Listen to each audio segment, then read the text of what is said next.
Testing, testing.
You made it.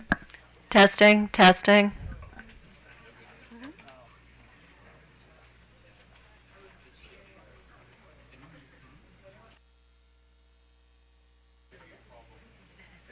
Testing, testing. Good.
Okay, good morning. Welcome to the Public Service Commission's consideration of case numbers 9618 and 9645, and for the short title, the MRP Lessons Learned process. So let me take appearances first. Anybody who wants to just line up on either side and start. Good morning, Chairman, Commissioners. Michael Dean on behalf of staff. I'd also like to enter the appearance of Lloyd Spivak. Good morning, Chairman, Commissioners. Kim Curry representing PHI, and our representatives who will be presenting today are Morgan O'Donnell, our Vice President of Regulatory Strategy and Policy, and Rob Lemming, our Director of Regulatory Strategy and Revenue Policy. Good morning, Your Honors. I'm Fran G. Francis, appearing on behalf of the Apartment and Office Building Association. Also appearing with me this morning is Bruce R. Oliver, our consultant, president of Revelo Hill Associates, Inc. Good morning, Commissioners. Michael Sammartino on behalf of the Office of People's Counsel. I'd also like to enter the appearance of David Lapp, People's Counsel, Mark Shibist, Assistant People's Counsel, and Jake Auslander, Assistant People's Counsel. Thank you. Good morning, Commissioners. Sandra McLemore on behalf of the Maryland Energy Administration. I would also like to enter the appearance of Michelle Honig. And today presenting for us is Joyce Lombardi. Thank you. Good morning, Commissioners. Beverly Sucre on behalf of BGE. And as you can see on the slides, we have Mr. Mark Case and John Frayne with us today to present. Good morning, Commissioners. Spencer Nichols on behalf of Washington Gas. We are not on the agenda to present, but we are available. We have our Assistant Vice President of Rates and Regulatory Affairs, Jim Wagner, here today. Okay, thank you. Now, I think before we get to the parties' presentation, we actually want to take comments from the public, and we got a list of names, and the Executive Secretary will call the names, and when she does, just come to the table here and sit down and then offer your comments. So, for the first group, we have Emily Scarr, Grayson Wiggins, Ethan Housick, Zoe Gallagher.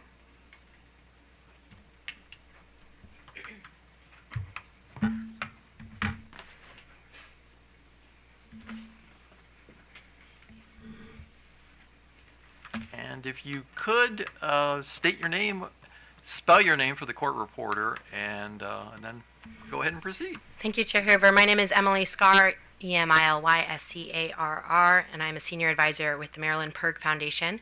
I'm here today asking you to end the multi-year rate hike pilot program and return to traditional rate making. The pilot has led to excessive rate hikes for 1.3 million Marylanders using BG&E, as well as customers of other utilities using multi-year rates. Let's cut our losses and end this flawed rate-making scheme before it causes more harm. Ending the pilot does not mean the PSC won't have the tools it needs to require the utilities to engage in long-term planning nor meet our state's policy goals, but it will restore critical safeguards for budgeting and accountability. Maryland PERG Foundation and our partners are concerned that the pilot has reduced cost discipline and exacerbated an incentive to increase spending, driving up rates and profits without optimizing public and customers' value. This dynamic is particularly concerning when it comes to spending on gas infrastructure. Most of you were not here when the pilot launched, but you have an incredible opportunity to right the ship before ratepayers are harmed further. I have 4 reasons you should end the pilot. The first, the pilot has led to excessive rate increases without a measurable increase in public benefits. According to the Office of the People's Counsel, since approval of the BG&E pilot, the company's electricity delivery rates have increased 26% and gas delivery rates have increased 43%. This far outpaces the rate of increase before the pilot. Allowing the utilities to request approval for rate increases in advance of spending has reduced oversight and accountability, and the transparency benefits have been limited at best. The pre-approval of spending combined with the reconciliation process has supercharged the incentive for infrastructure spending. The utility has overspent its budgets and still has a virtual profit guarantee. This scenario would not exist in the free market nor traditional rate making. In particular, it's absurd and counter to Maryland climate and clean energy goals to incentivize gas utility to overinvest in its fossil fuel infrastructure in this way. And finally, the impact on rates and profit guarantee is crowding out other more valuable programs. As bills rise, the political pressure to lower or slow the increase in utility bills will more likely constrain valuable programs like renewable energy, energy efficiency, and building and transportation electrification. We must cut unnecessary utility profits and rein in wasteful spending if we want to meet the state's goals for efficiency, affordability, and electrification. BG&E's inability to properly budget spending, as demonstrated by their $150 million reconciliation request this year, illustrates a lack of predictability in operations expenses and a lack of discipline on capital spending, which the rate-making process is supposed to prevent. The Public Service Commission should end the pilot and return to a rate-making process that provides better checks on utility spending. And we're counting on you to ensure that BG&E and all Maryland utilities continue to provide safe, reliable, and affordable energy. Thank you for your service to Maryland. Thank you. My name is Zoe Gallagher, Zoegallagher. Thank you, Chair Hoover and members of the Commission for holding this hearing and allowing public comment. Again, my name is Zoe Gallagher, and I'm the Policy Associate at Economic Action Maryland. We are a nonprofit advocacy and direct service organization based in Baltimore that serves clients across the state. Our work is rooted in protecting the rights of consumers and expanding economic justice. I am here today to urge you to end the multi-year rate pilot program and return to a rate-making process that provides better checks and balances on utility spending. In our July 2024 member survey of nearly 500 Marylanders, over half of respondents indicated that high utility bills go within their top 5 biggest costs affecting their lives. 20% of respondents indicated that they have been cutting back on utility use in order to cope with the increased cost of living.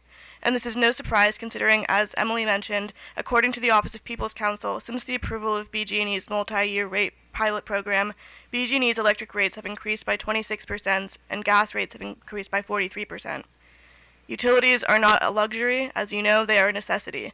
Maryland saw 25 heat-related deaths in 2024 and nearly 1,200 emergency room visits for heat-related illnesses, the highest in recorded history. As climate change continues to lead to hotter and hotter summers, it is imperative that all people are able to afford the electricity needed to cool their homes. In terms of climate change, we must ensure our utility providers are taking the necessary steps to move towards our state's goals for the climate. According to Maryland Department of the Environment, a majority of Marylanders would prefer to see more of their energy coming from renewable sources. Superfluous spending on fossil fuel infrastructure allows utility providers to profit from practices that stand in direct opposition to the wants of its consumers.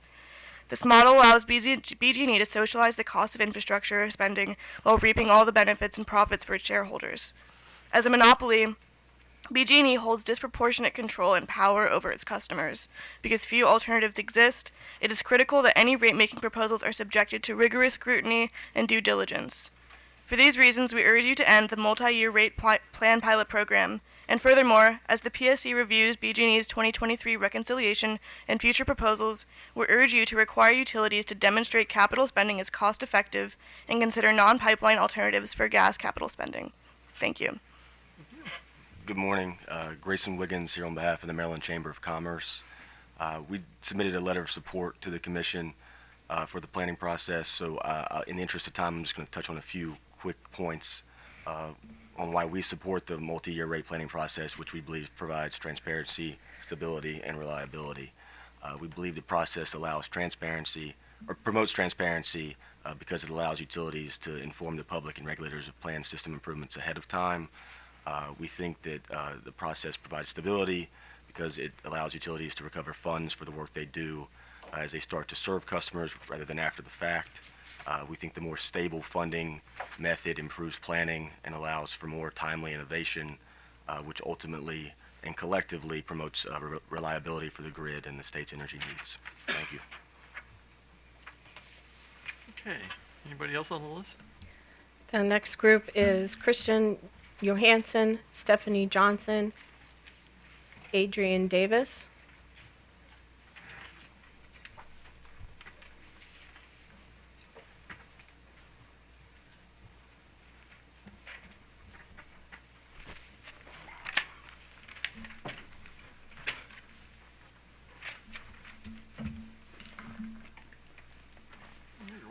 Start with you.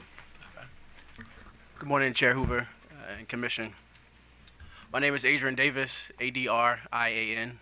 I'm the co-founder and managing member at Prime Partners Engineering. Prime Partners Engineering is a Maryland and DC-based project management and engineering services firm. I am here in support of BGE's comments filed September 16, 2024, which demonstrates that multi-year plan provides unique benefits only achievable through a forward-looking multi-year rate plan.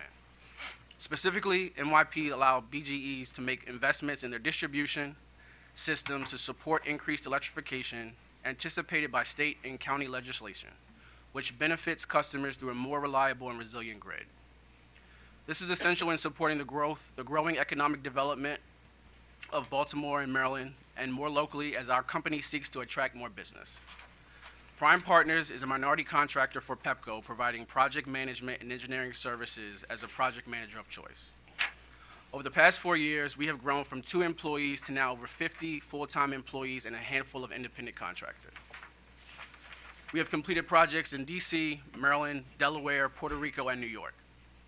PEPCO is one of Prime Partners' largest clients, and we have done work for PEPCO and BGE on the electrical distribution feeders throughout PEPCO's Maryland and BGE's Maryland and Washington service territories. Prime Partners is focused on the approval of BGE's multi-year plan because the firm wants to count on working long-term projects beyond 1 year with BGE in order to continue our mission of creating more sustainable environments for our communities by inserting excellence and integrity at the center of every project. Furthermore, MYPs affords those businesses and residents the benefit of reliable and predictable rates. This in turn enables the current residents and future residents to plan their household and business operations costs. In this way, MYP are essential to the success of the business community and aid in attracting and retaining businesses and families. Prime Partners has worked alongside PEPCO for many years and deeply appreciates the company's commitment to supporting the region's growth. This year, Prime Partners was named as the top utility consulting firm by the Utility Business Review and a top 100 DC, Maryland, Virginia minority business by the Capital Region Minority Supplier Development Council, and we believe that PEPCO's partnership was critical in achieving these accolades. We support PEPCO's MYP and appreciate the Public Service Commission consideration of our comments. Thank you. Thank you. My name is Christian Johansson, CHRISTIAN, JOHANSSON, and I am Chairman and Chief Strategy Officer of Stella May Contracting, a minority business enterprise utility contractor. In Maryland, we have about 300 employees, and we work actively in all areas of energy and gas construction. I'm here today to express our strong support for the multi-year planning process established by the PSC. And since its launch in 2020, the MYP framework has become essential for creating predictable rates for customers. It also establishes a stable revenue model for electric and gas utilities, benefiting both consumers and service providers. It is also critical for MBE utility contractors as it enables us to effectively plan for future work. For example, how do we decide if we buy equipment versus rent it? How comfortable are we in hiring additional employees and ultimately investing in our growth? At Stella May, this has been very beneficial for our long-range planning and our investment process. We were recently ranked the fastest growing employer in all of Greater Baltimore across all types of all private sector firms, and we use this actively. Thank you for your time and consideration. Good morning, Chair and Commissioners. My name is Stephanie Johnson, STEPHANIEJOHNSON, and I'm testifying today on behalf of the Edison Electric Institute in support of PEPCO and BGE's comments filed with the Commission September 16, 2024, highlighting the benefits of multi-year plans. The Edison Electric Institute, or EEI, is the association that represents all investor-owned electric companies. Our members, including those in the great state of Maryland, operate in all 50 states and the District of Columbia and are privileged to provide electricity for more than 235 million Americans. Collectively, the electric power industry supports more than 7 million jobs in communities across the United States. EEI's member companies deliver safe, reliable, affordable, and increasingly clean electricity that powers the economy and enhances the lives of all Americans. 29 states across the country have introduced various rate frameworks that include forward-looking test years that bring tangible benefits to customers and communities alike. In addition, 28 electric companies in 14 states have introduced performance incentive mechanisms, most of which are in conjunction with forward-looking or multi-year rate plans. These mechanisms have led to gains in reliability, improved performance, and operational savings that are shared with customers. Multi-year plans also afford residents and businesses the benefit of reliable and predictable rates. As states look to make positive strides in this post-pandemic economy, multi-year plans are a great option for attracting and retaining businesses and families. EEI has seen states across the country enjoy success in utilizing multi-year plans to meet priorities across stakeholder groups, including customers, regulators, and electric companies. We encourage the Commission to continue allowing electric companies the flexibility to participate in multi-year plans based on the unique needs of their customers. Thank you. Thank you. Is that it? There are no more members of the public. Okay, all right, thank you very much. Oh. Oh, wait a minute, okay, so. Actually, just come right to the table, so, and just tell us who you are and spell your name, so. Thank you so much. I think I got called earlier. My name's Ethan Hasek. Oh,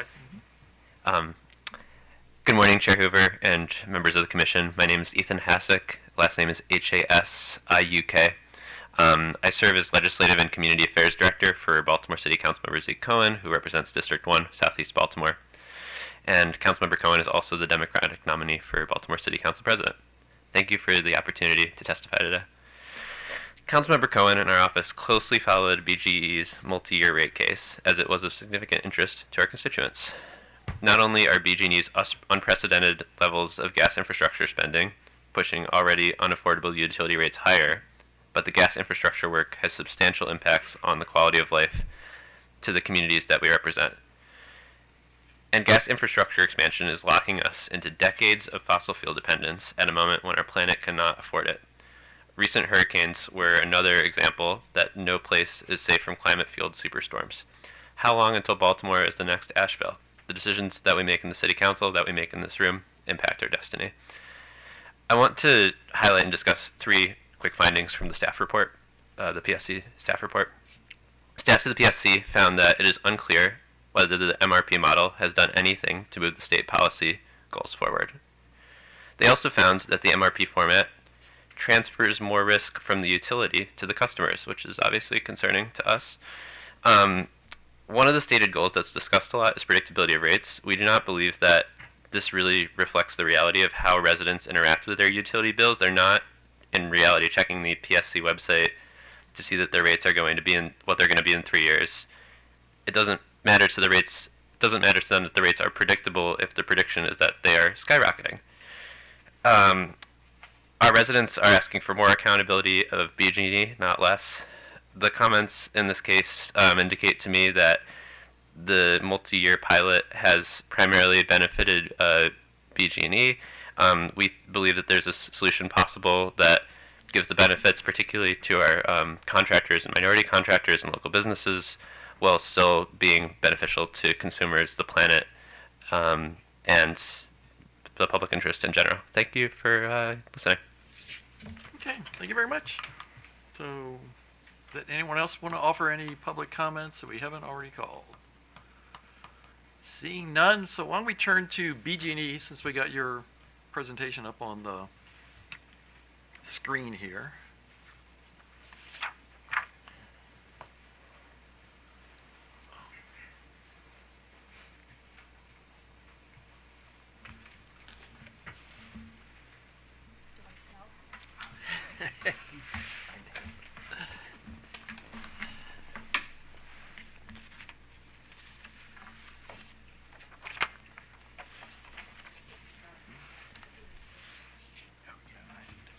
Oh, okay. The mic's not working? Yeah, no, but if he wants to control the presentation. Oh, okay. Gotcha. Want us all to move down? That's all moved down.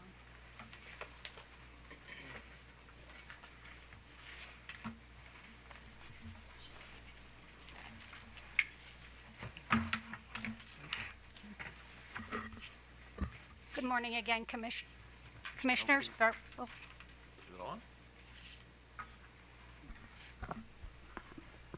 can you hear me? Yes, But- we can, okay. yeah. Good morning again, Commissioners. Beverly Secor on behalf of BGE. As I indicated earlier, I have Mr. Mark D. Case, the Vice President of Regulatory Policy and Strategy, and John C. Frayne, our Director of Regulatory Strategy and Revenue Policy. They're going to lead the discussion with you today. All right. Good morning, Mr. Chair and Commissioners. We appreciate the chance to offer comments this morning. From our perspective, MYPs are indeed delivering the benefits that were intended when the state adopted MYPs as an option to customers and the state. We see enhanced transparency, proactive information sharing and discovery, which is, I've been in rate cases for a long time. What we have today is an order of magnitude higher scrutiny. I know parties have expressed concerns. We have some recommendations about those concerns, so we're not simply saying maintain status quo. We'll get to that more in a bit. One of the most important features is the opportunity to review utility plans in advance, to align on those versus after the fact. The analogy for me is driving a car. Would you spend all your time looking in the rearview mirror, or would you want to be looking forward to what's ahead? It's an opportunity for parties to challenge and debate utility proposals up front and to make adjustments. That has happened. To me, that's indicative of a healthy process. Utilities are able to make investments that are aligned to the state policy goals and priorities, and I'll speak to that in a little bit more detail in a few minutes. Administrative burden. A lot of talk about administrative burden. In part, it depends what you're comparing it to. If you're comparing it to the alternative of having pancaked annual or more frequent rate cases, we would say it is a lower burden. But probably one of the key things is it's not just the rate mechanism, it's the idea that we want parties to have more visibility and more input into the utility plans. The amount of discovery that goes on, the amount of information that the utilities are providing. There's a lot more work involved because there's a lot more information flow. That's not a problem per se, that's what we're after. Yes, does it take more time? Does it take more energy? It does, but for good reason. The predictability of rates, the ability to phase in rates, which this commission has taken advantage of over the last several years. The ability for utilities to provide enhanced service to customers and more investments in the things that matter. And then from a credit perspective, it's certainly a supportive mechanism. When the commission adopted this in 2020, it talked about a better balancing of risk.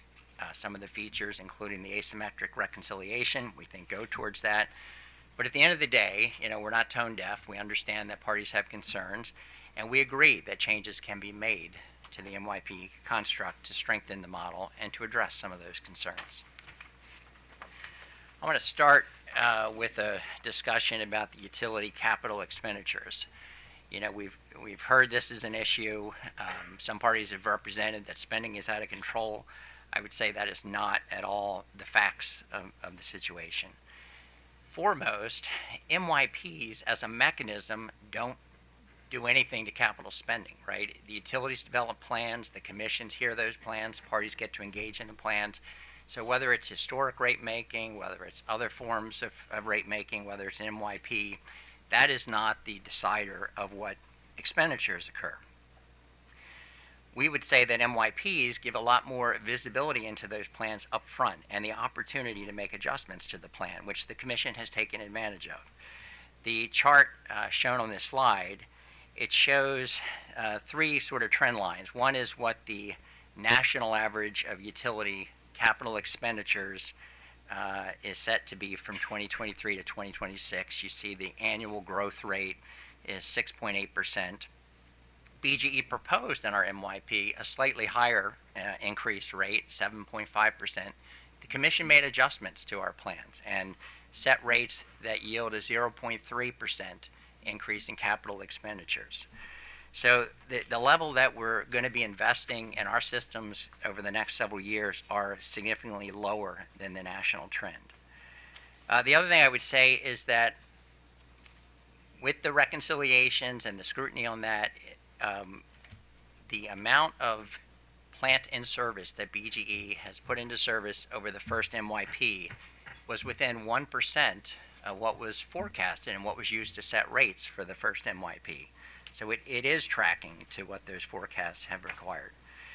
And the bottom line is we're not in a business as usual environment. More and more of our capital programs are targeted towards the specific policy goals for the states. And I'm going to get to that again in a minute. The other point I want to make is that multi-year plans have given us better predictability into the utilities distribution costs. They don't impact the commodity rates. We recognize that. But distribution costs are an important part of the customer's bill. And we look at, how do our rates stack up against other utility companies? We remain in the first quartile. In fact, 80% of the utilities that we compare to have rates that are above BGE's. You'll see ours is the red line. It falls within the bottom quartile over the last 5-year period. Our rates have been going up, but so too have utility rates across the country. Our rates have stayed in that first quartile. At the same time, we're delivering top quartile service from a reliability. If one looks at our SAFE and SAIDI and CAIDI and those sort of key metrics there, we've consistently delivered top quartile reliability, and we're doing it at a lowest quartile price to our customers. The other thing I would note is that the average BGE bill today in 2024 is $6 a month lower than it was in 2008, which is when Empower Maryland began. Lots of factors have changed over time. Commodity rates have been a portion of that. But I'll say that you can't just look at the rate, you have to look at the bill, right? And the bill is price times volume. What's happened to the volume? Customers are using 20% less energy on average than they did in 2008. That's not by accident, that's by design. That's what the Empower Maryland program has been about. We've made investments that add to the distribution bill that help customers to use less energy to keep their overall bill lower. I referenced earlier the fact that there are a lot of policy drivers in the state of Maryland, and this is, but a sampling. But there are 18 things on this chart. These are the 18 things that we are investing in as a utility company. These are aligned to where the state of Maryland wants to go. I think we could spend as much time as we wanted in this area just about all the new expectations of utility. But this is the dynamic today. This is what drives MYPs. This is what would be a driver under historic rate making. It's pretty clear to me that you're not going to achieve all the things that you want to achieve in these areas if we're using a model that's looking backwards and not a model that's looking forward. And then I want to spend a moment kind of talking about the national landscape. The speaker from EEI, Ms. Johnson, also spoke to this to some degree. But the states that are shaded in forms of blue and purple in the slide are states that use either multi-year rate plans, earnings sharing mechanisms, or a combination of the two. And it is about 2/3 of the states in the country. For the remainder of states that are not under either earnings sharing mechanisms and or multi-year plans, it doesn't mean they're using historic rate cases. In fact, many are not. Many are using other forms of alternative rate making, whether that's forward-looking test years, trackers and riders, formula rates, etc. The point that I'm making is that the majority of states across the country have figured out that if you're serious about evolving, modernizing, and transforming the utility systems, a backward-looking rate-making model is not the answer. And I'll turn it over now to Mr. Frayne. Yeah, so we, in our comments that were filed earlier this month, did propose both BGE and PHI what we would call an equitable earnings risk sharing mechanism. This, we do believe, is a critical opportunity and a critical improvement that we think needs to be and can be made now to the multi-year plan structure. Earnings risk sharing mechanisms are really used widely across the country. As you saw on the previous slide, they're used in almost half of the states across the U.S. This earnings sharing mechanism is used in about half of the states across the U.S. And even more importantly, if you look at the states with the most aggressive climate goals, of those, let's call them top 10 states that have the most aggressive climate goals, 8 out of the 10 use multi-year plans, and more than half of those 8 use earnings sharing mechanisms as well. And so this is a tested form of putting cost controls, quite frankly, into the multi-year plan structure, and has been and is being used today in many states across the country. The mechanism that we're proposing here strengthens utility cost efficiency incentives while also reducing the risk and impacts to customers if the costs actually end up exceeding the forecasted levels that are included in the multi-year plan rates. And the efficiencies that this can achieve aren't just necessarily one-time efficiencies. Those efficiencies, this signal is really important, I think, to give to utilities, because the efficiencies that utilities then are, incented to find, actually, if they're operations and maintenance expense efficiencies, are efficiencies that will, potentially live on year after that. And even if they were capital efficiencies, those capital efficiencies are going to live within the rate base that the utility is investing in, and make it lower going forward as well. So let me take a moment just to explain how we would propose this earnings risk sharing mechanism would work. We would propose that there would be a deadband, a range, we would call it, of 25 basis points above and below the rate of return that the commission might authorize. If the utilities actual results end up within that deadband, there's actually no need for any sort of reconciliation at that point. That's because we're also proposing that this would also have a small number of exogenous factors, basically things that would be outside of the utility's control that would not be included in this mechanism. So if you think about storm costs, new business, new legislative or regulatory requirements that come out during the pendency of the multi-year plan, and really any other commission determinations of factors, those factors and the costs associated with them would be put into a deferred mechanism, a regulatory asset for review later in a later rate case proceeding. So those costs would still be subject to prudency, would still be reviewed, but by taking them out, you lessen the administrative burden of that reconciliation process in the given year. And with this earnings risk sharing mechanism, the way we're proposing it, you're really giving the utility an incentive to actually find those cost efficiencies around the costs that are actually under the utility's control. So if you think about what BGE might have under our control, it's the base reliability, safety investments, right? That we're making. It's incenting us to go after finding more efficient ways of doing that, go after less costly ways of doing the work, and it results in a win-win, essentially, when we can do that, right? When we can do that, it results in us providing customers with that same safe, reliable service that they need, but at a lower cost, essentially. That win-win situation, if we were outside of this 25 basis point deadband, if we were above the deadband, the win-win would be that customers and the utility would share in any savings that we were able to achieve. And so in that situation, we could, within a reasonable time frame, let's say 90 days after the filing of an annual informational filing, the utility could place a credit, essentially, into rates for customers real time. There would still be prudency review later of everything, but customers would be getting that reduction and those savings real time at that point.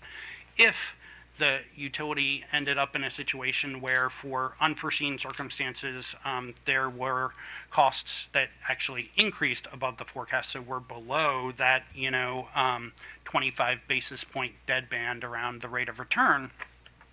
The utility would not have a guarantee, but there would be an opportunity for the utility to seek recovery of any costs below that deadband, so that we wouldn't be seeking a reconciliation back to the authorized rate of return that the commission had, but to that lower end of the deadband, the 25 basis points below.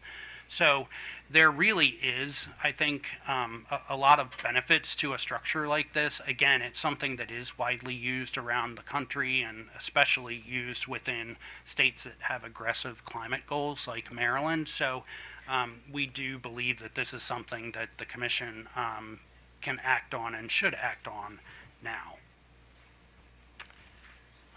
But it's not the only, improvement that we think can and should be made to the multi-year plan structure. We have listened to stakeholder concerns. We've listened to comments that you as commissioners have made, and we support several enhancements to the multi-year plan structure.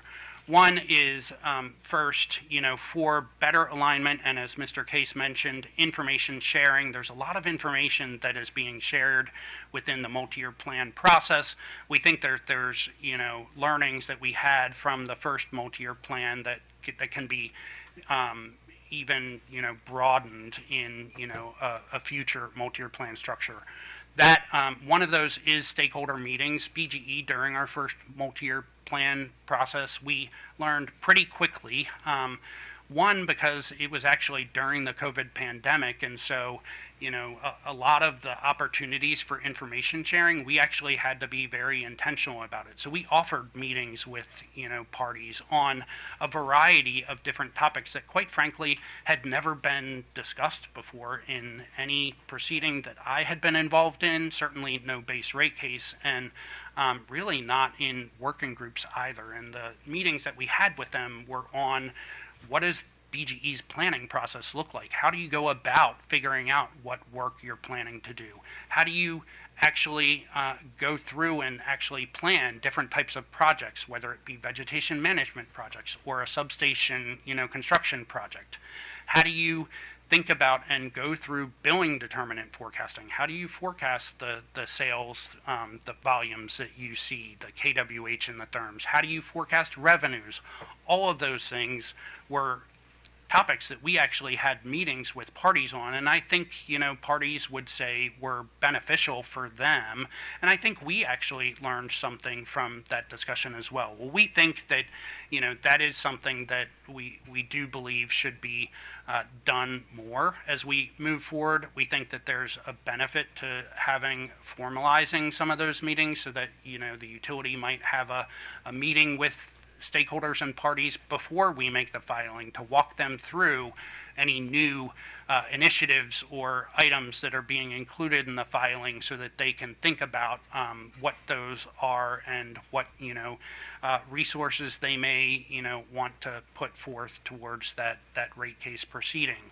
We think another meeting, and probably a series of meetings right after the filing, makes sense, where we start to have those same conversations that we were having in the first multi-year plan about planning and projects and billing determinants and any other topics that the parties feel like is important for them to understand.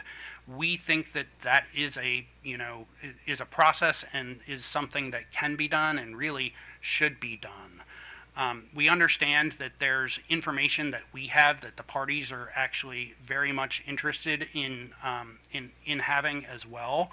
And I think that having those meetings is something that will help all of the information sharing that does need to go on, that really is a benefit to everyone, ultimately to the parties, but ultimately to the state and to customers. We would also enhance the data provided in compliance filings. So we would propose to update the annual project list filing each year during a multi-year plan. The utility is required to file an updated list of capital and O&M projects that we plan to do. We would propose to actually align the information in that updated project list filing with the level of information that is included in BGE's annual informational filing right now, which is focused on giving folks an understanding and a picture into what the different categories of spend are that we would have. And then we would also include supplemental information, more information to support any new projects that we might be including in that annual project list that are greater than $1 million.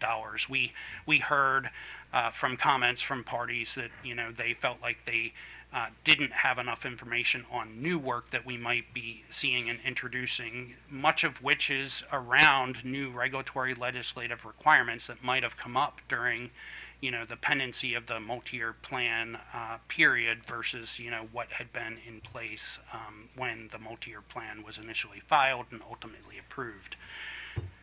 That enhances the transparency. We would augment project support and documentation, so we would provide better and more information regarding work plan changes between the budgeted and actual expenditures in future multi-year plan filings. So we would do a better job, quite frankly, of noting where we made conscious decisions to shift work so that we could find ways to manage through the multi-year plan.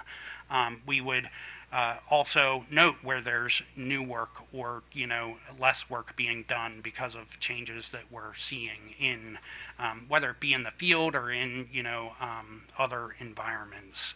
And we've learned about that honestly through discussions with parties. So we want to discuss more, and ultimately we are and want to take accountability for the project work and the multi-year plan information that we're providing. We also understand that there's an interest on behalf of parties to have more insight into the actual benefits that projects are providing. And so we do want to have discussions with parties. We think that, it's important that we would sit down, understand what projects they're interested in finding more benefits for and what exactly it is that they want more information on in terms of the benefits to address those concerns. So we are absolutely willing to do that and want to do that. And then, of course, we've already talked through, and I've already talked through the earnings risk sharing mechanism. We do think that that's a critical component to strengthening the cost controls that are in the multi-year plan structure, and it's something that could be done now. I'll turn it back over to Mr. Case.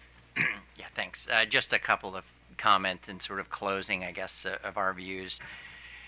We strongly believe that an MYP framework, enhanced MYP framework, gives Maryland the best chance for success in the many policy goals that the state has.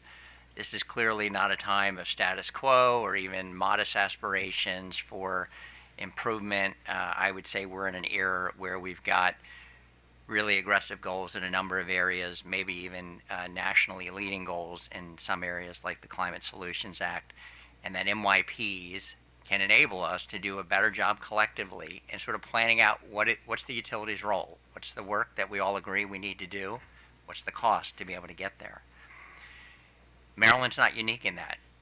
As we referenced earlier, a majority of states across the country have come to a similar conclusion that multi-year plans and forward-looking plans are the right way to go to enable the utilities to make the necessary investments.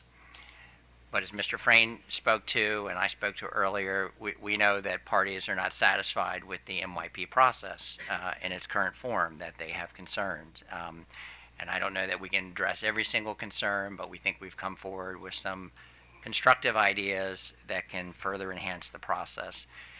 And maybe lastly, it's just, it hasn't been that long that we've started under MYPs. It was just 2020 when the Commission authorized the use of MYPs, and BGE as the pilot utility, the first to implement starting in 2021. So it's not like we've been doing this for a decade. We've been doing it for 4 years.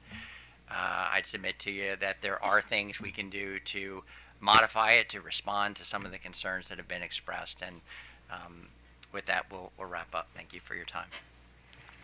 Okay, questions from the commissioners. Commissioner Fleshman. Good morning. Thank you for your comments. Thank you for your patience. I came in a little late this morning because my garage door would not open. So my poor husband is at home dealing with that issue, and I'm here enjoying the. As long as it wasn't a power outage. No, it was a broken cable. So, all right. So I'm going to actually go through your comments because I have some questions, and we get the benefit of asking questions as opposed to the parties, and so taking on that responsibility. So I'm going to start with your initial comments, page 16. So this is the second paragraph. Parties in the commission have never been afforded more transparency into utility plans than is provided in MRPs. That's your testimony. I wanted to talk to you a little bit about the distribution system planning process, and we have a proceeding going on there to look at the planning process and to look at how BGE does the process, and that I believe is forward-looking as well. So how would that process differ from an MRP in terms of the kinds of information that's provided to the parties? I'll offer some thoughts there. I think directionally it's moving in the same direction. It's giving parties more visibility into the utilities plans up front. It's giving them an opportunity to offer input, to challenge, to debate, to disagree, all those things. It's not, though, the comprehensive utility plan that's under the scope of an MYP, right? It's focused in certain specific areas and as per the Commission's approval of that process. So it's focused on capacity expansion in particular. There may be a second piece of it, but it's not the comprehensive look across all of the utilities programs and investment categories the way that a multi-year plan is. So similarities, yes, and a really deep dive into particularly the areas that are of focus in distribution system planning proceedings across the country, Maryland included, particularly thinking about forecasts for load growth, fuel switching, DER penetration, some pretty important policy goals, right? But again, it's a subset of the full spectrum of what a utility is responsible for, which is encompassed in an MYP. So similar, yes, but I'd submit to you it wouldn't substitute or replace the need for the kinds of visibility that an MYP process brings. And I would just say that I think they actually can and should work well together. The benefit of a distribution system planning process would be to have those discussions about capacity planning, load growth, DER penetration in that context, so that you can actually have that foundation of information and understanding of what that planning process looks like for the multi-year plan proceeding as well, where we realize that when we're talking about what's now an extended 10-month rate case proceeding for multi-year plans, that there is a breadth of topics that are being looked at in an overall multi-year plan. Okay, so give that me an sometimes are going to need to be dealt with and delved into in a deeper way in other. Right. So give me an example of the kinds of sort of bigger picture issues that are taken up in a distribution system planning process, and the more sort of granular analysis that you have in an MYP. Yeah. So here's what I would say. I would say an example might be to, in the distribution system planning process, you get down into the details of how are we going to look at, kind of feeder by feeder planning and what information, different stakeholders might need to understand and how that information would be made available in order for DER providers to be able to make informed decisions about, what they should and can put forth to, assist the utility. Whereas in the multi-year plan proceeding, then once that information is out there, the utility's planning for, capacity expansion and load growth can then be factored into the multi-year plan, and the DER providers have had an opportunity to actually, kind of perhaps give their, input, and that plan of what, is going to be what the stakeholders have come to can be put forth in the utility's multi-year plan. It may be that, some of the things that the utility ultimately puts forth in the multi-year plan have some of the considerations and inputs from the DR providers. It might not be all of it. And so the multi-year plan is where, the actual decisions about what, the work and, the costs and all of that. Okay, and that's not going to be in the distribution system planning process. I don't see that being part of the distribution system planning process. Okay. So why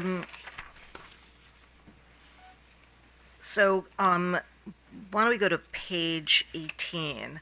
And this is the first full paragraph, third sentence. After the investments have been made, there's a prudency review in the reconciliation process, which ensures that utilities still have the risk of disallowance for work that is deemed imprudent, even after adjustments to utilities' proposed work plan have been made. And we had this conversation last week about monies that are already made in projects, and then we have a prudency review of investments made, and if we were to deem the spend imprudent, is there a clawback? Because that's already been, and when does the prudency occur? Because we've sort of approved the idea of the spend, you've done the spend, and then we've deemed it imprudent, but we've approved the spend, and I still am sort of trying to understand when prudency happens and what is the impact of prudency. So what I would say is that when the commission is making decisions in the initial order approving a multi-year plan and the base rates associated with that multi-year plan, the commission is not determining that the utility, yes, go ahead and spend this on this project. What I think that the commission said in the initial order for BGE's first multi-year plan was that they were determining what the balance was in terms of having reasonable costs and work that need to be done in rates. So what is reasonable essentially to put into the forecasted multi-year plan rates? That reasonableness is not in my mind at all the same as prudency, because prudency can only be looked at after the work has actually been done, and you look back and say, did the utility actually, prudently make decisions and execute on, the Well, what if we made? so in approving your multi-year plan, we authorized $200 million spend. If we were to make a determination that all $200 million was imprudently spent, what is the effect of that? I'm still not clear about what the effect of that is. So I'll use a little bit of a less extreme example, right? Let's say that the commission approved a $200 million of capital spend in the forecasted rates for the utility, and then, came back and said, 10 million of that 200 million is imprudent for one reason or another. What would happen there in that instance is that, when the utility came in either for the reconciliation or for its next base rate case, and that prudency review, that's when it would be done, is done. The commission in an order would then say, this $10 million of investments, we believe is imprudent and should not be included in rates. Now, that imprudency, this is something that I had testified to last week, that imprudency, if it's based on just a variance from the forecast, and it isn't based on the actual work that the utility did and whether that actual work was imprudent and, benefiting customers, but is based on, let's say, the utility just made the, judgment that they needed to, spend that $10 million in, the given year, but in the commission's mind, that wasn't necessarily the right judgment to make. The commission can also make a determination in a reconciliation order that $10 million shouldn't be recovered in the reconciliation rider, but the commission also can wait for the future to say, we're not going to deem that investment imprudent for all time, let's say. We just don't think that the utility necessarily at this point made the right judgment to spend those dollars now. I appreciate what you're saying. I just am personally still troubled by the idea of allowing for a spend without a prudency determination, and then what is the impact when prudency comes into play and the utility's already spent the money? Is there a clawback? And I don't know what the answer to that is. And please. Yeah, I was going to say, to me, I think the prudency determination is more about the execution. So if the utility comes in with an investment plan, which is what a multi-year case is really all about, they execute that. But let's say we don't execute it well. Let's say we execute it inefficiently. We're not well organized. Whatever the specifics of the circumstance might be, the commission has the ability to say, we think you didn't execute that properly. We think you spent more money on it than you should have. Or we think you did things that were not even contemplated in the original MYP. The commission has that discretion. What I think would be hard to say is the commission said, yeah, we agree that $25 million a year on cable replacements is the right spend to do to get us the reliability benefits that we're seeking. And then the utility executes that work and executes it according to the budget. And then the commission to come in 3 years later and say, we've changed our mind. We don't think you should have spent that money on cable replacements. That to me would not fit the definition of imprudency. It might be the commission has a different view and what it wants to do going forward.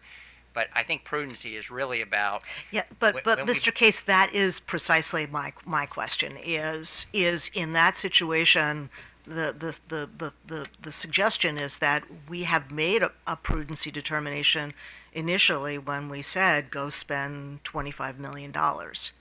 That's the and I it's just trying to understand.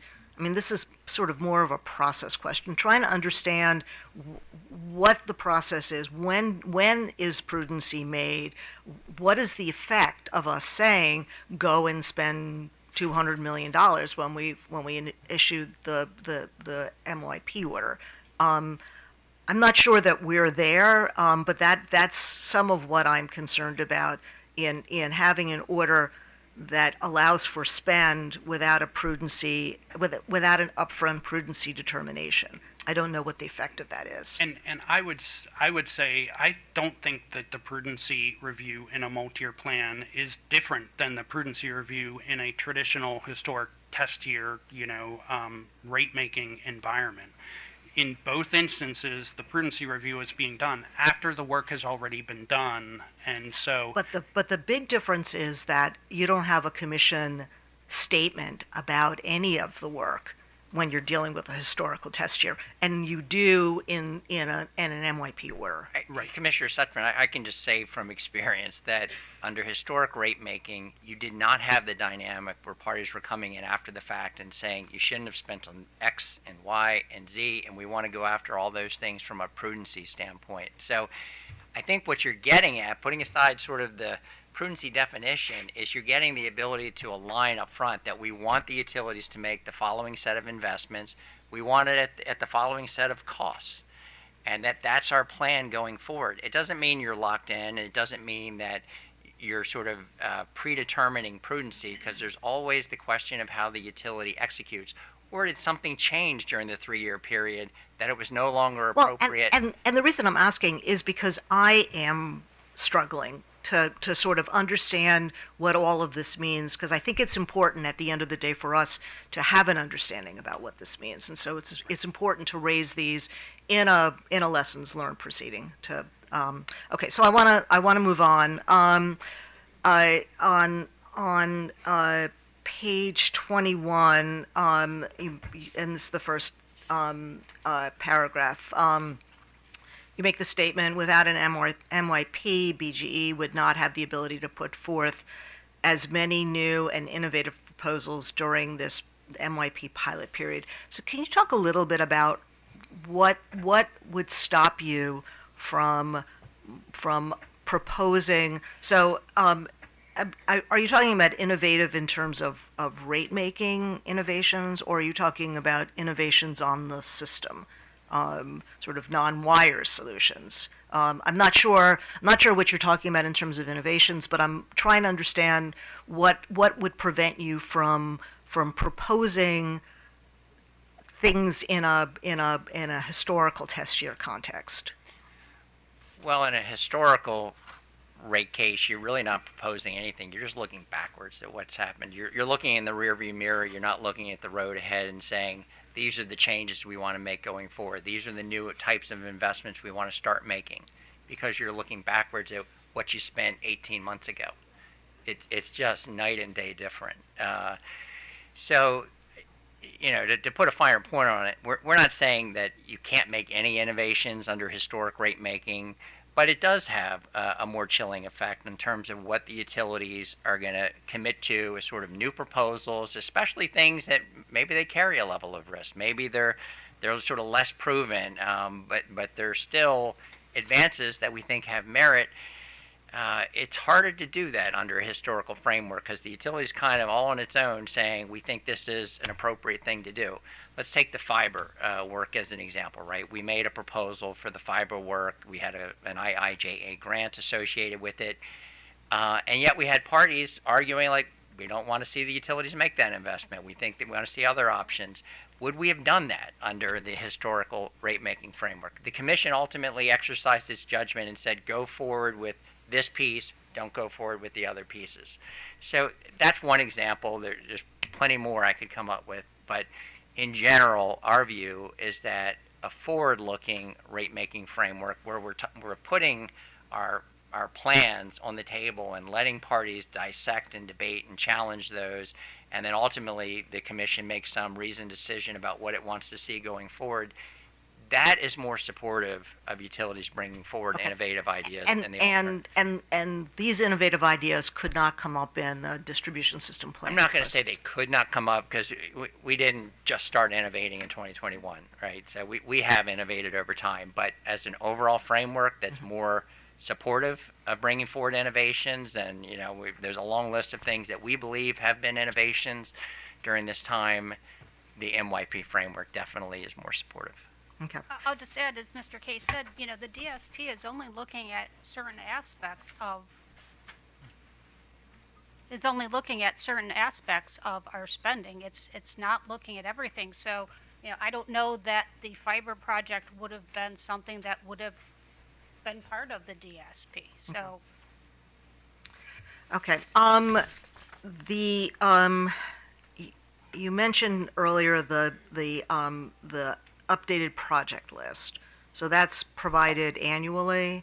Yes. Okay. And is that so that's something that's provided outside the scope of an MYP? That's just sort of that is provided part of a multi-year plan. It's part of the utilities compliance with the multi-year plan is to do that. So, again, that's part of the information that without a multi-year plan, parties would never have, any venue or insight into, all of that work and the associated, spending with it. And that's what, the utility would be going forth and doing, and in a traditional historic test year would just come in, rates would, jump up, but parties would be disadvantaged and wouldn't know, any of the information coming in. And that's why in a traditional historic test year rate case, that lack of information, I really do believe that in the multi-year plans, that information that parties gain and understanding really benefits the parties and benefits everyone ultimately, because the parties have a better understanding of what the work is that the utility is doing, and are able to, have a discussion about what and make recommendations on what they believe should be done, and what, even maybe more importantly, sometimes what shouldn't be done. Okay, so could this or something like this be part of a distribution system planning process, sort of an annual project list? No, because the distribution system planning process is, as Mr. Case and Ms. Sikora have said, is only looking at, capacity expansion and load growth, and, it needs to have that focus. So it doesn't have in order to specific delve. projects as part of the planning process? It would have, if you think of the project list, we might have, for electric distribution, BG might have, 12 categories of work. It would only be looking at one of those 12 categories of work. It wouldn't be looking at the other, 11 categories of work. And it's important for the distribution system planning process, I think, to have the space to delve into that, because the topics that it's covering in terms of, DER proliferation and load growth and such are pretty complicated, and the parties and stakeholders that are engaged in it have a need to have a deeper level of discussion that would be afforded by, and is afforded in the overall multi-year plan proceeding, where, all of the utilities plan and work is looked at. Okay. In your reply comments on page 22, so this is the last sentence in the first paragraph. As an example of the benefit of MYP, you talk about the fact that you were able to add the gas service regulator relocation program to fill its obligation under the Flower Branch Act legislation. Would this be something that you could have done under a historical test year, or you couldn't do it except under an MYP? Well, yeah, we could have done this under a historic rate-making framework. I think this is really giving an example of how circumstances can change over the 3-year period of an MYP. You don't know everything. You don't have every single new circumstance that can develop over that 3-year period known in advance. So modifications happen. Under the historic rate-making framework, if a new circumstance evolved, the utilities had to respond to that and react to it. Okay, but in either circumstance, the work would have been done. It's just that you would have had to wait for cost recovery until you went to the commission for. Well, and parties wouldn't have known what exactly, BG's plan was for complying with, for example, this Flower Branch, requirement, right? Part of the benefit, a very large benefit, is this transparency and the information that everyone is getting. So this annual project list update is giving parties real-time information on what the utilities plans look like. For instance, something like a new requirement that comes up, and we need to fulfill. The parties get our plan for what and how we're going to comply with it. Okay. So I wanted to talk to you about your proposal, the our equitable earnings risk sharing proposal. You'll have to come up with a better acronym. First you would take out the exogenous factors. So in looking at your reply comments, page 28. So as examples, storm restoration costs, incremental costs to connect new customers, costs resulting from new legislative or regulatory mandates, and unforeseen changes in pension or other employment benefits, and any other costs deemed appropriate by the commission. So now we have a real world example. We have your MYP, your second MYP, and two reconciliation proposals. Or one reconciliation. Now we're second reconciliation proposal. So we had 213 million that was authorized, and then I think it was like 70 something million, and then 200 million for the second reconciliation. So let's just take those proposals. What in terms of the almost double what was originally authorized, what reflects exogenous events in those? Because my recollection last week was that you testified that a good portion of those were for unforeseen events, storms, and so I guess the question is, are we talking about a large chunk of what's in the reconciliation would reflect the exogenous costs?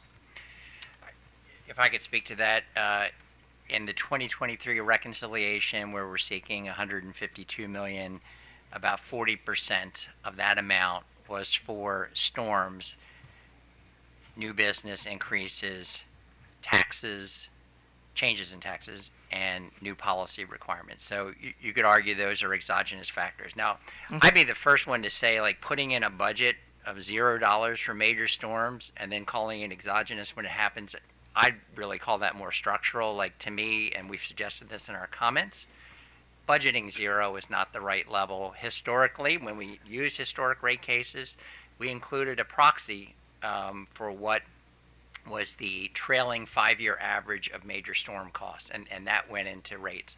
Somehow, as we moved into multi-year plans, we've put in the number 0, and then we get to reconciliation, and we have to seek those costs, and it looks like, well, wait a minute, did you not manage your costs well? So, I mean, you could argue whether that's exogenous, but let's say we had budgeted 30 million for storms, and then we got 50. But the thing is, you would argue they were exogenous. So I guess that is sort of my question. But let's just assume, right? You would argue they're exogenous. So 40% of what would be proposed, and if we take that as just an example. Yep. So that would be 40% that would fit into this category of exogenous events. So that would be taken out of, and you'd put that in a regulatory asset. Yes. And you would recover on the regulatory asset. Not until a rate case had been done and, it had been reviewed. Okay, so you would not be seeking recovery on that? Only once. We would seek recovery, but at a I point mean, a return. You would not seek a return on the regulatory asset. we propose that the regulatory asset be included in rate base until it's reviewed for. So in the first several years, when we've incurred those costs, but we haven't gotten to a rate case, we would be eating those costs. And then if and when the commission said, yep, we think that was a valid expenditure and allows us to recover it in rates, from that point forward, we would So be getting, only once we make a prudency determination would you be seeking to earn a return on that regulatory asset? Yeah, that would work, yes. Okay.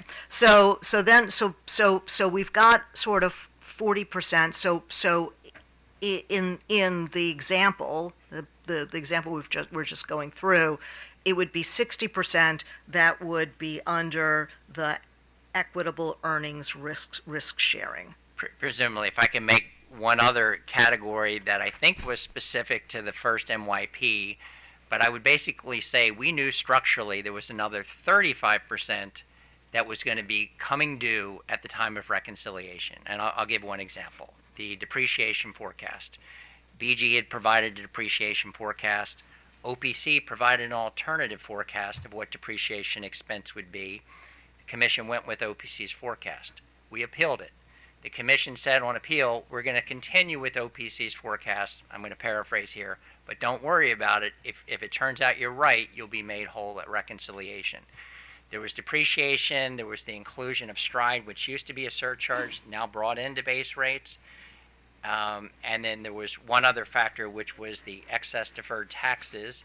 From smoothing in that first multi-year plan increases, it created a rate-based factor that didn't get factored into the rates, and was left to reconciliation to deal with. So I hope that was more of a one-time phenomenon, but that was 35%. Right. So I guess the question is, I mean, some of MYP is trying to guess correctly or looking forward, and when you start taking out all these exogenous factors, on some level you can almost anticipate it. You said it yourself. You put in 0 for major storms. If you were to, sort of going forward, you would be more reflective of the reality, so that you try to anticipate those things. Then it's sort of less that has to go into this Reconciliation. right, where I mean, it's limited reconciliation. right, and more that goes under the equitable earnings risk sharing, which then presents less of a challenge of what's in and what's out. I mean, I have to say that new legislative or regulatory mandates, we're under all of them, and so the Climate Solutions Now Act. I mean, everything that we're doing is sort of based on that. You could make the argument that is a mandate. And the problem is we're sort of constantly chasing what that means. It just seems to me that it would be easier to just put things into this category and try to anticipate things that come up. You're not going to be able to anticipate everything, but you do have that range because you can't anticipate everything. It's just that this seems to be the exception that could swallow up the rule and could involve us in a lot of litigation that distracts from what we're trying to do, which is to sort of regulate and to keep costs down. So, all right, that's all I have. Mr. Richard. Thank you, Mr. Chairman. I'm going to try not to actually go through everything that I think Commissioner Suchman did very, very well. So let me kind of look more to what would the next steps be. I did, in your presentation, like to hear the fact that you're hearing from the other stakeholders, and I guess my question would, you would agree probably that you've heard MEA, OPC, the staff, public interest organizations. We heard a couple of them today. One of your larger larger organizations like AOBA that represents ratepayers. And we heard from also an elected official representative. So I think you agree that at this point you're somewhat far apart as far as you still assert that there is a public interest in having these MYP, but you've heard that other important stakeholders said no, there's not a public interest, and they range from let's just get rid of it altogether or let's try to fix it. So it sounds like one area you say you've heard them, and that is really on the question of predictability and on transparency. And I think that currently came to light last week when we looked at a significant difference between what the commission approved and what actually happened as far as O&M costs and capital expenditures. And then the same thing happened with the PHI companies. So have you had a chance, and you talked today about your proposals. Is that something that you've already started to socialize with the other groups? Have you talked to them about what the next steps would be to try to address again, this issue of transparency, predictability? Or is this kind of the first time it's all being discussed? Well, it's kind of interesting because some of these same discussions took place in 2019 and 2020 when we had the working group under. No, it's understood. I'd really like to just focus on where are we going at this point. So, is this something that you've had a chance to go back and say, hey, we hear you. Here are some of our early proposals. Because I guess what I'm getting to is, we're right in the middle of your BGE next MRP. We did discuss in the order the fact that there could be an off-ramp, and then also PHI PEPCO is kind of sort of pending at this point. So I guess the question is, if we're going to a process where we're going to try to fix it, if that's one of the possible outcomes, how will that take place? Are you able to do that on fairly short order to, again, address these immediate concerns. And also to hopefully avoid what we went through last week, and you know, also what we've already kind of worked through some of the Sure. PEPCO issues. So Yeah, we anticipated we might get a question along those lines. So let me say one thing.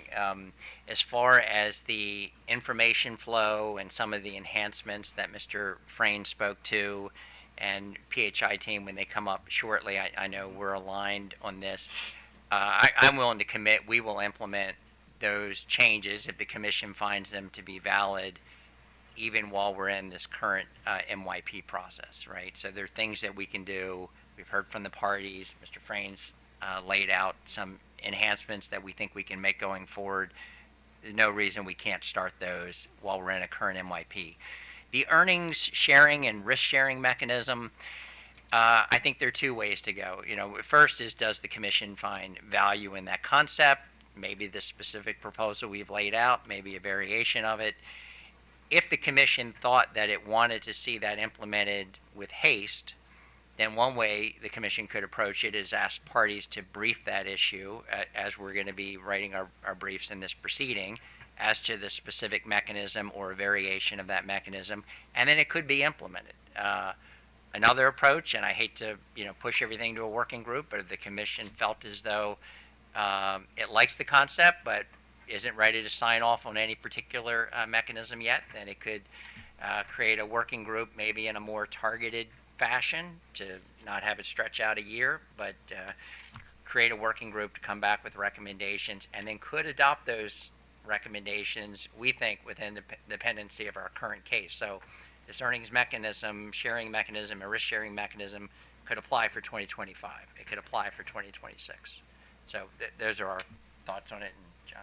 Yeah, no, I completely agree. I would just emphasize that if the commission, I think the commission can and should, act with haste on something like this, because I think we do agree that the cost savings that are available there are something that are important enough to to make sure the utilities are achieving and looking for now in the current multi-year plan that BGE is in, for example. I do think that if the commission were to say that it should go to a working group, that the commission should, as Mr. Case, I think, indicated, give really clear guidance on what the commission is looking for, mainly, and a defined timeline, right? The more guidance the commission can give, the more helpful and I think fruitful and effective the conversations in a working group would be, if that's something that the commission wanted to do. The other thing that I would just mention is that this doesn't, and I don't believe should be, the end-all, be-all discussion for what the multi-year plan structure in Maryland would look like, right? If the commission believes that this earnings risk-sharing mechanism is, something that would be beneficial and should be implemented with multi-year plans, wants to ask parties to brief it, as Mr. Case said, and then includes it in the order, that's great, but it doesn't mean that there can't be, future learnings and more improvements made as we go along. I don't think that, we should pretend as though we, know sitting here today exactly what every, circumstance and environment will look like in the future. And I think the commission should leave itself room to make those improvements again. And I think what, the companies, the proponents of the MYP, you're going first. So I guess what I'm giving you the opportunity to do is, what we're going to hear later from the people, from the organizations that either want to end it and go right back to historic test year, or want to have some confidence that the company does in fact hear them and know that there are significant problems that need to be addressed, and that the company is willing to potentially address those issues quickly, and it probably needs to be done before the conclusion of the MYPs that are currently in existence. So, I mean, do you have anything to say? Yes, we hear you, and we do commit, if we were to go that route, to try to address these issues. Yes, we hear you. to their satisfaction? We are so that committed to okay. trying to come up with a mechanism that addresses the concerns of parties. I will say this, rate making, there's lots of different flavors. If you're looking for absolute perfection, where it's something that every single party Not says, looking this for is perfection, wonderful. we're looking for- We didn't have that before. You know it. Yes. You witnessed it. We went to this format because we desired a change, right? We wanted to get to a better place. And so the years of historic rate making, I don't think the grass was all that green. And I'll just add too, we laid out on slide 8, other than the mechanism that we'll come up with a better name for, different ways that we can improve the process.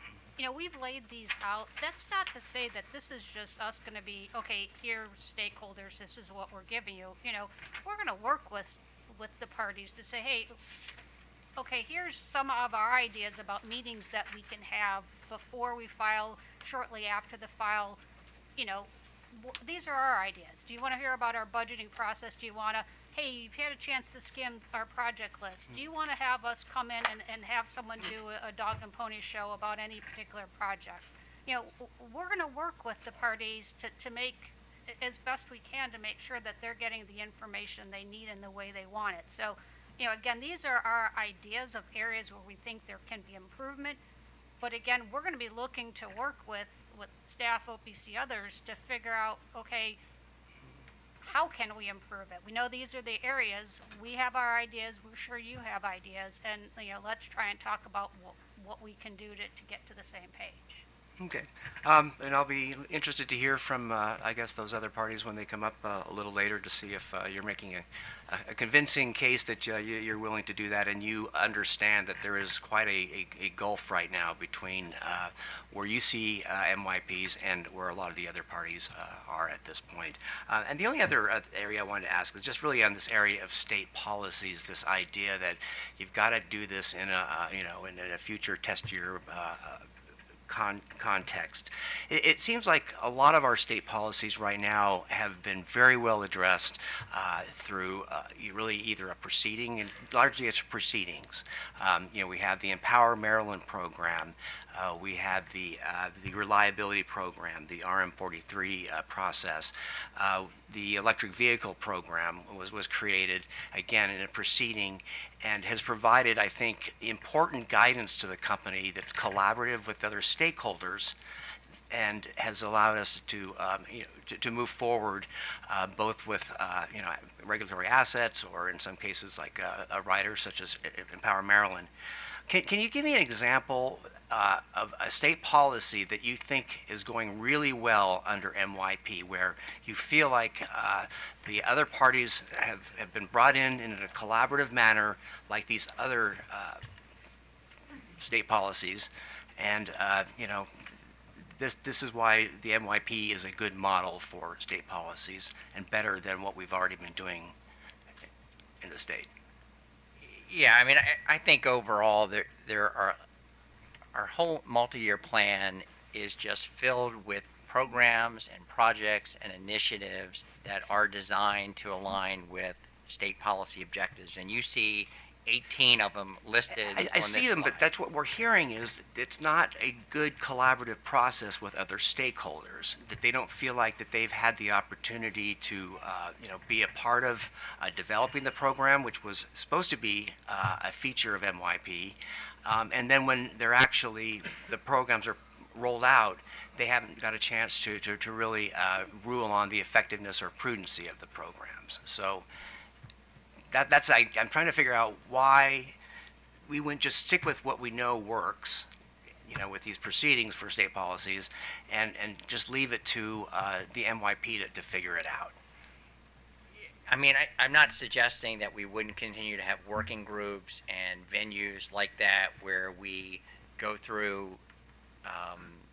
new policy requirements or new policy goals that the state has, and we kick around different ideas on how to get there, right? Storage was the latest one, right? A working group coming out of the storage.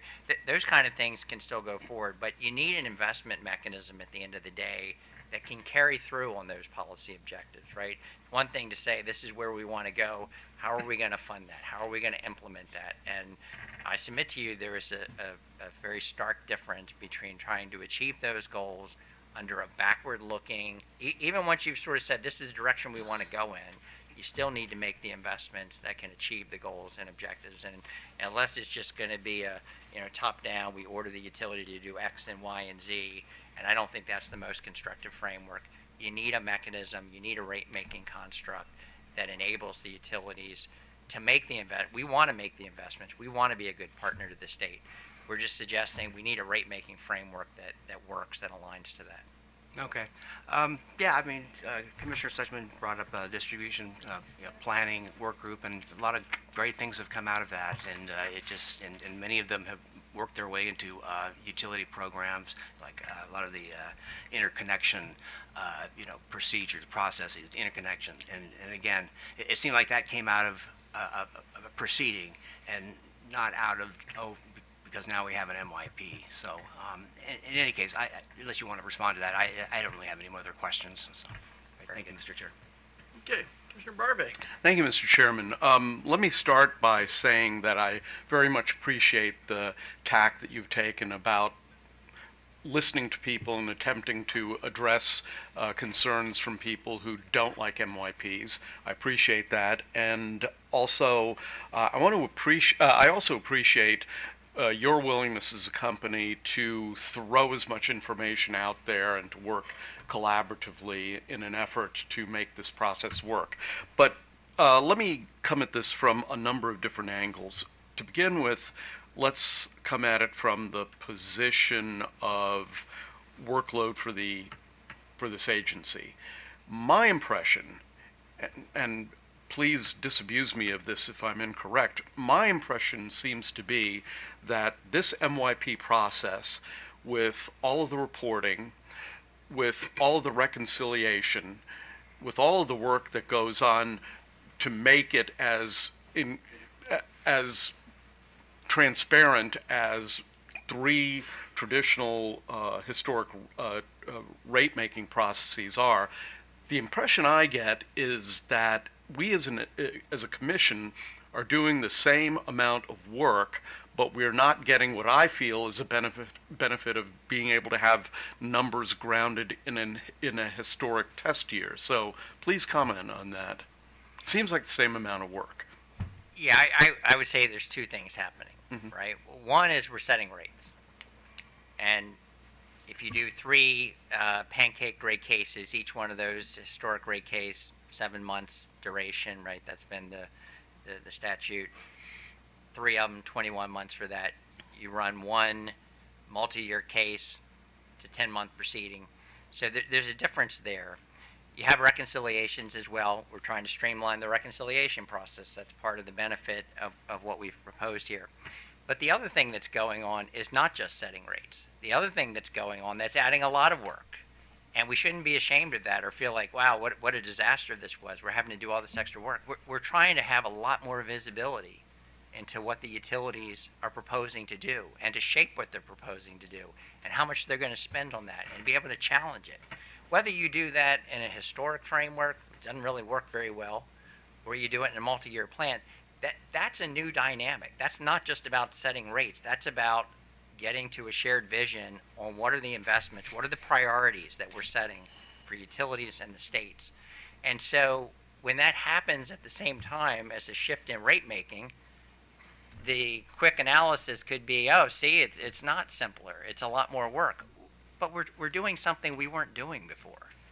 And we're doing something in distribution system planning we weren't doing before, and that's going to take work. It's taken us multiple years to even come up with the structure for distribution system planning. Yeah, these things are work. I grant you. They're a lot of work for us. We don't always enjoy all the debates we get into about our plans, but we understand that that's part of a healthy process.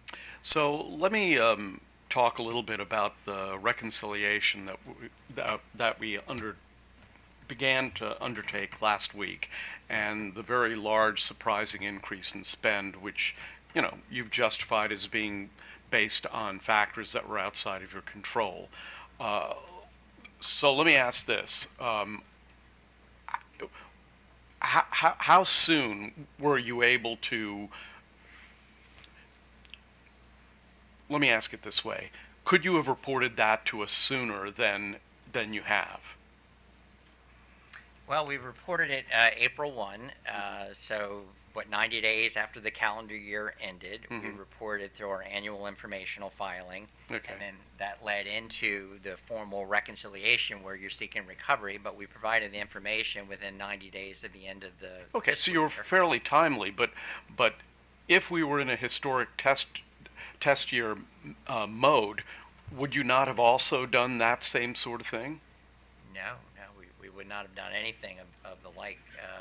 In a historic rate case, you talk about what you spent 18 months ago. There was nothing to compare it to. There was no forecast. There was no budget that was being used to set rates. Utility just comes in and says, here's what I spent. Here's the rate of return we think we need to raise capital going forward. There usually were 2 or 3 accounting issues that would get debated, but it is as far to the opposite extreme of what we have today. It's really even hard to compare. Okay, well, as I've been excusing my ignorance by saying I'm new here, so I'm not going to stop doing that for a couple of years. But I don't personally see why we are precluded, if we were to decide that historic traditional rate making was the way we ought to operate. I don't understand why that precludes us from having you and other utilities report to us about what they believe their plans are going to be in the future. Because I know as a corporation, you report to your board of directors and you probably have a 3-year plan and a 5-year plan perhaps that you're informing them of. I don't understand why that can't be a part of the rate making process in a non-MYP setting. Or is there a legal thing that prohibits you from doing that? I wouldn't say that there's a legal reason why we couldn't do that, but I would say that that none of that was ever part of the discussion in traditional historic test year base rate cases. And so I think that, if we went back to historic test year rate cases again, the traditional way, that discussion is simply not going to happen in that context. I think I would submit that, a lot of the additional work that, parties may be feeling right now with the multi-year plan isn't just about the multi-year plan structure. It's about the, amount of change and, the number of initiatives and policy goals that the state is embarking on. And this is a journey, and what the multi-year plan gives you that a traditional test year rate case is never going to give you is the ability to talk about where the limited resources that customers have today should be directed so that the utility takes the resources and invests them in the places that stakeholders and ultimately the commission believes are the best places to do that, and so that we can find the most cost-effective way to deliver on all the goals that the state has for utilities and that quite frankly are growing by year.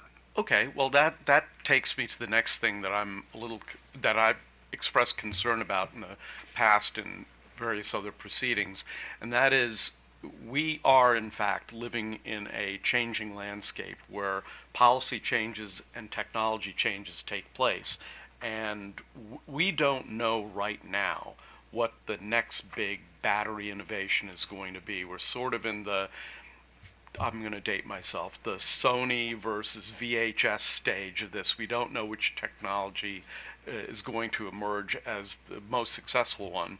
But these technology shifts tend to happen quickly. And my concern is if we lock ourselves into a 3-year plan, that it might be difficult for us to pivot in year 2 or year 3 to say, you know what, it's that technology we want to use, and we need to use it because of this law that was enacted last session in Annapolis. It seems to me, and please correct me if I'm wrong about this, my impression is that if we had individual rate years, we would be more flexible in our ability to pivot to a new technology. What do you think about that? Yeah, I would not agree with that assertion. I think we view the 3-year MYP, and maybe you'll fault us for this, but we view it as it's our tentative plans going in, but we are going to adjust as real world events and changing conditions happen. Sometimes I think parties get frustrated about that. They say, well, you provided us this plan, this template, you didn't adhere to it 100%. That's right, we didn't. We made adjustments, sometimes on the fly, never for sort of, just arbitrary reasons, but we're managing the business day to day, hour to hour, year to year, and we do make adjustments on the fly. So when the legislature passes the Warmth Act, and it says we want the utilities to come forward with proposals for network geothermal, we began working on that. Was that in our plan ahead of time? It was not. When the Drive Act comes along, same sort of thing. I mean, we could go down the long list of legislative changes or sometimes regulatory changes that drive us to modify our plans. So we have that flexibility, and we exercise that flexibility today under the MYP framework. I don't always sense that parties are happy about that, but we're doing it because, in our view, it's the best way to run the business and to support the state's goals. Okay, I want to turn our attention a little bit to this earnings sharing mechanism, equitable earning risk sharing mechanism concept here. And it's not something I fully understand, but I'll get myself up to speed quickly on this. But I'm just curious, given the reconciliation process that we had last week, I'm wondering how you would describe that kind of a policy would have fit in with your reconciliation. I'm just curious about that because I'm just not knowledgeable enough about it. Yeah, we were curious as well. So we did take a look at the 2023 reconciliation, thinking about how a mechanism like this, might have worked. And of course, because the mechanism wasn't in place, we can't necessarily say exactly what different behaviors BGE in 2023 would have taken to try and find some of the savings that would have been a win-win for BGE and customers. But looking back at what did happen in 2023, I think for electric, we think we would have been right at the point of this deadband that we're proposing here on the upper end. And so, that would have meant that, we would not have been, if we were there, we would not have been seeking to, kind of recover $150 million or $79 million, we'll call it, that we requested for electric here this year, right? That doesn't mean that, those exogenous costs that we, have talked about, the SORMs, the new business, those things, wouldn't have been, reviewed for prudency at some point in the future, but there wouldn't, the process of going through this would have been more efficient because we would have made the annual informational filing earlier this year. It would have, let's say, said that we were, within the deadband, so there didn't need to be, this reconciliation. Now, what this mechanism would do is incent the utility to find, savings and more efficient ways of doing things for all of those non-exogenous categories. And we actually did do some of that in 2023. We did look to find ways to offset some of the cost increases that we were seeing. In fact, if you look at what we were able to achieve for electric just in those non-exogenous categories, if you look at the record levels of inflation, we actually came in much lower than, we'll say that the inflation above what had been forecasted was probably about 9-10%. We would submit that we came in a couple percent, so we were 5 or more percent under that. This mechanism would incent us to achieve it, and to the extent we can achieve it would actually result in customers sharing in those savings that we would find and could find on a real-time basis. So that's kind of the benefit of this that we're looking at. I don't know if that really answered your exact question. I really more wanted to hear what the thought process, what the process was for this kind of innovation, or it's I mean, this sharing process sounds like a PIM. It sounds like performance incentive type mechanism. I would call it a form of, that, and it's one that's, like we were saying before, is fairly widely used across the country. About half of the states in the country use a mechanism like this, and a majority of the states with aggressive climate goals do. I'll add one thing to that.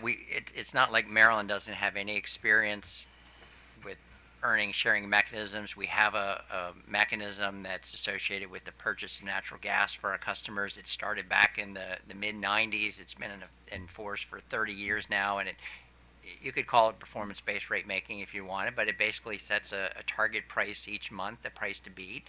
And if the utility goes above that, then the utility has to absorb half the cost overruns. If the utility can find innovations to come in below that number, then we share the savings 50-50. It's been modified over the 30 years a couple of times, but basically it's served customers well for almost 3 decades now. And there are other smaller examples of that, but it's not like we have zero experience with this sort of thing. Okay, so my last question is going to be a very broad philosophical one, and it's a concern I've heard from some of the opponents of multi-year plans, and it's this. I mean, we are in effect rate making based on 3-year estimates to a very great extent, and I think that's inherently risky.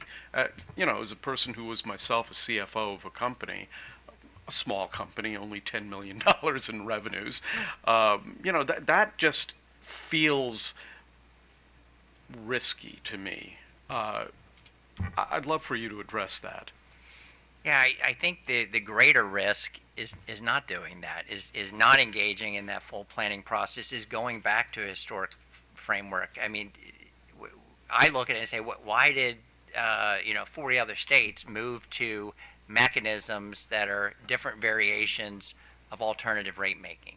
Right, we had a model that started 100 years ago, right, and that was in place predominantly across the U.S. But most states now have moved away from that because they want to be involved in planning. Planning doesn't mean it's a guarantee. It doesn't mean that we set a forecast on what the utilities will invest in different programs and projects and operating costs.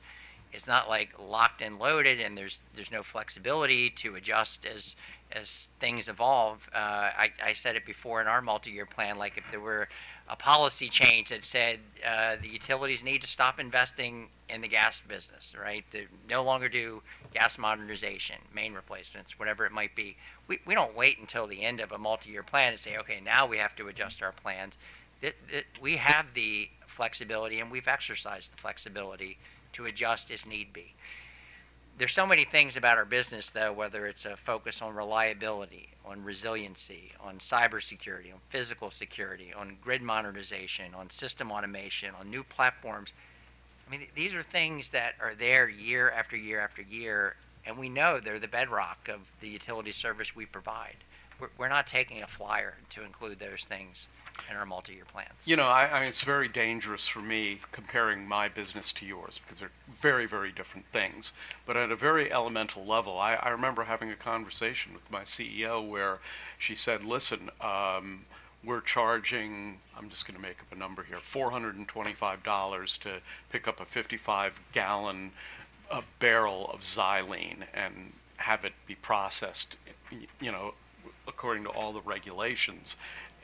But we never had a conversation of, and should I leave it that way for 3 years? Because it was always assumed that the price was going to go up or down over the course of the future based upon what our cost inputs were and how competitive we were in the marketplace. And I recognize you're not in a competitive marketplace by definition, so it's not the same.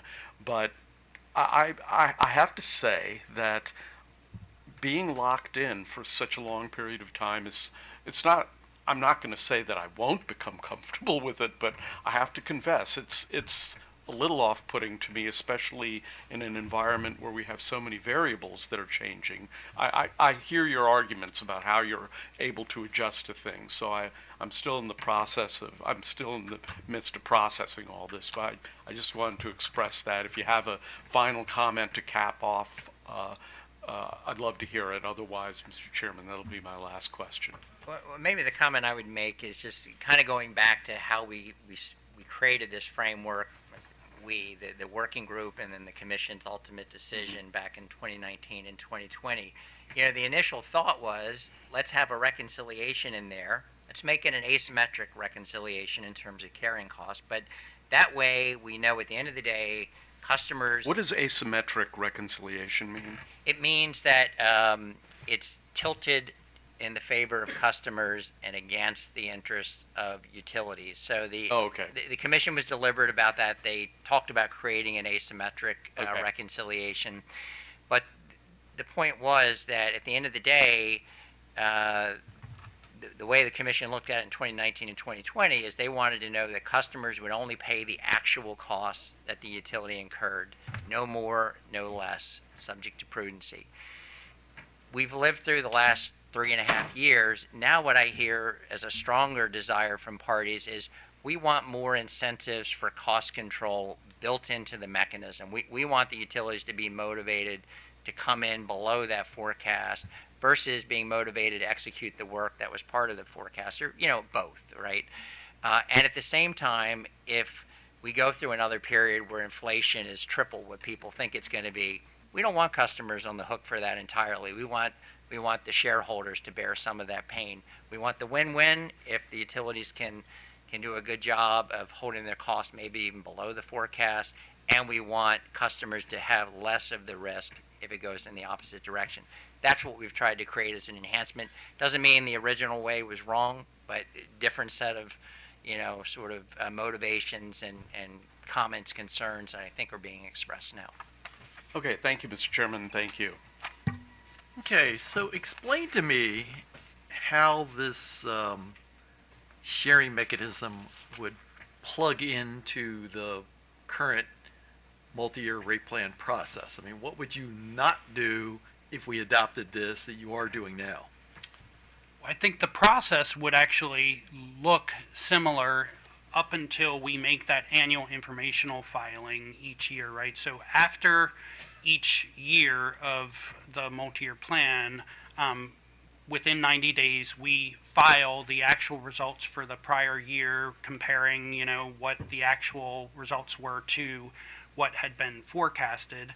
We would still do that here with this risk sharing mechanism. We would also in that filing show what the results looked like first, actual results, and then secondly what the results looked like for the non-exogenous costs, we'll say, that are subject to this earnings risk sharing mechanism. And to the extent that the utility is then within that deadband, there would actually be no reconciliation proceeding needed.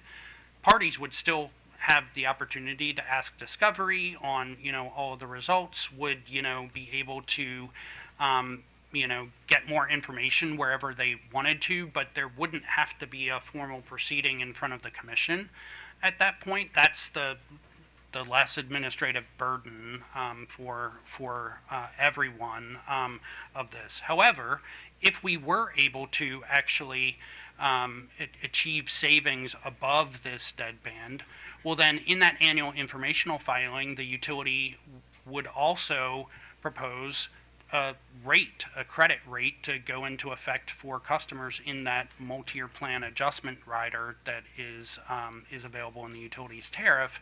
And the utility could propose for that credit to go into effect, let's say, within 90 days of that annual informational filing. So it goes to, customers in a reasonable real-time format, but there would still be the ability for, parties to ask some discovery and ultimately for that filing, we'll say, of that multi-year plan adjustment rate to come before the commission in an administrative hearing, maybe, before it would go into effect for customers.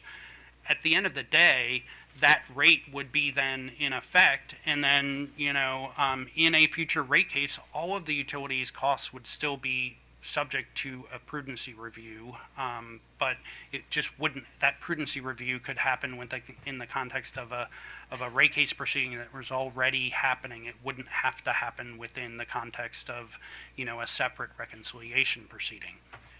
If the utility were to actually come in under the deadband, and so there were cost pressures that somehow the utility wasn't able to offset, the utility then in that annual informational filing could also include a request for, recovery of that amount up to the bottom of the deadband. Quite frankly, if the commission wanted to find more administrative efficiencies, the commission could say that that request would need to happen in the context of a future rate case and wouldn't happen, in a separate proceeding at that point in time, and the utility would be, still able to seek recovery of that, 50% below the deadband at that point in the future. But nothing would happen at that point with customer rates if that's what the commission, wanted.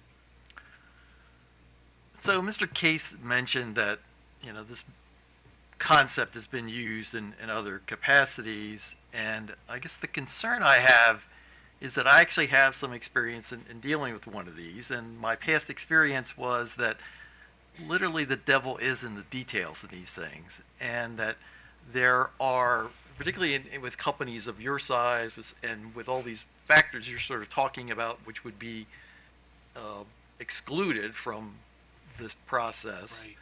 It actually creates a situation where the sharing never really happens because these other factors inevitably create enough need for money that it just happens to just eat up the supposed savings. And so I'm concerned that adoption of this, it becomes aspirational at best and never really happens in reality. Now, I'm not as familiar with the natural gas situation you were talking about. My experience is with a whole different industry but a fairly large utility company that had, similar to you, lots of stuff that, counted, particularly depreciation and things like that. The exogenous factors that you mentioned here, is this sort of like your bottom line, or is this just a suggestion, or some of these things that wouldn't necessarily have to be considered part of the reconciliation? I'll comment on that. In the days of historic rate making, we didn't have protection against exogenous events. So, we're trying to come up with something that's appropriate. I would say let's take storms. Maybe of all the exogenous events, that's probably the biggest on the list. I can think of the large hurricanes, Derecho and Irene, and some of the other ones. It's not unusual if a utility would spend $80 million recovering from a storm over 7-8 days. When you've lost 3/4 of your system. Numbers like that. It seems to me that's a pretty easy one to say. You want the utilities protected against that, especially when today we're employing this concept of zero budgeting. We're going to plug in a zero, and then whatever the actual is, we'll reconcile that at the end. You could put in a plug of, let's take the 5-year average. If the 5-year average was $30 million a year, well, then we plug in $30 million a year. And if it's only 10, what do you want the savings to be refunded back to customers, or do you want the utilities to wear that risk? Point I'm making, you could pick any one of these things. Our goal was to keep it fairly limited to things that most parties would agree. The utility doesn't have much control over storms. We want them to have the financial wherewithal to be able to recover from these things and to spend the money and bring in mutual assistance to get it restored as quickly as possible. So that to me is like at the top of the list. I think some of the other things could be debated. Commissioner Suchman made the point about we're always subject to new regulatory and legislative paradigms. That's just the world we're in.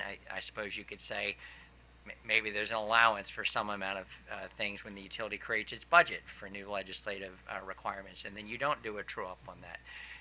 I think we were just trying to say we were trying to take care of the things that are the most impactful, the most material, and the least within a utility's control, and everything else, run it through the sharing mechanism.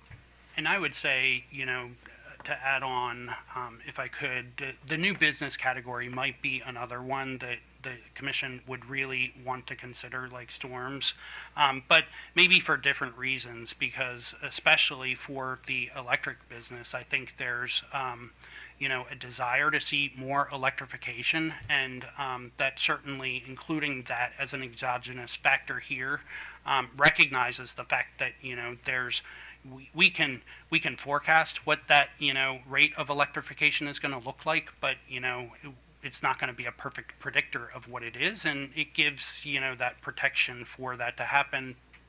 Plus the fact that with new business, if there is incremental spending for new business and there are more new customers and more new connections, that also means there's going to be more new revenues above what had been forecasted, right? So to the extent that there are new revenues above what had been forecasted, that is actually going to benefit existing customers and rates, and shouldn't put based on our current extension charge policies, more pressure on existing customer rates or the revenue requirement and reconciliation. So I would submit new business also makes a lot of sense to include as an exogenous factor, at least for the electric business.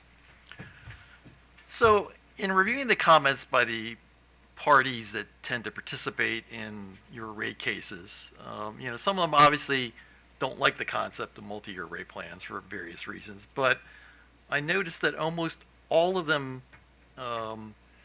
mentioned that the result of this process had not lessened the workload, but actually increased the workload and made it more problematic for them to do their jobs of reviewing, particularly within the reconciliation process, reviewing the expenses and making recommendations to us about what ought to be done. Now, I know that you've offered some, comments to try to sort of fix that problem. But is it your view that, that more extended discussions with those parties could lead to a process where the reconciliation process and the review process that they go through and the information gathering that they need for their to do their jobs can be improved, so that because it strikes me that one of the things that the commission talked about when they adopted this pilot was this idea that doing this would in fact actually reduce the workload on staff, on OPC, AOBA, and other parties like that. And as I said, their view is that that's not happened. Yeah, and I guess I would say a couple of things. One, I absolutely do think that the recommendations we're making here can and would improve the process. It would make it more efficient. It would make it more effective. I think there's also going to become a greater base level of kind of understanding. Certainly going through any pilot, and certainly going through a pilot of a multi-year plan proceeding like this is going to require more effort and work. And I think that's for sure what parties are expressing and what they felt, and I understand that. But I also think that as we kind of make improvements like this and as we move forward, there will be a greater, understanding of how to go through this process, of what this process looks like. We'll find more ways to be efficient and effective with it.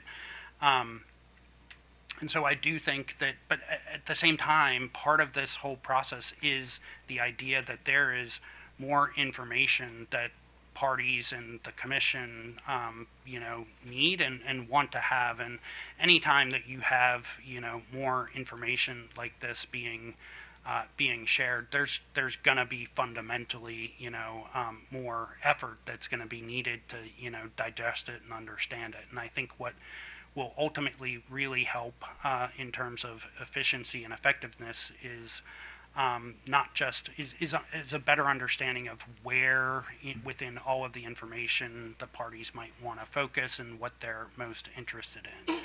At the end of the day, I think it's also difficult. We're all human. It's difficult sitting here to kind of, compare what we actually experienced over the last 3 years with what it would have looked like and felt like to experience if we hadn't had the multi-year plans and had, kind of traditional base rate cases that we had been filing every 7 to 8 months, because that's what it would have looked like. And, I think, if we were able to really kind of, stack up the level of effort and resources it took to do the multi-year plan with the level of effort and resources it would have taken to do all of the historic test year rate cases, as Mr. Case said, a 10-month proceeding for, a multi-year plan now versus, we'll call it like, let's say we did 4 rate cases in the last 3 years, because I think there's a reality that, we could have done, 3 to 4. It would have been 21 months in rate cases to 28 months in rate case proceedings. And when you look at it that way, it's hard to, kind of say that there would have been that much, savings in terms of the level of effort. I really do think that as we move forward, find ways to be more efficient and effective with the multi-year plan process, that it is a tool that is going to, and a venue that is going to give us the ability to, find ways to be more effective and efficient, where the historic test year rate case process simply does not have the ability to do that. Okay, thank you very much. You want a break for lunch or do Pepco? What? Yeah, who wants a break for lunch? Okay, okay, so we're gonna come back at 1 o'clock. So, thanks.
important. And when in doubt, call Barve. Okay, so back on the record in 9618 and 9645, and we have Pepco. So go right ahead. Good morning. Whoever starts. Good afternoon, Chairman, Commissioners. Kim Curry representing Pepco Holdings. As I mentioned during the appearances, Ms. O'Donnell and Mr. Lemming will be presenting our presentation today, so I will turn things over to Ms. O'Donnell. Thank you. So, good afternoon. It's a real opportunity and pleasure for us to be here in front of you to provide our perspective on the MYP regulatory mechanism and showcase the benefits that both Pepco and DPL MYPs provided to our customers. So starting on our first slide, as noted by my colleagues from BGE, Maryland has ambitious climate goals and policies to address climate change. And in 2019, the Commission recognized that the energy industry was rapidly undergoing fundamental changes. It found that a properly constructed MYP was in the public interest and can result in just and reasonable rates. As Mr. Frayne illustrated, you can see that across the country, MYPs are widely accepted as a rate-making construct and that are in the public interest and deliver benefits to both stakeholders and customers and the commissions. Pepco and Delmarva Power's MYPs have delivered those intended benefits. Not only has it provided our customers with more predictable rates, but also created greater transparency into our spending plans, which has enabled a constructive discussion and opportunity for stakeholders to weigh in on those plans. Specifically, under the current MYP framework, Pepco and Delmarva Power have provided detailed information regarding capital spending when their MYPs are filed, and including the justification for the distribution programs and detailed project-level work plans before costs were incurred. Based on the conversations earlier, I think it's important to point out that the MYPs enable a partnership, which may not be the same under traditional rate making, and I think that that partnership is key.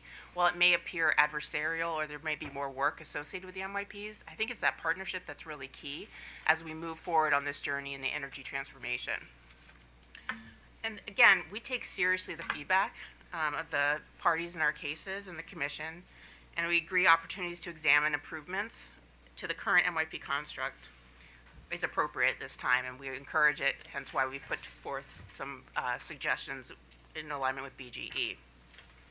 But MYPs need to be agile enough to enable components of it to evolve, and without ceasing its operation altogether simply because the stakeholders raise concerns about a particular aspect. I don't think it's a reason to just throw the bathtub out with the bathwater, as one would say. And as discussed earlier, we are amenable to considering changes, such as the proposed equitable earnings risk sharing mechanism. You can go to the next slide, Kim, thank you. So as noted, there's several undergoing fundamental changes occurring in the industry, and it will require a significant scope and pace of investment to meet the goals and policies of the state. This is especially true in Pepco's service territory, which includes parts of Prince George's and Montgomery counties, which are pursuing numerous policy goals as well that will also require significant transformation of the electric distribution system. PHI's advancement of these policy objectives has and will require careful and deliberate investments in the distribution system that must be planned and executed while considering balancing the impact of our customers. However, as the Commission has recognized, the traditional rate-making method based on historic test years primarily looks backwards. Mr. Case described it as a rearview mirror versus looking down the road.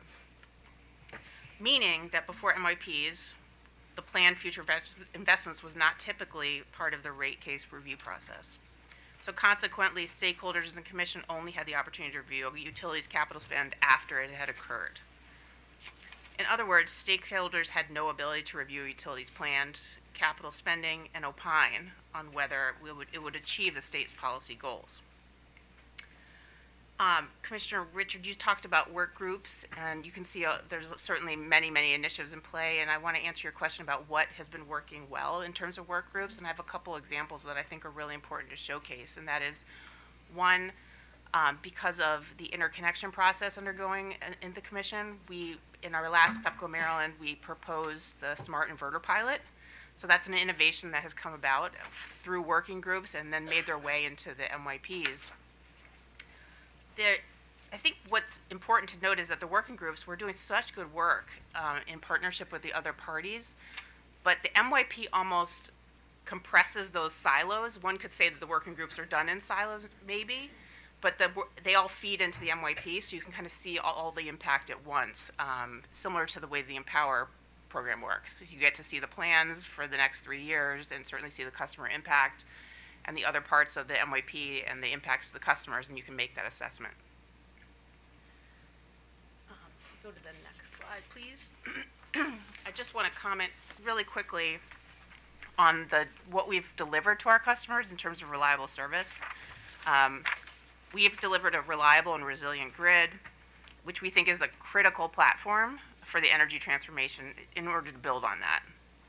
A couple key highlights I'd like to share. The slide essentially shows our history for both Delmarva Power and PEPCO of our SAIDI and safety metrics when compared to either the merger commitments or the COMAR regulations that the Commission has put forth. A couple stats. PEPCO has achieved the best reliability indices of any utility in Maryland from 2020 through 2023. DPL has maintained first quartile reliability in 22 and 23. And staff actually did an analysis looking at SAIDI Med, which is essentially looking at SAIDI during major event days.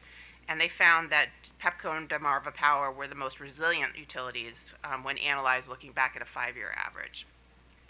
Additionally, energy transformation efforts such as DER deployment require a reliable foundation as well. I want to move to the next slide. I'll quickly touch on customer satisfaction. Both Delmarva Power and PEPCO have experienced high customer satisfaction and have been recognized by J.D. Power.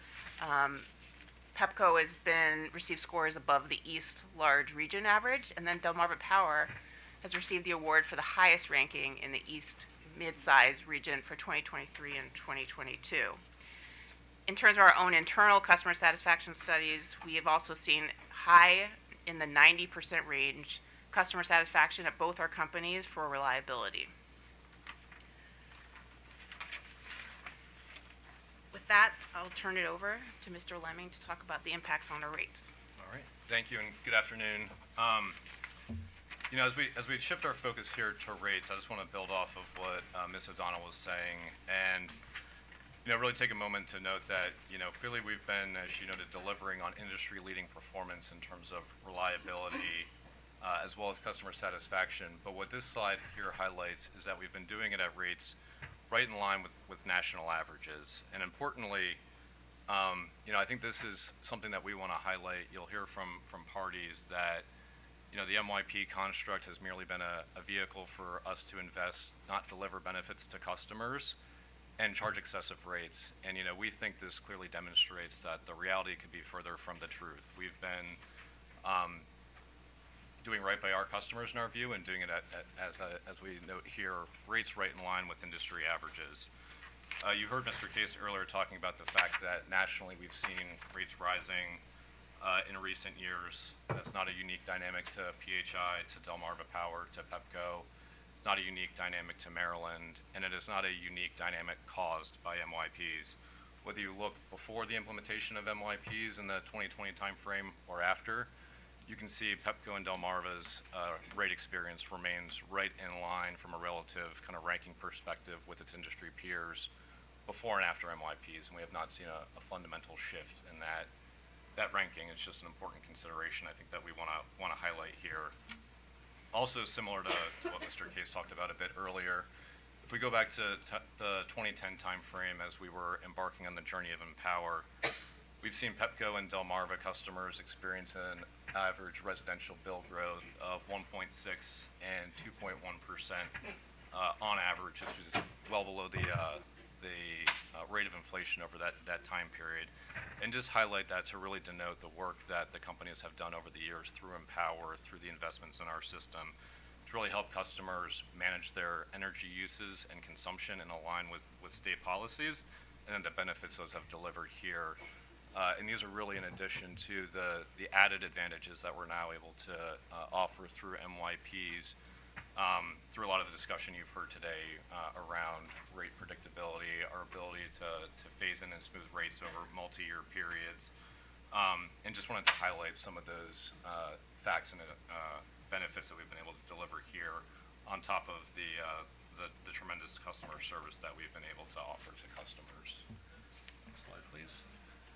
I'm not going to drain this whole slide, but I think this really helps us kind of offer a summation of some of the points you heard from BGE earlier this morning, just around the reasons that we really see MYPs being an important mechanism for Maryland to continue to utilize moving forward as we move through the energy transition. You know, we talked extensively, or you all talked extensively with Mr. Case this morning, regarding the alignment of state policies with utility investment plans, how that wasn't something that was traditionally done under traditional rate making, that we're able to provide customers a view into rates and utility plans going forward and give them that understanding of predictability.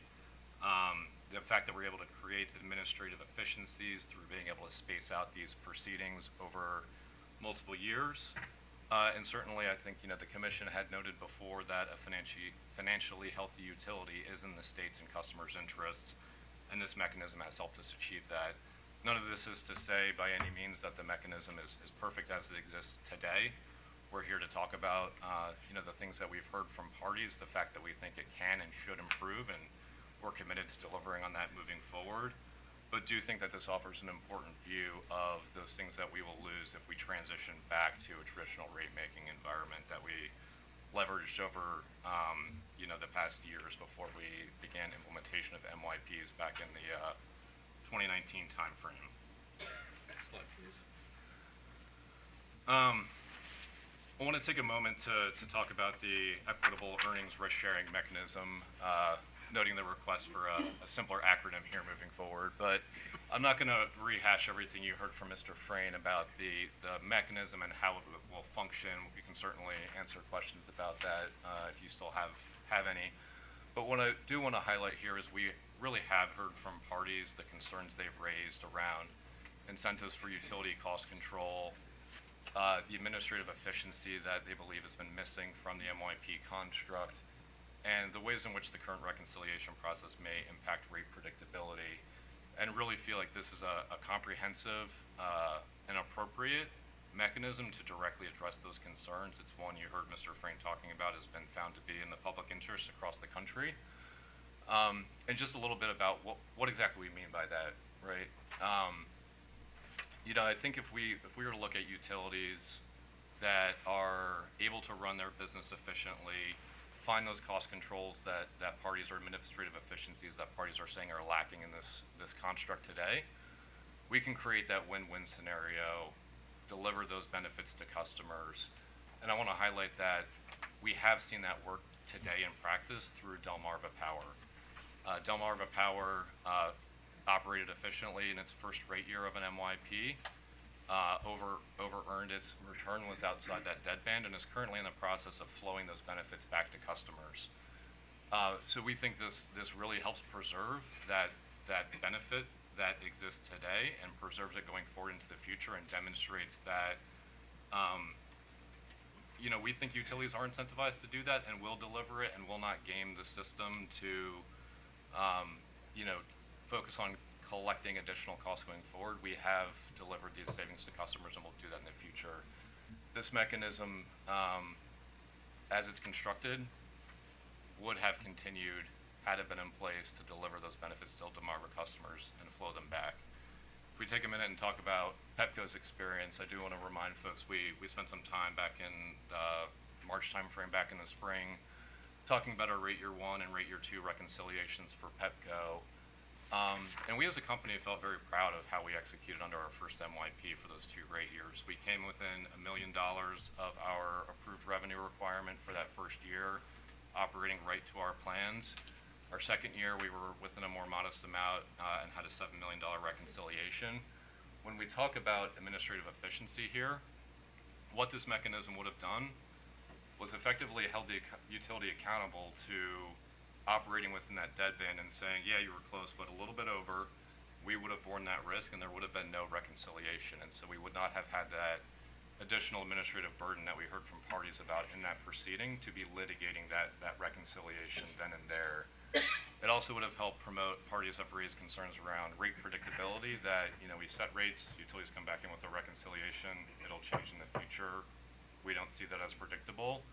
Again, had you eliminated those reconciliations, that would not have been a a reality or a concern to be addressing through those proceedings. So, for those reasons here, really feel like this is a strong proposal to deliver on those benefits and address those concerns from parties that have been raised there in those proceedings. Next slide. Again, Mr. Frayne spent a good amount of time this morning talking to you about these benefits. We stand in complete alignment with BGE and ready to deliver on these improvements and enhancements to the construct. We think it's important that we continue to deliver on our commitments around transparency, accountability, prudency, hear the calls from other parties to perhaps make enhancements in these spaces and deliver on that. And we are committed here to do that today. Again, I think we talked about it a bit this morning, don't want to rehash all this, but certainly happy to answer any questions or have further discussion that folks might be interested on these improvements or other ways that we can address parties' concerns in the construct. With that, I will turn it back to Ms. O'Donnell to wrap up our comments here. Sure. Similar to BGE, thank you again for the opportunity to present these ideas, and we ask that you consider the proposed improvements in the proceeding, because we think that will essentially continue and provide the benefits that were originally envisioned through the MYPs, including the reduced administrative burden and the filing of less frequent rate cases and greater transparency, as we discussed earlier. In terms of the mechanism that Mr. Lemming has just briefly presented and that BGE presented before, I think it really does enhance the construct, and I hope that you know that we really do hear what the stakeholders have experienced. We certainly have experienced a lot of learnings through the MYP process. One great example, I think, is that in our first PEPCO Maryland MYP, we were asked to revise our billing determinant forecast and the methodology that we used to develop those forecasts to be more granular. And we applied that to our Delmarva Power MYP. And we did meetings with the stakeholders in advance of that MYP to explain how the forecast had changed and what were the benefits of it and what were the results, basically comparing it forecast to forecast. And I think that the parties, particularly staff, appreciated it because they ultimately accepted the forecast. So that's an example of us doing it in real time. But I can imagine seeing that expanded so that we can have more of those discussions around capital planning, like Mr. Frayne talked about, coming in for a specific deep dive on a project, as an example. So thank you for your time, and we're certainly here to answer any questions if you have them. Okay, Commissioner Richard. Thank you, Mr. Chair, and thank you for your presentation this afternoon. Probably similar to my questions this morning, I didn't think of anything brand new, but I did want to just start with the importance of considering with the ratepayer burdens, the energy burdens that we're hearing a lot about, because while I'm not disputing the numbers that you're providing or the utilities you're providing, it's also true if you go to some of the other data sources at Department of Energy that Maryland is an expensive place. And we are, in some cases, depending on what ranking, either top 5, top 6, and we do need in cost of our electricity.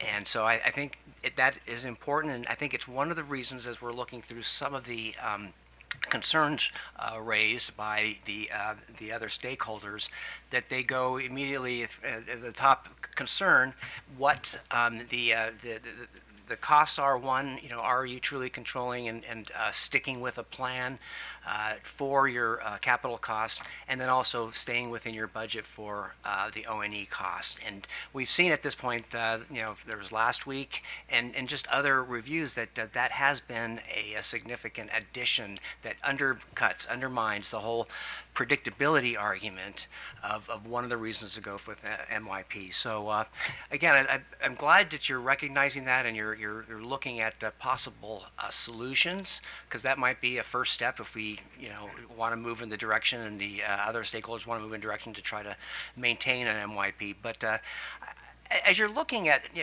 this is an innovative concept. I'm looking. I'm sorry. You have no idea what I'm looking at on my screen here. I've got your presentation here. But I assume the earnings. Yeah, and I'm actually looking at the dead band, the equitable earnings risk. Have you also just looked around the country, MYPs, and there are most places it's come. My understanding is they don't have a reconciliation process for this type of a rate design. Is that something that Exelon utilities are willing to consider and look at? As far as how we control that aspect of the uncertainty, the unpredictability of rates that seem to be what we're experiencing so far in our pilot program. So I want to make sure I'm clear on your question is would we consider not having a reconciliation Correct. at all? I think we're open to different ideas, and so I don't want to answer that necessarily sitting here today. Understood. But I do think that we do have the opportunity to look at other states and what they're doing, and we can certainly take that back and respond to that on briefs. But I want to allow Mr. Lemming to opine on his experience with the other states. Yeah, and I think to your point, we look at this as a move to more closely align, I think, with what we see in other states. You heard Mr. Frayne talking this morning about how a lot of states with ambitious climate policies have MYPs. A lot of those states, we did a deep dive into 10 states that have very ambitious policies. They have MYP frameworks in place. And about half of those have this mechanism in place as well. And when we look at those, I think this is intended to replace a reconciliation process as we know it today, right? It's supposed to be a performance incentive, as we talked about a bit this morning, for the utility to advance a plan, go stick to that plan. If you miss the plan, you bear risk. If you can deliver efficiencies, you have a benefit there, and then the customers also benefit in terms of those efficiencies being continued and delivered to them in the long run. So we think this mechanism does kind of address that reconciliation concern we're seeing today. Move us more in line with what we're seeing across the industry. And I think as we've looked at various different jurisdictions like California, Massachusetts, et cetera, that have these things in place, a lot of them have just this type of framework here, right, where it's an earnings sharing process. And they have these what are called exogenous kind of trackers in them where there are some kind of pre-specified, predefined type of events that are known and defined ahead of time that you can track, but that's certainly a policy determination and discussion that I think, as Ms. O'Donnell noted, we're certainly open to having. Okay. And what kind of guidance from the commission? Because again, I think we want to really let the, I hate to call it a work group, but the stakeholders come together and try to figure this out. But I think the chairman brought up there, it really all goes into the detail. Details, what is exogenous, because, and what, where are we going to provide some of those ratepayer protections? Because obviously, I can't use electricity. So once it's done, and then if you come back, you imagine other businesses, they got to go back and say, oh, last time we were in the grocery store, I didn't charge you enough. It's got to be something that's fair and predictable to the ratepayer. So I just wanted to again kind of get confirmation that you're willing to work with the stakeholders and come and again they're having an opportunity to speak after you today, so I want to hear their responses, but to really take seriously this concern about, yes, we are an expensive state. Electricity is expensive here. We need to do all we can to make sure that we control those costs. Yeah, and you have that commitment from us that we want to hear what stakeholders say in the following panels. And I think we could handle this on briefs, so very specified briefs, to maybe get into more of the details, as stated earlier. But definitely want to hear what the parties say, and we can consider that as a part of our briefs as we go through with the proceeding. Okay, good. And again, the other, I think it's the following slide where you kind of start talking about enhancing, the various, the transparency and alignment. Again, there's a lot of important detail here that we're hearing some serious concerns raised by stakeholders that the current process just is not working. So again, I don't know if I have a specific question, but just things like really taking seriously about our staff resources, the stakeholder resources. I mean, we had to go a couple of rounds, as you recall, for your last MYP, just as we're trying to communicate that our staff are really stressed right now, and hopefully that wouldn't be the case in the future. That again, everyone takes seriously the benefits of MYP for both sides, for all stakeholders. So I think with that, and the other again is just alignment with state policies, because again, I thought you used a good example, but of how what happened in the distribution planning work group did work its way into the plan. But the reason I think it was accepted by the commission is because it had that thorough review. It went through a process that vetted that, yes, this is important for our state policies. And what, again, I'm hearing from a lot of the stakeholders, a lot of the things that are showing up in MYP plans right now aren't given that, first of all, first review, and then after, not the opportunity to really understand variances and the prudency. So anyway. Mind if I comment just on Please that? do, Yeah, please.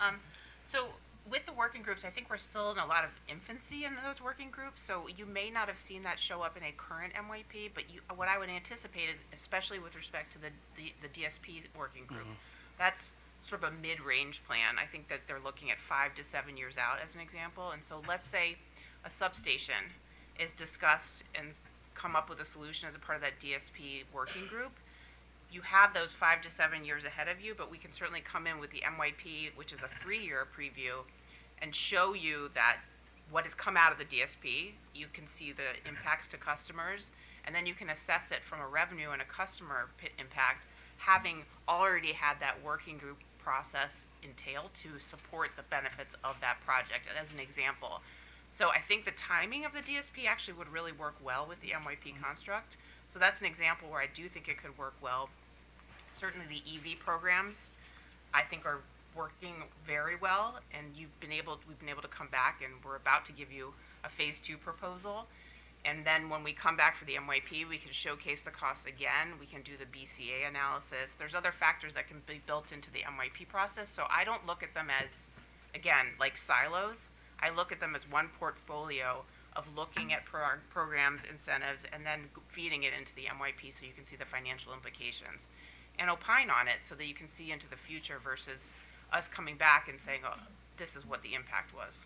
And I agree with everything you said. I think some of the successes we have had is the fact that these proposals have come out of the work groups, Yes, and agreed. they were able to make that part of the case. Everyone could stand behind it.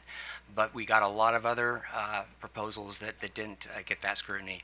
And again, it can work in an MYP, but you look back to the derecho and to I think it was Hurricane Isabel. That was an era where Pepco was really challenged as a company. It was in some of the surveys one of the worst in the nation.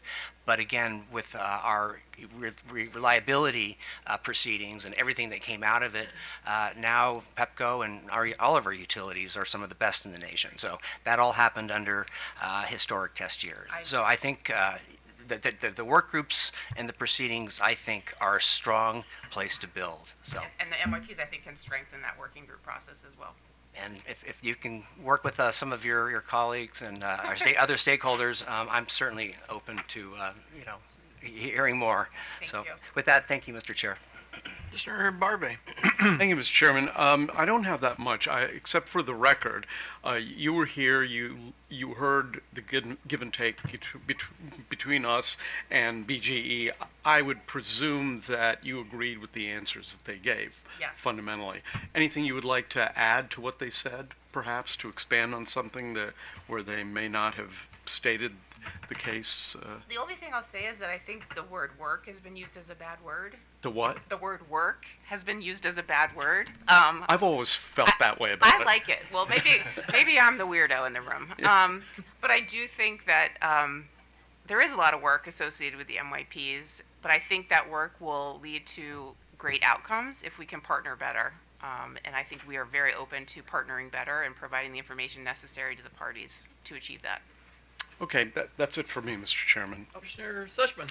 Okay, so let me understand, because maybe I'm missing something. So the chair had asked Mr. Frayne earlier whether this risk sharing proposal could be incorporated into the last of the reconciliation proceedings, and he said yes. Which which actually wasn't making a lot of sense to me at the time.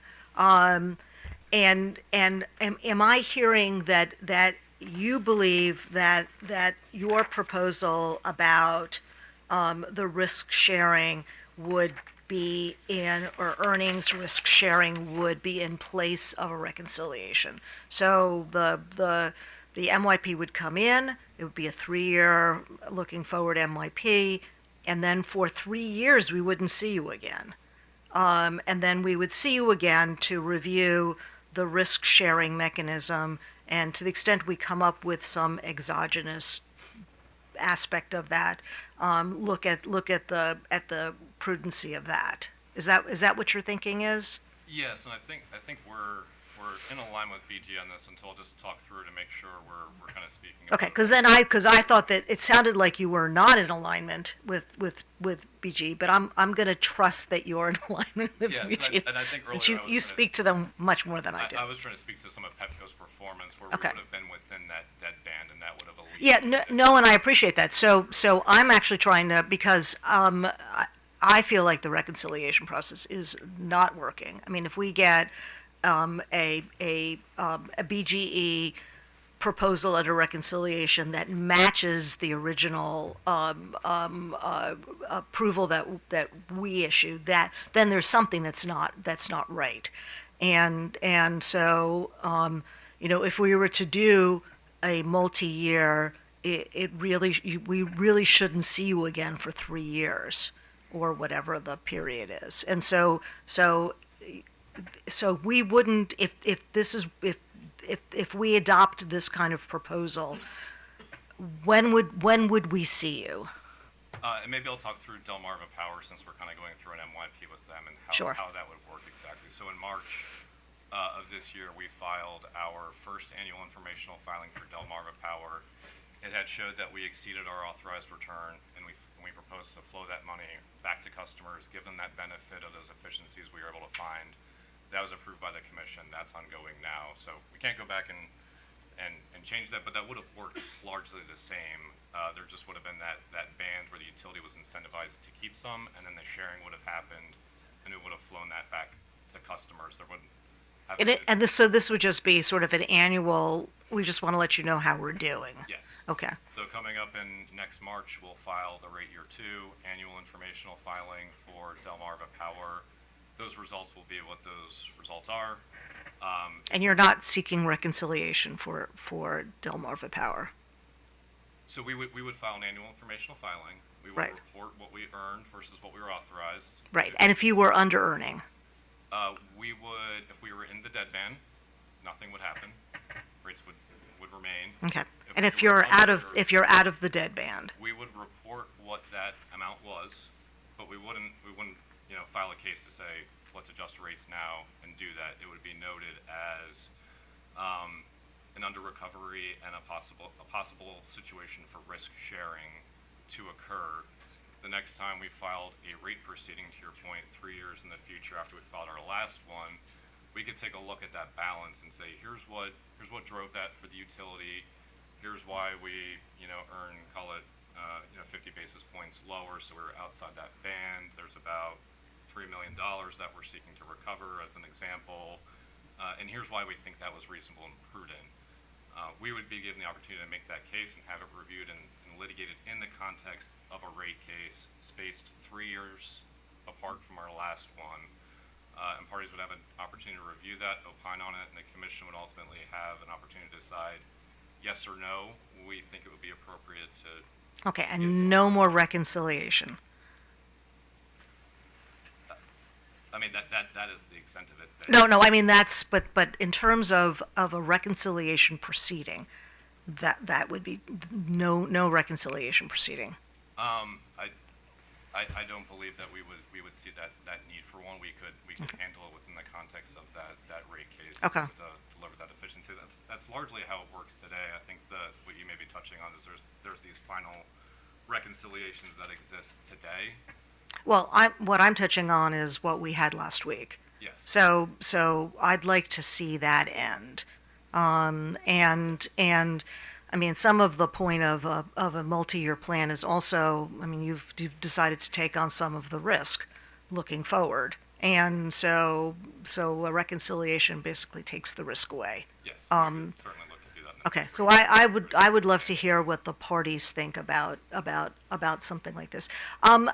So let me just ask you. I mean, I understand the point of looking forward. Sort of, this is what, as opposed to what Pepco's done in the past, this is what Pepco is planning on doing in the future. I mean, the challenges that we're seeing is not the 1 year out, but it's the 2 year out and the 3 year out. Have you thought at all about, rather than go back to historical test year, have you thought about the possibility of having a single year forward-looking test year as an alternative to, I mean, if for whatever reason we decide that a multi-year test plan, a multi-year rate proceeding doesn't work in Maryland,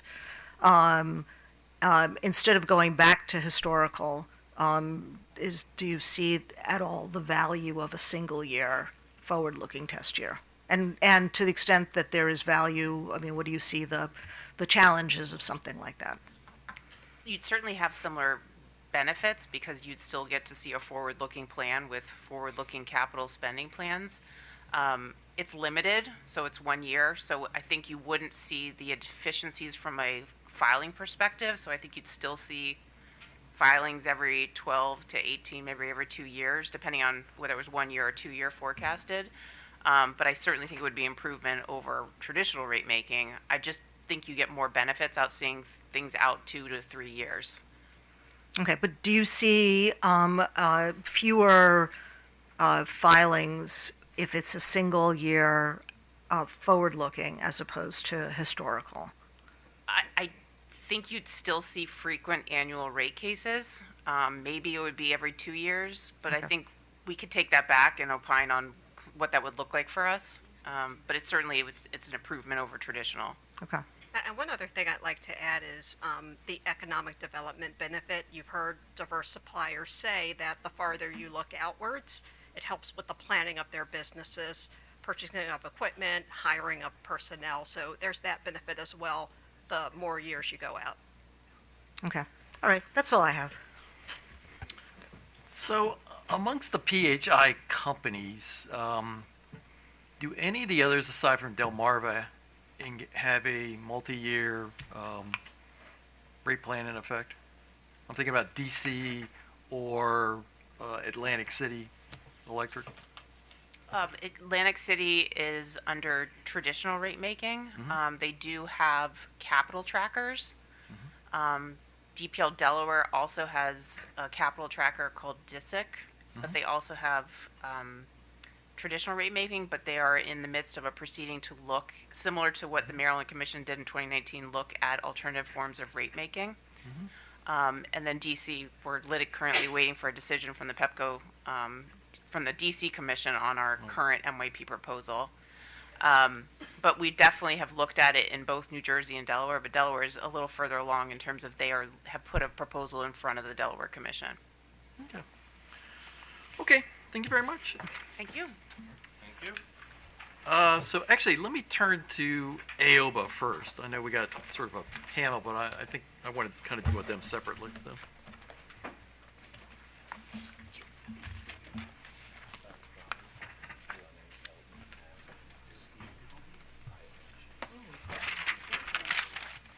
Frank, you see we're back on schedule. Oh, yeah.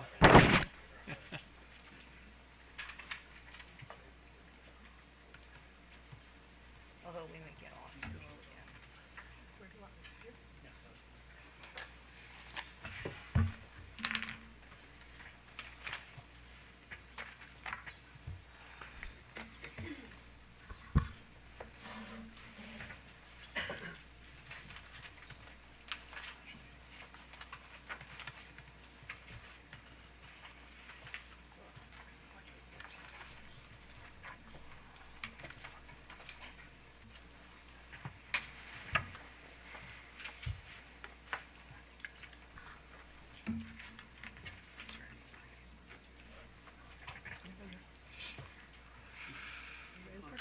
Yeah, go right ahead. So, Good afternoon, Chairman Hoover, Commissioner Suchman, Commissioners Richard and Barve.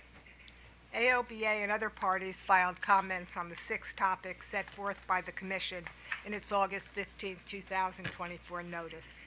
AOBA will not reiterate its positions on all of the issues discussed in our pre-filed comments. However, I do want to highlight several key concerns.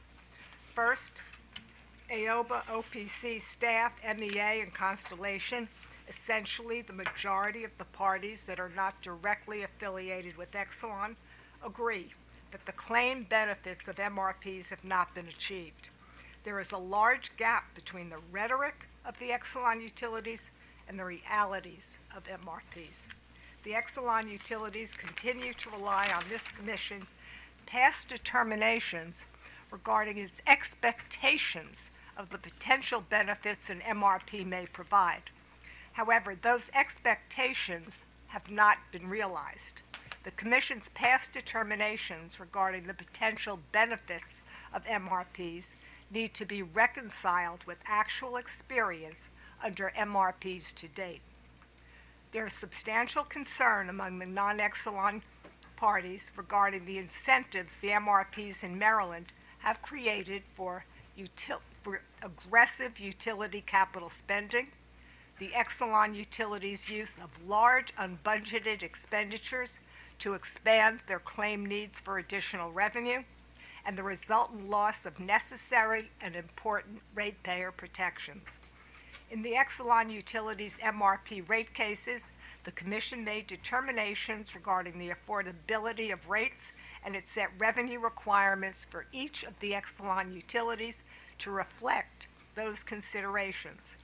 However, in subsequent reconciliation proceedings, the Exelon utilities have sought to effectively override the Commission's prior affordability determination in a manner that erodes the affordability of rates for all sizes and types of Maryland ratepayers. Burden of proof for prudence determinations. This Commission has been clear that determinations in the setting of rates for MRPs do not reflect prudence determinations. Yet the Exelon utilities suggest that the prudence of the actual MRP expenditures is demonstrated through 1, the information provided in support of the MRP applications, 2, their annual project list filings, which have not been subject to review in any public forum, and 3, their conformance with minimum filing requirements for final reconciliation filings. AOBA submits that in the context of actual expenditures that deviate substantially from budgeted costs, none of the filings the Exelon utilities have provided to date are sufficient to demonstrate the prudence of the Exelon utilities' actual expenditures under their MRPs. Transparency. One of the key arguments for adoption of MRPs by the Exelon utilities has been the importance of transparency in the development and presentation of budgeted costs. Yet, despite repeated utility claims regarding the transparency of the MRP process, transparency in the development of utility budget forecast and actual MRP expenditures to date is lacking. There can be no legitimate claims of transparency when the composition of a utility's actual expenditures deviates dramatically from the composition of the expenditures that were offered in support of the MRP application. The implication of the Exelon Utilities reconciliation filing is that all utility expenditures provide comparable benefits to their customers, and therefore it makes no difference in terms of ratepayer benefit if the utility ultimately chooses to significantly alter its MRP expenditures from its budget projections. These assumptions must be challenged if there is to be any transparency in utility planning and spending decisions. If the credibility of rate regulation for Maryland utilities is to be maintained, utilities must be required to provide substantial evidence of the manner in which ratepayer benefits are impacted by large deviations from budgeted expenditures. This has not occurred to date.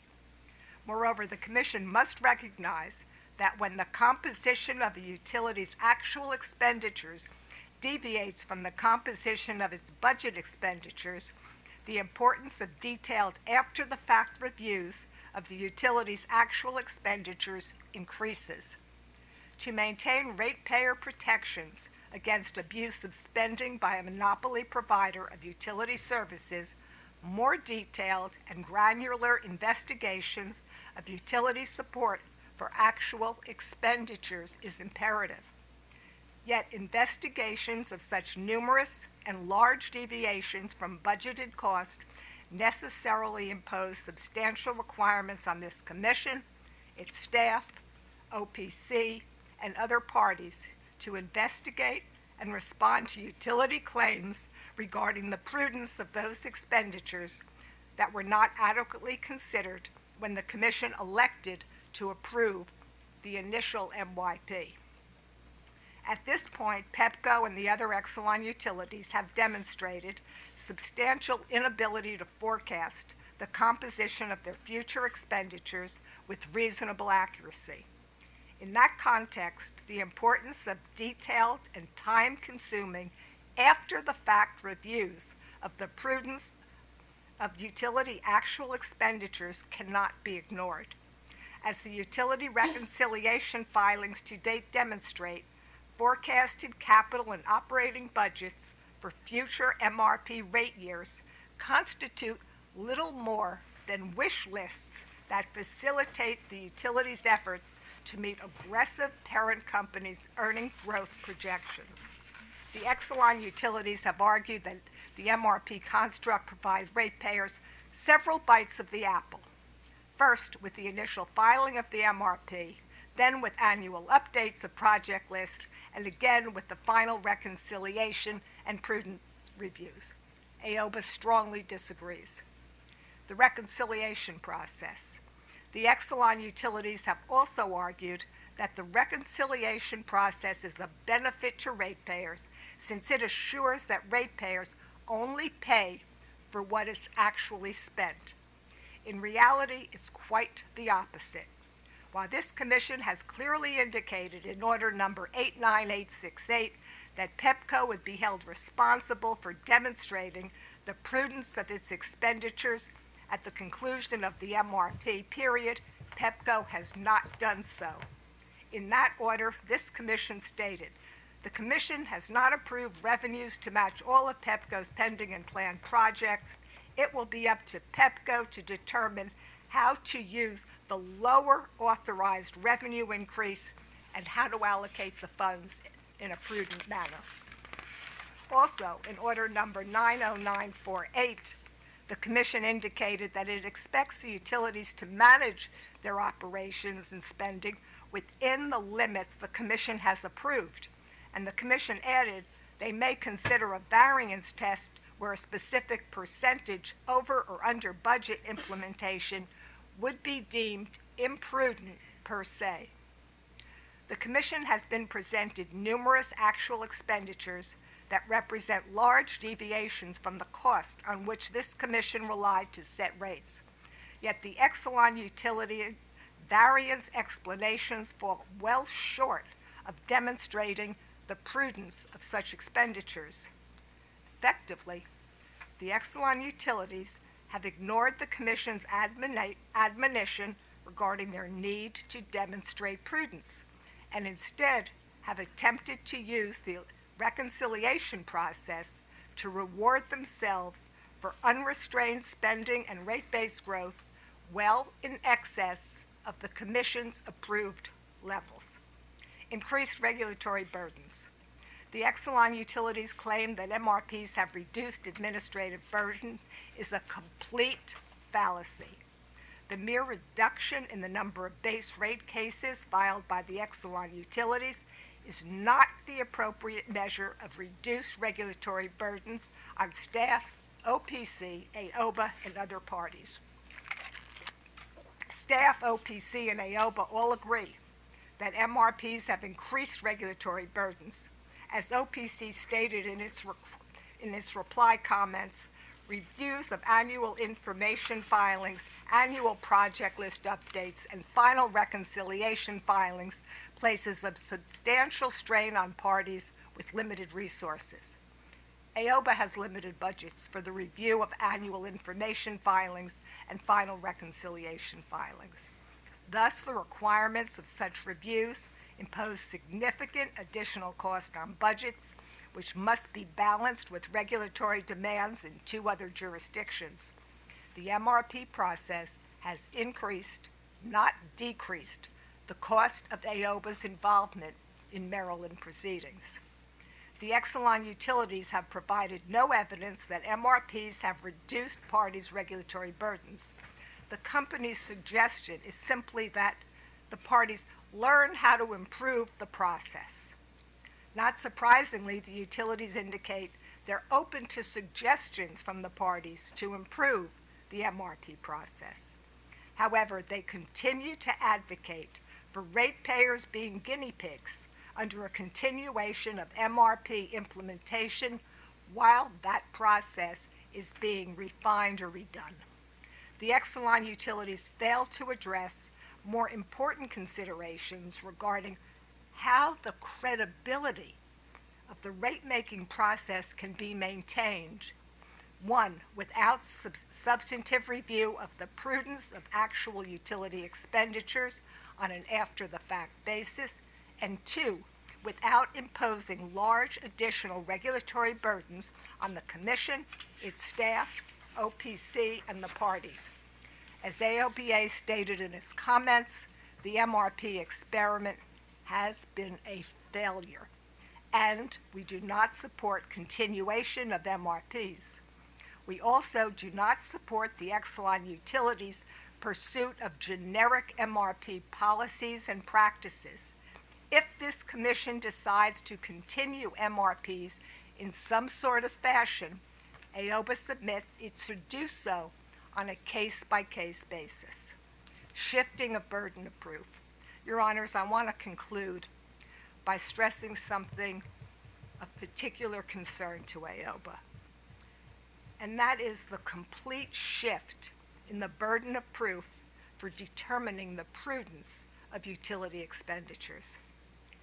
In case number 9655, order number 89868, this commission was clear that the prudence of programs and projects PEPCO chooses to pursue during the approved MRP will be a burden borne by PEPCO.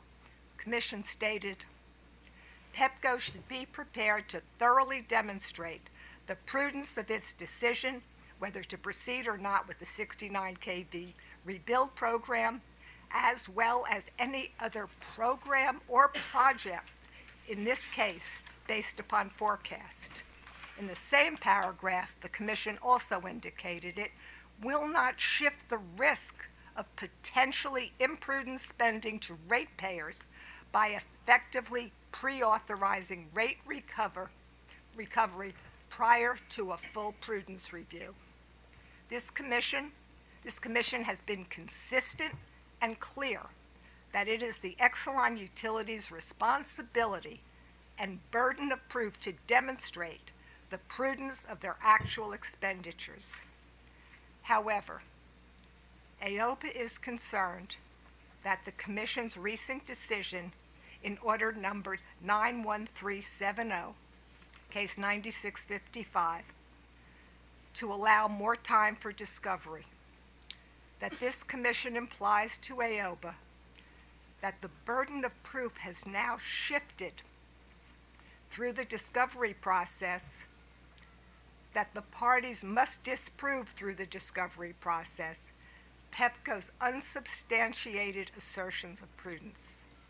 Providing more time for discovery implies that the reviewing parties must do more to extract information from PEPCO that the company chose not to provide as part of its direct case in that proceeding. That suggests once again that the burden of proof for the prudence of PEPCO's actual expenditures is shifted to the parties.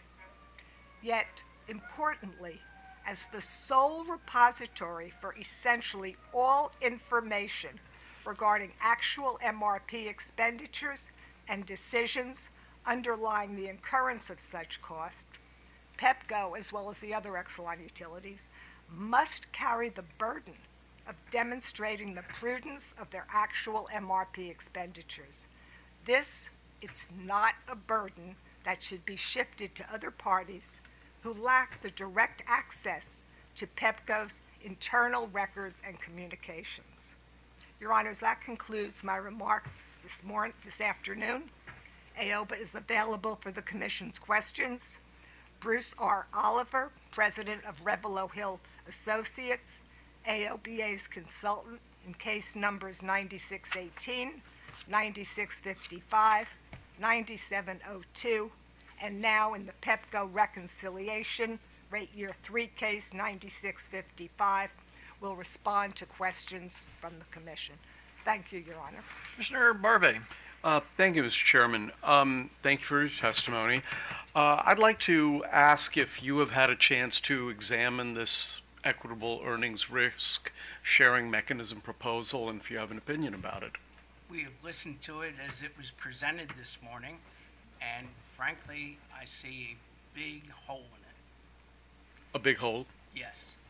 Please describe. And that lies in how exogenous costs are defined, who identifies what an exogenous cost is, and it essentially opens up the opportunity for the utility to manipulate the reconciliation filing so that they will fall within the reconciliation band, and that then you're not avoiding the costs of those items that are pulled out for exogenous factors. They'll just be rate increases to customers later on, if and when we truly get a chance to look at the prudence of those expenditures.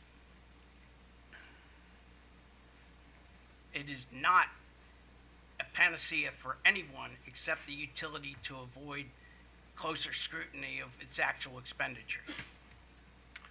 Okay. And avoid responsibility for demonstrating prudence. Let me ask one last question here, and it has to do with burden of proof. I'm sure that I'm just going to paraphrase what I believe the utilities would say. They would say that the burden of proof is not changed because the ultimate determination of prudency, even if it is further down the road, is still a requirement. And I presume you would disagree with that, and if so, please describe in greater detail why. I think it's at best a gray area now.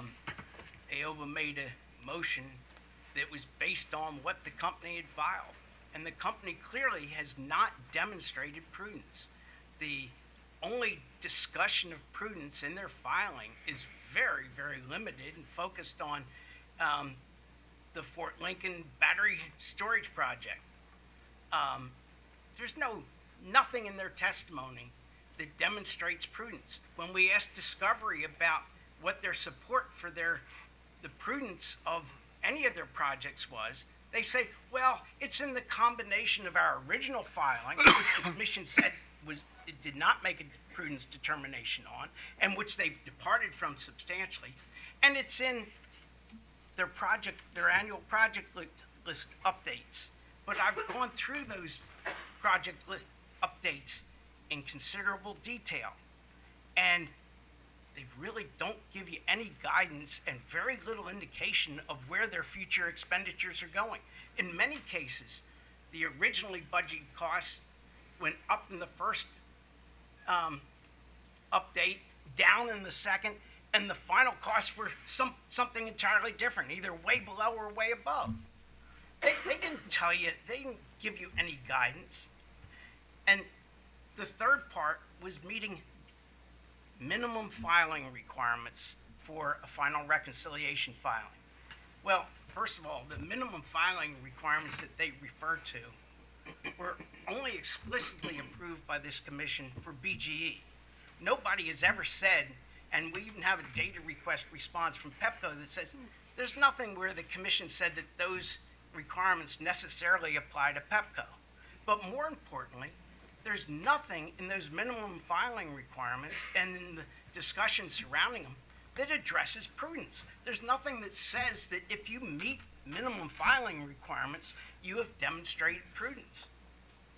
So, bottom line is, there is no demonstration of prudence in their filing, and giving parties more time to investigate or discover details about what the company did or didn't do is shifting the burden.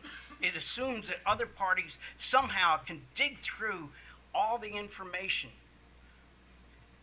And there's tons of data out there. Whether it's worth anything is another question. But you have to dig through all the information to try to find out. A prudence determination should be looking at, not only what was spent, how much was spent, but when it was spent and why. And there's nothing in Pepco's filings or even BG&E filings, because I've been through those as well for their reconciliation, that says, all right, we spent this much on a project. And as part of that, we procured so many goods and services, and we paid so much for these goods, and these are what we paid for those are reflective of market pricing. Or if we had to depart, maybe it was an emergency, this is the reason why we spent 10% more or 20% more. But when you go through the detail of Pepco's projects, there are numerous projects where they're above budget by more than 100%. Of the 17 executive categories that Pepco presents data for in their capital projects, 6 of them, more than a third, were over budget by more than 100%. Some of them even way above 100%. Another 6 were over budget by more than 50%. The remaining 5 only account for a very small, I think it was about 15% of their total budget. I mean, you're not even talking about the same activities. They had over $100 million of projects that they budgeted and never spent a dime on. I mean, to say that reviewing stuff and reviewing projects and planned expenditures in a rate case application is meaningful when they don't adhere to it at all makes this whole regulatory process very questionable. Okay, thank you, Mr. Chairman. Thank you. Commissioner Fleischman. Good afternoon. So if we were to take the exogenous costs out of the equation and it's just straight earnings risk sharing mechanism so that the utility comes in with their MYP, the commission gives them some certain amount of money, and then we don't see them again for 3 years, so that there's no reconciliation process. You don't have to review the proposals. You don't have to look at the deviations and understand the deviations. You only have to look at them when they go for a prudency determination, at which point you will be required to look at the changes in projects that were being proposed, changes in costs, and the utility would have to make the case. Do you have less of a concern about that than the current process? Let me answer that in 2 parts. First, the removal of the exogenous I mentioned before depends on what you define as exogenous. Well, it will be irrelevant because it's costs are costs. I mean, it's very hard to know. I agree with you. It's very hard to know what any of those categories means, and things can be stuck into the categories or taken out. So that's part of the problem that we're facing right now in the reconciliations, is that costs that were initially budgeted in one account or for one project are now being reflected in a different account or a different project. And Pepco or PG&E did the same thing. There's no roadmap between what they budgeted and what they're now spending. And for example, you talk about exogenous factors. One exogenous factor might be minor storms. You know, we all talk about major storms. And in the past, the commission has dealt with those by, you know, providing regulatory assets that would get recovered over time, or some commissions provide a storm fund or something like that. You know, we understand major storms, but minor storms, what is this? And when do minor storms depart from normal operating and maintenance activities? And how do you determine that they're truly exogenous factors versus not exogenous factors? And the same thing. No, but we would take exogenous off the table. So we're not going to be making. We're not going to. And so what I'm suggesting is. Before you can take what something off the table, you have to know what the definition of an exogenous factor is. But we're not even going there. I think what you were getting at before, and this is the concern I have, is every time you look at costs, you have this question about whether you're doing a prudency review every time you present it. And so the more you take away from the review, so you have that sort of initial filing of MYP, then when you come back to revisit, when the utility is ready to rate base it, that's the prudency review, and that's when everything comes before us, and that it prevents that sort of multiple review period, because every time you do reconciliation, you're being overwhelmed with data, and so I guess I'm asking if we take reconciliation out and we make clear that prudency happens at the end and the burden is on the utility, and that's when you review everything, then the deviations will come up at that point, and they'll have to explain why they changed projects, and that will be part of the prudency review, I'm assuming. Yeah. And so all I'm asking is, will that present a better model for AOBA in terms of your first, your resources, because you've got limited resources, but also an opportunity for you to be able to make your case? Does that present a better model? Avoiding the types of reconciliation filings that we've had to date, with no real focus on prudence. And yeah, let me just say up front, prudence is a difficult issue. It's something that regulators have been grappling with for decades. It's not new. So you don't have an answer to the question of prudency. I mean, but they're. No, I don't actually mean to make light of it, because you've heard my questions today. I am struggling with the notion of prudency and the question of when does it look like we're engaging in prudency, and when is there an expectation that we're engaging in prudency? I'm afraid part of the answer comes back to, and this is what I was getting to, is the commission being forced to lay out more. If you're going to use this kind of paradigm for setting rates, the commission needs to come out with much more detailed guidance as to what constitutes prudency on an a priori basis, not waiting till after the fact, because after the fact, in my experience, every intervener or commission staff or other party argument that something is imprudent gets responded or answered by the companies as, oh, well, that's 20/20 hindsight. Well, you can't have a functioning prudence arrangement on that basis. But do you want us to do prudency before anything is spent? No. Okay. I want you to give greater guidance as to what you believe constitutes prudent expenditure. Yeah, that's not easy. That's now, not if easy. You go back to traditional rate cases, you don't have that problem. And contrary to what we've heard from the utilities today, traditional rate cases weren't solely backward-looking. We regularly had forward-looking adjustments for known and measurable costs.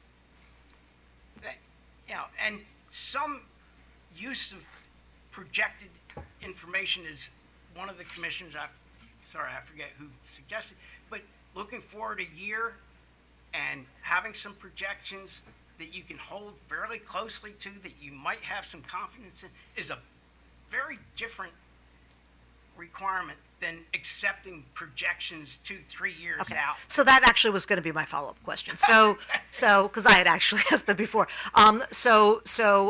If we were to reject a multi-year approach, but not go back to historical for some of the reasons being discussed today, a single forecasted year would give you more comfort in sort of, because it's closer to the moment where you're doing the projections, would make you feel better about Particularly if the utility is required to live within the amounts approved by the commission. And they haven't done this. In the Pepco case, if you look at Pepco's reconciliation filing, they give variance explanations for major projects. Well, I've identified over $90 million of projects that they say were deferred based on deferred or not pursued based on the commission's order. Well, they originally projected, I think it was $329 million worth of costs. You take those out, and they're down to $235 million. But they actually spent $348 million. Now, how did you get from that reduced budget that the commission apparently used as a basis for going forward to a $348 million expenditure? That's where we really have heartburn. Yeah, well, I guess the question is, and they've argued this in their comments, that there are moments where things change, and it makes more economic sense, reliability sense, to abandon one project and go to another. So how can we? So I guess the question is, do we need to build in a little bit of flexibility if we did the single year forward looking test case, or is there, or do we not need to worry about that? Is that something that can just be taken up in a subsequent case? I think the utility should build that into what they present as their projected costs, and the parties should have the opportunity to review that 1 year of expenditures. And if their allowances aren't way out of line, yeah, we probably roll with it. Okay, but how do you roll with it before the fact or after the fact? I guess can we build in? The commission would accept it as presented, and the company would live within those costs for the term of that, until the company filed its next rate case. Right, but is it the costs you're concerned about or the project? So if they lived within the cost but they changed the scope of some of the projects, is that something that we would have to worry about in an order, or are you comfortable with giving them that kind of flexibility? I'd like to give you a simple answer, but it's not quite that simple. Living within that kind of budgeted cost, as long as it was deemed reasonable, would be a start. Now, you can't make wholesale changes to the composition of your budgeted expenditures and expect anybody to believe that that has no impact on ratepayer benefits. And the larger the variations in what you actually spend the money on from what you plan to spend it on, the more need there is to examine why you did it. Okay, but the examination should be after the fact, obviously, and that would come in the next rate case. Now, let me add. No. That's not my question. So when would that come in? And I'm asking you because we have to find a path forward, and so I'm just so would you build it into that particular rate case, or would it come in the next rate case? I think the next rate case would be sufficient, but you also have to understand another dynamic here, and that's that it's very hard to judge the prudence of a project on an after-the-fact basis when only some of the funds for the project have been expended. And many of these projects that have been budgeted are multi-year projects. So how do you determine that something that you've only done part of the project on is prudent or not prudent at any point in time, unless the whole project is complete? And unfortunately, that adds another difficult dynamic to this whole process. And I think the more you require the utility to work within tight budgets, maybe minor allowances, but within relatively tight budgets, the more the utility has economic and financial incentive to not outspend their revenues. And the fact is, when you look at PEPCO's reconciliation filings, the revenues that PEPCO received during 2020, during rate year 3, align very, very closely with the revenues that the company's rates were based on the commission's order. Yeah, they're within less than 1%, less than 1/10%. So the company basically recovered all the costs, all the revenues that they expected. But now they have a $30 million deficiency. That deficiency is entirely attributable to spending beyond the limits that the commission told the company to work within. Okay, that's all I have. Mr. Richard. Yeah, I guess moving forward, I'm just interested very much in the dialogue you just had with Commissioner Suchman. So, do you see being able to sit down and looking at this with the utilities and the other stakeholders, and finding places to find, I guess, the fixes that the utilities offered? I guess is the next slide. A number of areas that they said they heard you and would like to work with you. Is that something that you can see doing? You're smiling at me, but go ahead. Well, let's put it this way. We pay for the utility to participate in those proceedings. Nobody pays us.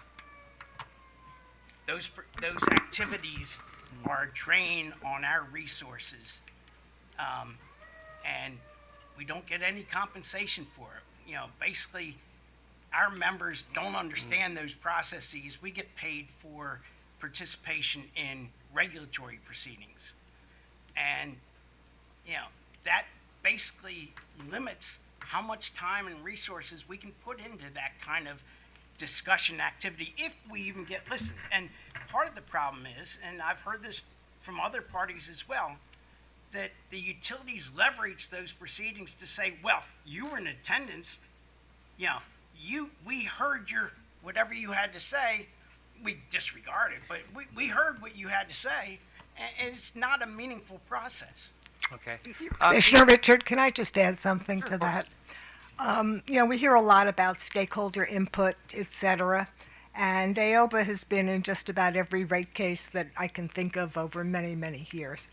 And unfortunately, we see time and again, we are the only stakeholder that's a non-governmental party. Frequently we have MEAs, and sometimes we have GSA, again, government agencies, federal intervention. There's a reason that stakeholders, individual companies like the Hospital Association, other consumer organizations who represent all sizes of commercial interests. Yes, we have, thank goodness, a great OPC who does a phenomenal job in representing residential ratepayers. But on behalf of office buildings that everybody knows is struggling and apartment houses that everybody knows is struggling, who's here but AOBA? And every time I hear, let's have more meetings, and I go to as many of them as I can. Let's have more working groups, and I go to as many of them as I can. I see dollar signs clicking because, frankly, there's just not the funds, and I'm one person in 3 jurisdictions and PEPCO cases in every jurisdiction, let alone Dominion Virginia Power. So when I hear those words, it leads to a lot of concern on my part that who will be representing my members exclusively if I can't do it. Okay, yeah. But, I may not have. Well, let me just ask one question then about the testimony. And this really kind of goes to doing business in Maryland and the reality that your companies go through, your buildings, and also with the utilities. And that is, there are a lot of public policies, a lot of state policies that are at play. And so on page 13, you talk about local distribution utilities should not be innovators, and you know what the section I'm talking about. Yes. That was the one thing that kind of caught me by surprise, because in many cases our utilities are called upon by their legislature to really be a part of electric vehicles, to be a part of electric school buses, to be in the active in distribution energy resources and storage. So there are a lot of things that do come along that we are expecting our utilities in Maryland to be innovators. So maybe if you could just help me, understand your position here, because it may be just difficult just to accept that, there are other opinions on what a utility is supposed to be in Maryland. The difference between employing new technologies that have demonstrated their cost effectiveness and experimenting with technologies that have not been demonstrated. And a utility's role. But that's what a pilot is. We constantly are doing things that are piloting things, and we're asking our utilities to be active in that front, on that front. But you can pilot the application of a proven technology in a new area. You can pilot, how you interact with distributed energy producers, or whatever, but it doesn't necessitate the utility employing technologies that are still in the experimental mode. Okay. Well, I do appreciate very much that AOBA participates as much as you do. I think you bring an important perspective to rate cases and to a lot of our proceedings. So hopefully you feel that the commission does hear you. But again, sometimes I do see things in your testimony like this, what I just read to you, that gives me a little bit of concern that we've tried to figure out if is there a way we can find those win-wins between all our Well, stakeholders. that's an important subtlety, and I appreciate that. Okay. And Your Honor, when I hear what the commission says, Sorry. AOBA is trying to represent our members throughout the state with various policies. I mean, we've been dealing with Montgomery County BEPS for quite a while. We're now dealing with the BEPS on the state level and how to coordinate that for our members. So we are participating in many of those policy types of decision-making and activities. And we do have someone at the legislature who also participates in all of those activities. Our comments go more towards, at this point in time, how much do we want ratepayers to fund on their electric bill for experimental technologies. So I think when we say things like that, it isn't that we're not dealing with all of those other policies, EVs, et cetera. It's just, what do we put on ratepayers' bills? Yeah, and again, I appreciate you being here, and it's definitely something we always grapple with. So And we certainly weren't trying to discourage electrification efforts or other activities that might improve and help Maryland achieve its environmental goals. Thank you. Thank you, Mr. Chair. So the Exelon companies offered sort of two variations on the current process. One, this rate sharing or the sharing mechanism, which you've already talked about, and then there was these list of enhancements to the current process that they offered. And instead of having you sort of react to the suggestions they made, I mean, if you were going to design the reconciliation process to be able to do what you need to do, what would you have? I think we have pretty much addressed that already. In one, we would establish a revenue requirement that the utility would basically have to live within. Now, I'm not naive. I've been doing utility work for quite a while. And I understand that there are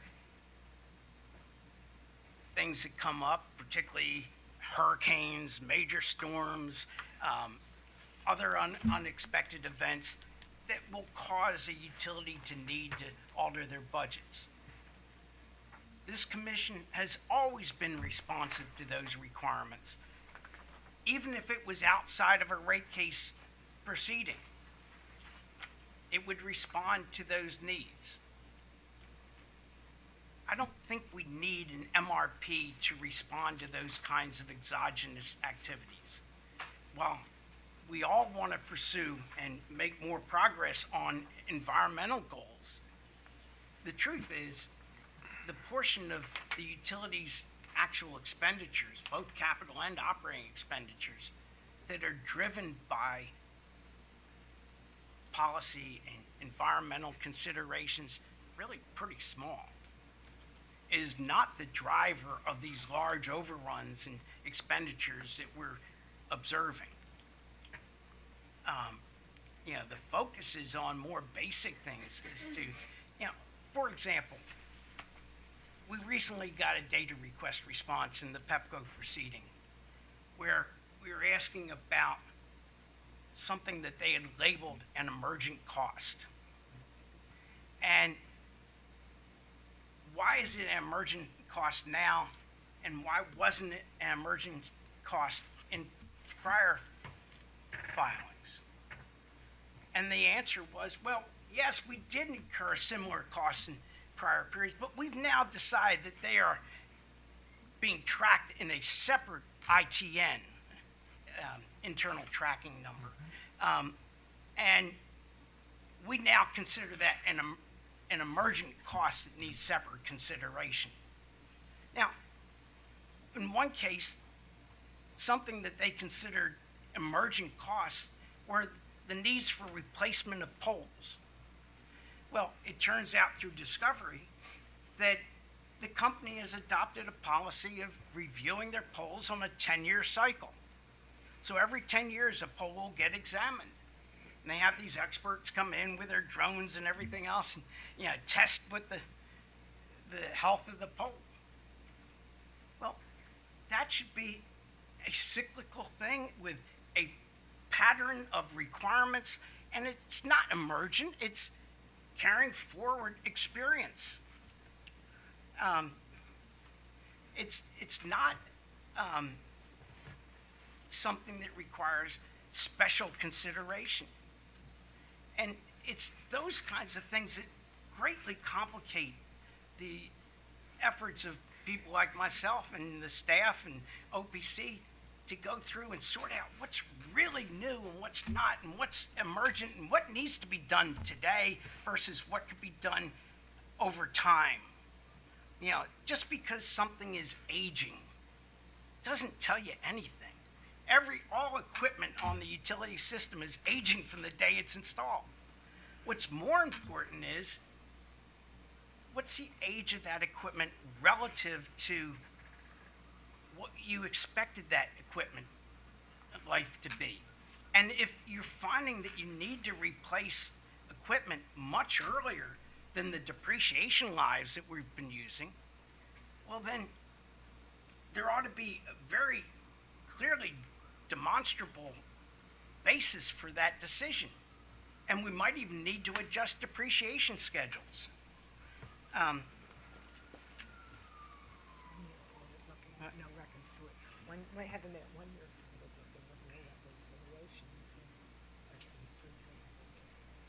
Yeah. So, I guess to get back to the original question, having a one-year revenue requirement, you can even use reasonable projections of costs for that next year. I'd be checking them against what the historic experience was, but reasonable one-year projections of costs without reconciliations is a much better alternative. Okay. Thank you very much. Thank you, Your Honors. So why don't we turn to IBEW Local 410, Constellation, and Weave Grid.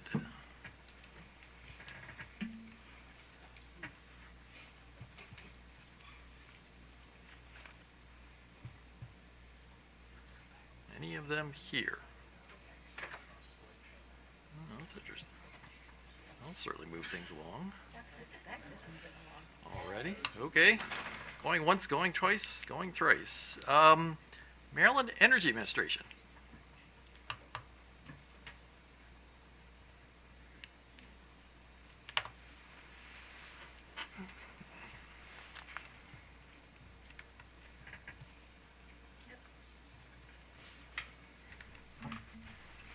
Good afternoon. Chairman, Commissioners, my name is Joyce Lombardi, Maryland Energy Administration. I'm an energy policy manager. Can you spell your last name for? Lombardi, Lombardi, like Vince, no relation. And with me is Sandra McElmore from the Attorney General's office. So you have our written comments, and I'll just reiterate that we, in the rate cases in the multi-year plans that we've had, MEA did not take a position saying, no, scrap them. What we have done is review the filings that have been developed by the other parties and stakeholders. And so that informs our analysis. And so looking at those filings in the various cases, we conclude, as you've heard today, that the MYPs have not met their stated goals. You've heard on the record about rate stability. We quoted in our comments, staff actually laid out, well, in 2020, BG&E estimated a $400 spending, and then that kind of crept up to actuals of $645 million. Significant. You've heard a lot on the record there.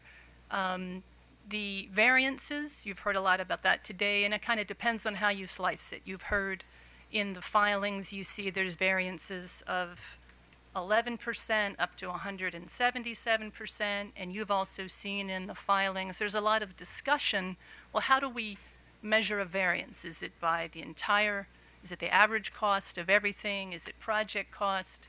And I think one of the other parties pointed out, that's a lot of work that perhaps might, it's kind of a math exercise that arguably takes us away from what are the actuals of net plant in service, right? And so as we review these filings,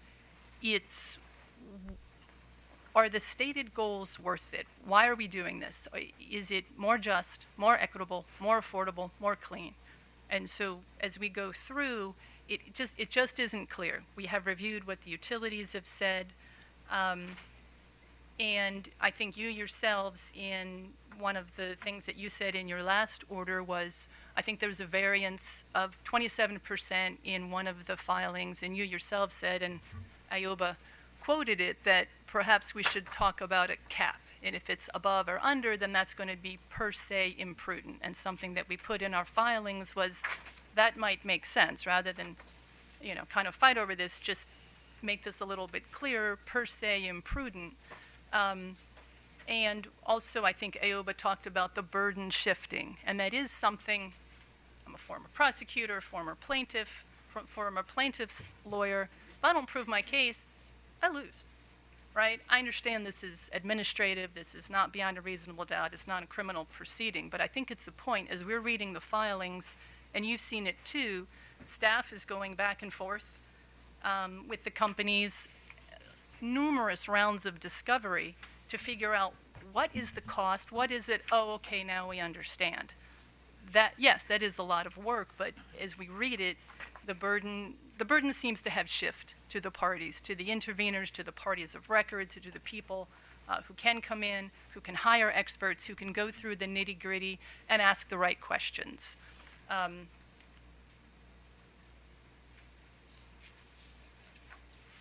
You also asked, or actually what we also said in our filings was transparency. You've heard a lot about it today. And the companies, to their credit, have come in and said, all right, we heard you. We can give some more data, right? Bare bones filings, a lot of discovery. And so it's a start, right? That's a start. I'd say a little skeptical on meetings for some of the reasons mentioned here. And so I think in a rate case of this magnitude, we as MEA, it depends on what. Like those, for example, in the BG&E and PEPCO, when they had their multi-year rate case, they put in their electrification plans. We and other parties said, some of this we disagree with. some we don't, and so those were denied. So something that could have saved a lot of time is kind of a yes, no, pass, fail. What do you think? No, I don't think so. I think, as Ms. O'Donnell said from PEPCO, one of the projects that did actually make it into those rate case was the smart inverter, which of course was subject to, that was part of a work group, and where there's a lot of discussion and a lot of people talking about it. So I think just having meetings with the companies, having that be a stand-in for a fully litigated rate case with discovery, I think, again, it depends on what is that for. Like another example, and we said this too, meeting policy goals with a multi-year rate plan. It's not completely clear to us, looking at the filings, that you need an MYP to incorporate all of the state's environmental energy policy goals. And I think that the questions from the commissioner said the same thing. We, as Commissioner Suchman was talking about the distribution system planning process, if you look at the DSP law, right, which is PUA 7802, that list looks a lot like their slide 8. You know, those are some of the considerations. It's energy efficiency, it's demand response, it's clean energy, it's beneficial electrification, it's anything else the commission thinks is important. And so in the distribution system planning, it's really important, and we said this in our comments, that the distribution system plan is aligned to the rate case as part of prudency. They do that in Illinois. We cited that in our comments. The two have to be in lockstep. I heard the utilities say, listen, not all of the things in a rate case are going to be in a distribution system plan. And while that's true, some of the really big policy changes are certainly there. And so we would, and we put this in our comments, absolutely recommend that the distribution system plan, in whatever form you decide that it will be in the state of Maryland, is incorporated in the rate cases as part of prudency, in terms of what does prudency mean. And I think you also pointed out, do we need an MYP to incorporate the policy goals? We have Empower, we have the EV, we have the EV dockets, we have those, and I think some of the important conversations are happening within those. They don't necessarily have to happen in a 3-year rate case, right? And some of those EVs are important at this stage. What's important now is maybe incentivizing electric vehicle structures in hard to incentivize places like multifamily dwellings. We can do that in the EVSC and in the EV proceeding, or we can do it in a multi-year rate case. It's still an important conversation and one that should be done.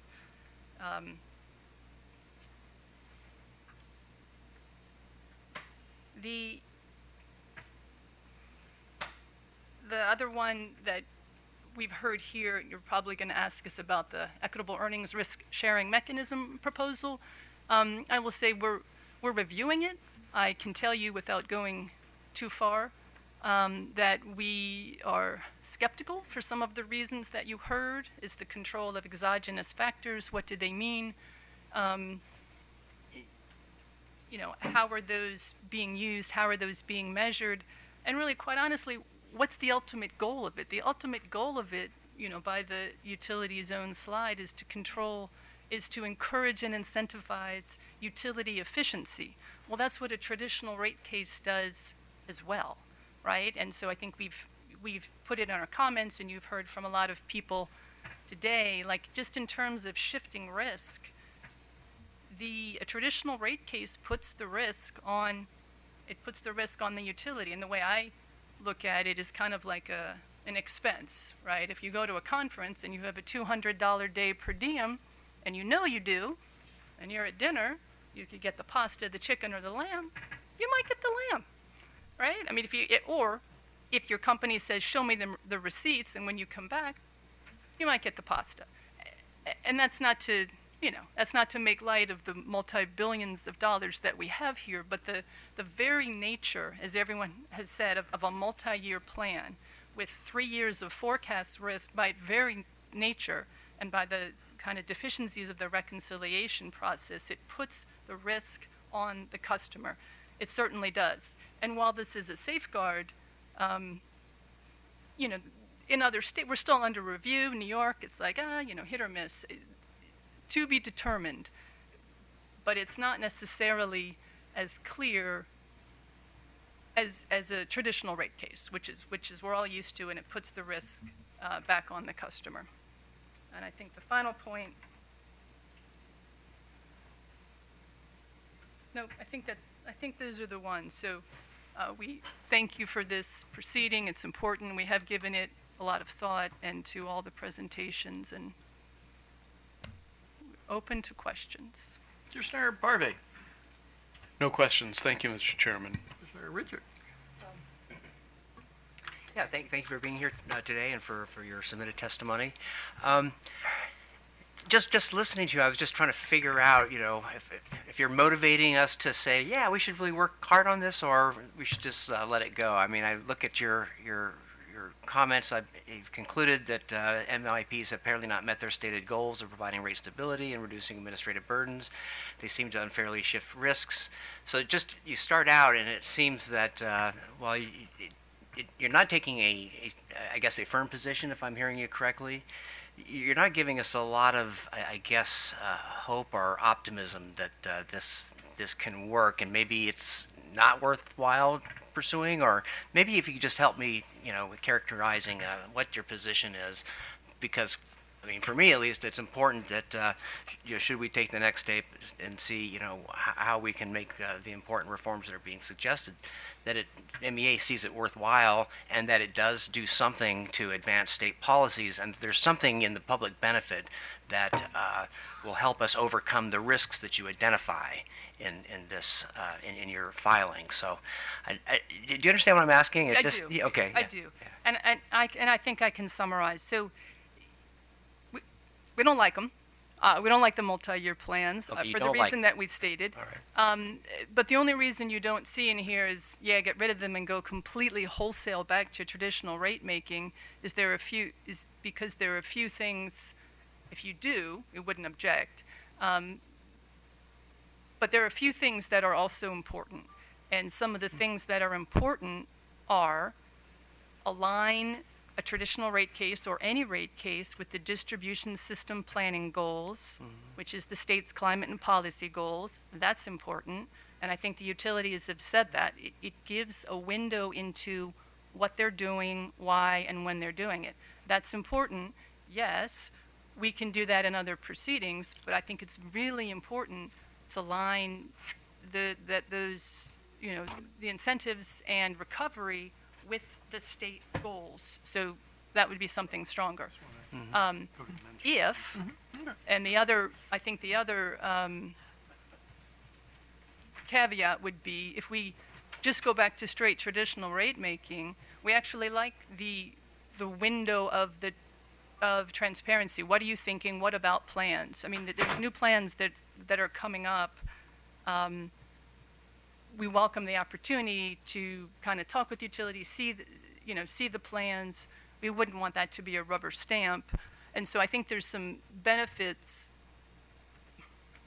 There are some benefits to the MYP construct, and so we would want that to be included. The other thing that we mentioned is the performance incentive mechanisms, to the extent, like that was something that was a kind of an opportunity in the, alternative forms of rate making. We see it in Empower.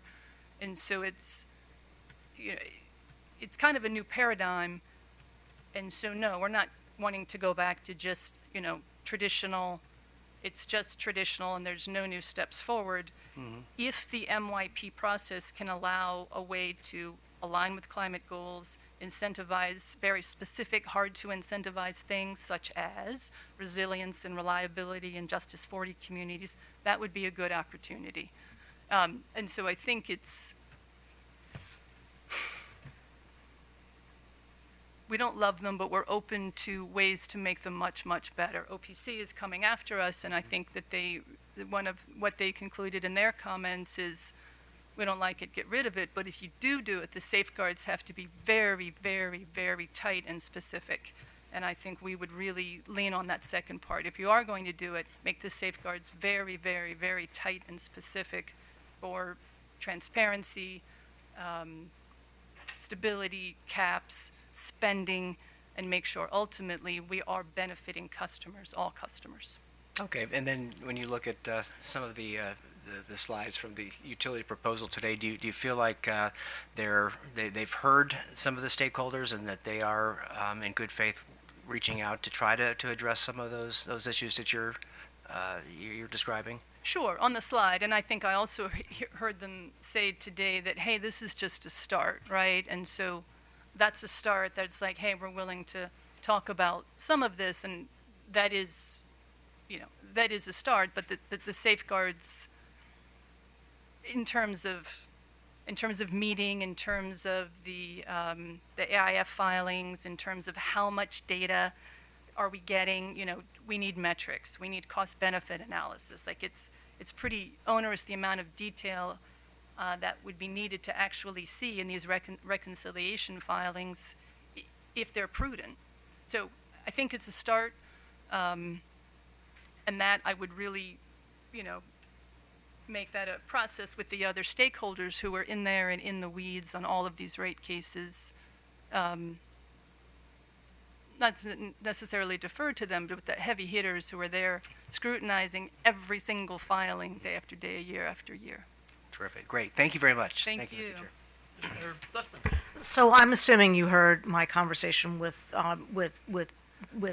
previous participants about the possibility of a single-year forward-looking test case. Given the challenges you raised in your comments about the multi-year plan, and the concern that you heard about the things you lose when you use a historical test year in terms of what the company is thinking about and sharing with other stakeholders. What is your position, or do you have a position on a single year forward-looking test year? And I can't commit the No, that's agency on fine. the fly, but obviously I was listening to it and thinking about it, and my answer would be the same. To the extent that that extra year, why are we doing it? Are we doing the extra forecast year so that we and the stakeholders have a window into where they're going and why they're going there? Great. Are we doing it simply to alleviate regulatory lag for the utilities? Fine, maybe not enough, in terms of our stated goals. Is there, and I think the exchange you had with Mr. Oliver, it's sure. There should be a cap. They should stick to it. When do we, address the cap? Fine. I think our position would be the same. There should still, the variances could use a cutoff. To the extent that 1 year forecast is going to really align, is really going to provide stability and a window into utility planning, I guess I would say, sitting here today, I'm not sure, but if it would, then we would be open to that. Okay. All right. Thank you.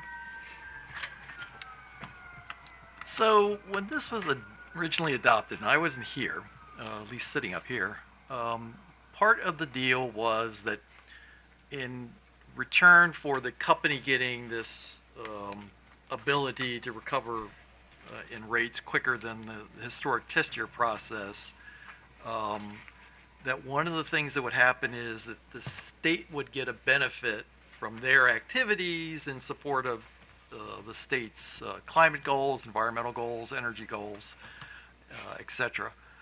And there was some language in BG&E's comments where they asserted that they think they've done that, with things they've done. And there's been some other parties that have, not necessarily agreed that what they did really amounted to anything.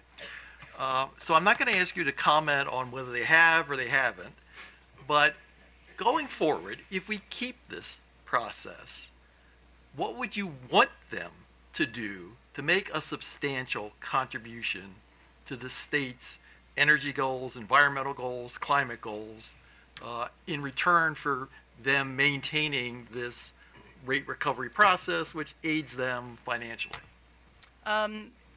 Open up the distribution system planning process. I think it was BG&E say, we welcome input into our plans. Have that be so.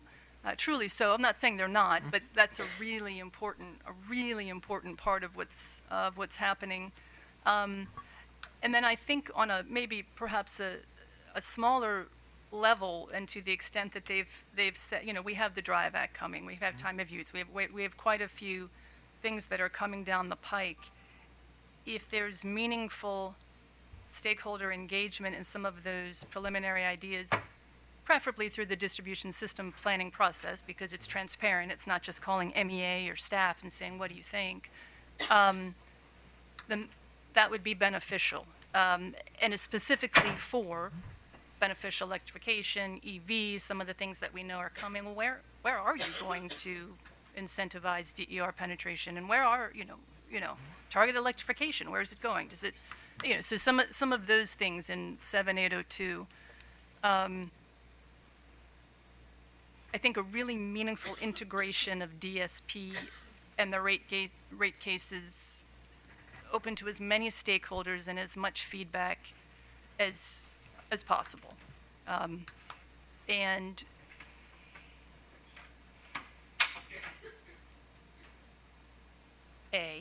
and I think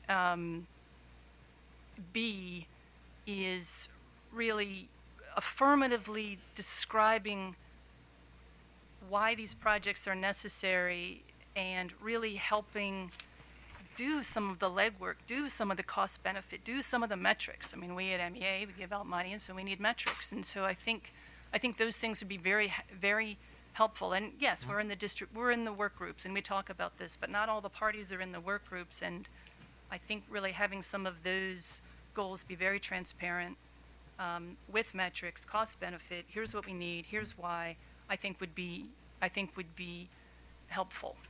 I think they're willing, so far in my experience, I think they're willing to do this, and how that all works out in cost recovery remains to be seen. Okay, thank you very much. Thank you. So, OPC. Just be back in 5 minutes. Okay.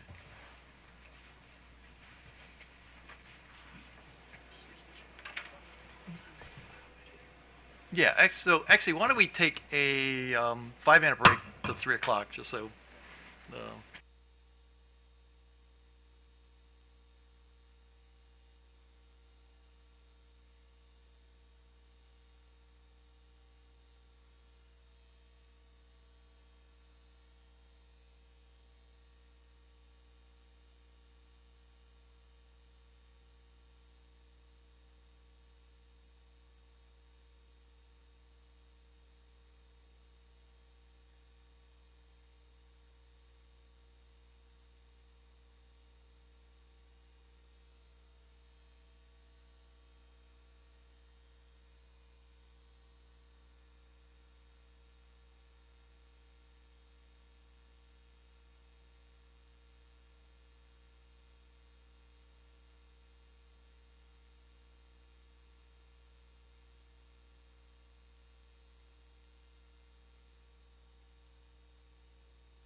All right, if we could take our seats, we're going to try and get under way and back on the record.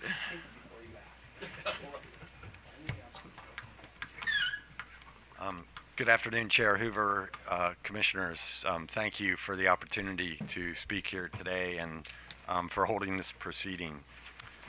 I'm David Lapp, David L-A-P-P, and I have with me Mark Shebist and Michael Sammartino. Spell your names. Sure. Shebist is S, Z as in zebra, Y as in yellow, B as in boy, I-S-T. And Sammartino is S-A-M-M-A-R-T-I-N-O, like the wrestler. No relation.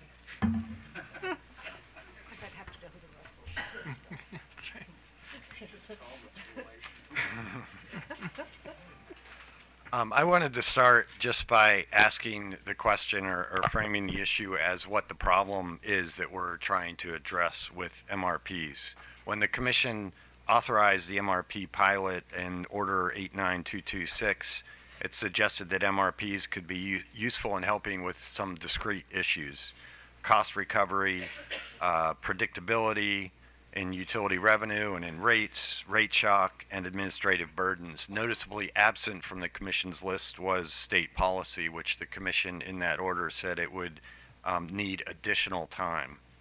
Now we have the Exelon utilities emphasizing here the need for our MRPs to raise capital and that they are indispensable to achievement of state policy and climate goals. We think our comments and other parties' comments have shown that that is not the case. MRPs are not a solution to any actual problem and certainly not necessary to advance state policy. Our comments and some of what you've heard from the last couple witnesses here show that's not the case, and that MRPs have become a failed solution in search of a problem. Utilities have not shown that they were having problems raising capital before they had MRPs. In fact, the evidence shows the opposite.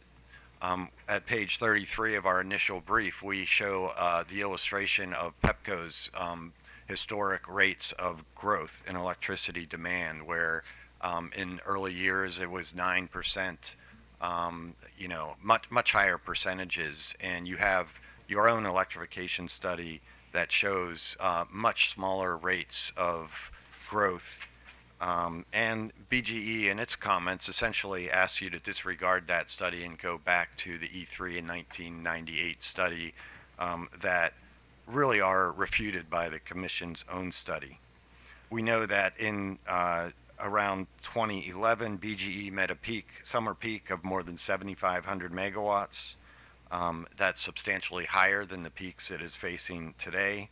And we know that BG&E has now spent about $5 billion in transmission and distribution since that time. And there's headroom on the system. And much of that spending, of course, has been outside of the MRP.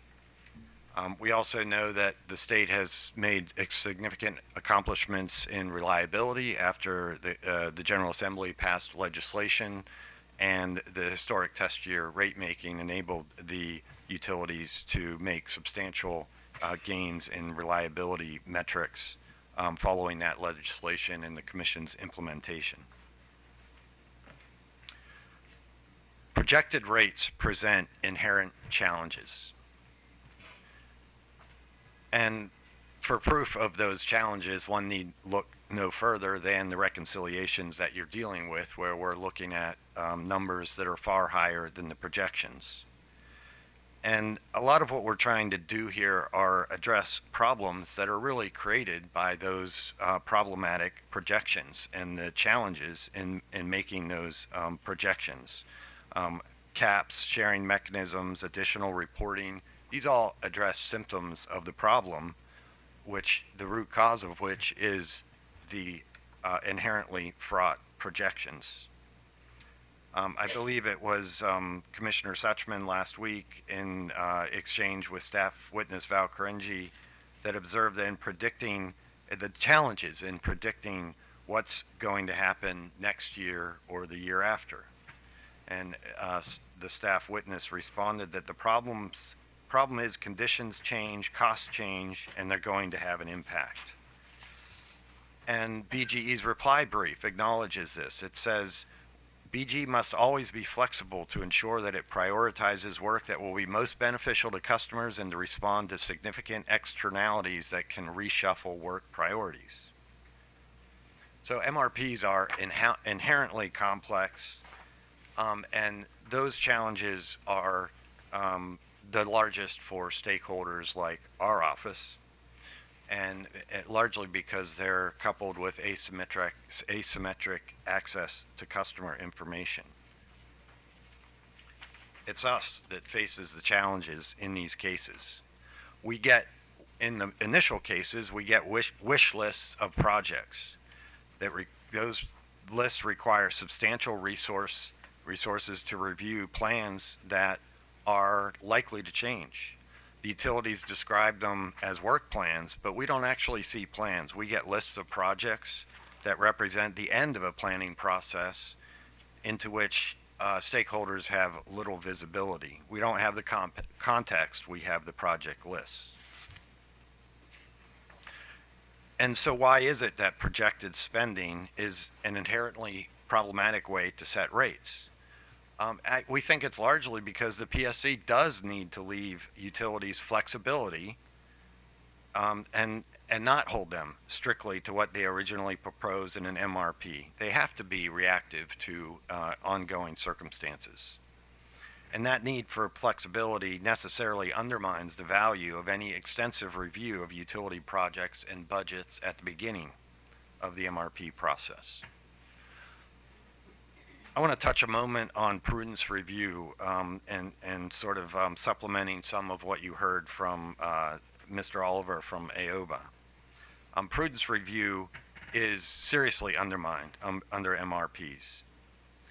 MRP projected spending review fundamentally changes of that review. It reduces the risks of imprudence because prudence review occurs after projects have been initially reviewed and the money has been spent. As you all know, prudence review is fundamental to utility regulation. By undermining prudence review, MRPs convert regulators into accountants when the regulator is supposed to evaluate the utility's performance. The Commission's order in the first MRP acknowledges that the nature of prudency review changes. It doesn't say specifically how, but it says that the initial MRP serves as a guide for prudency. What that guide looks like in practice, we don't know. Prudency asks the question of whether the utility acted reasonably under the circumstances to meet its obligations for safe and reliable service at least cost. But again, we cannot predict the future circumstances.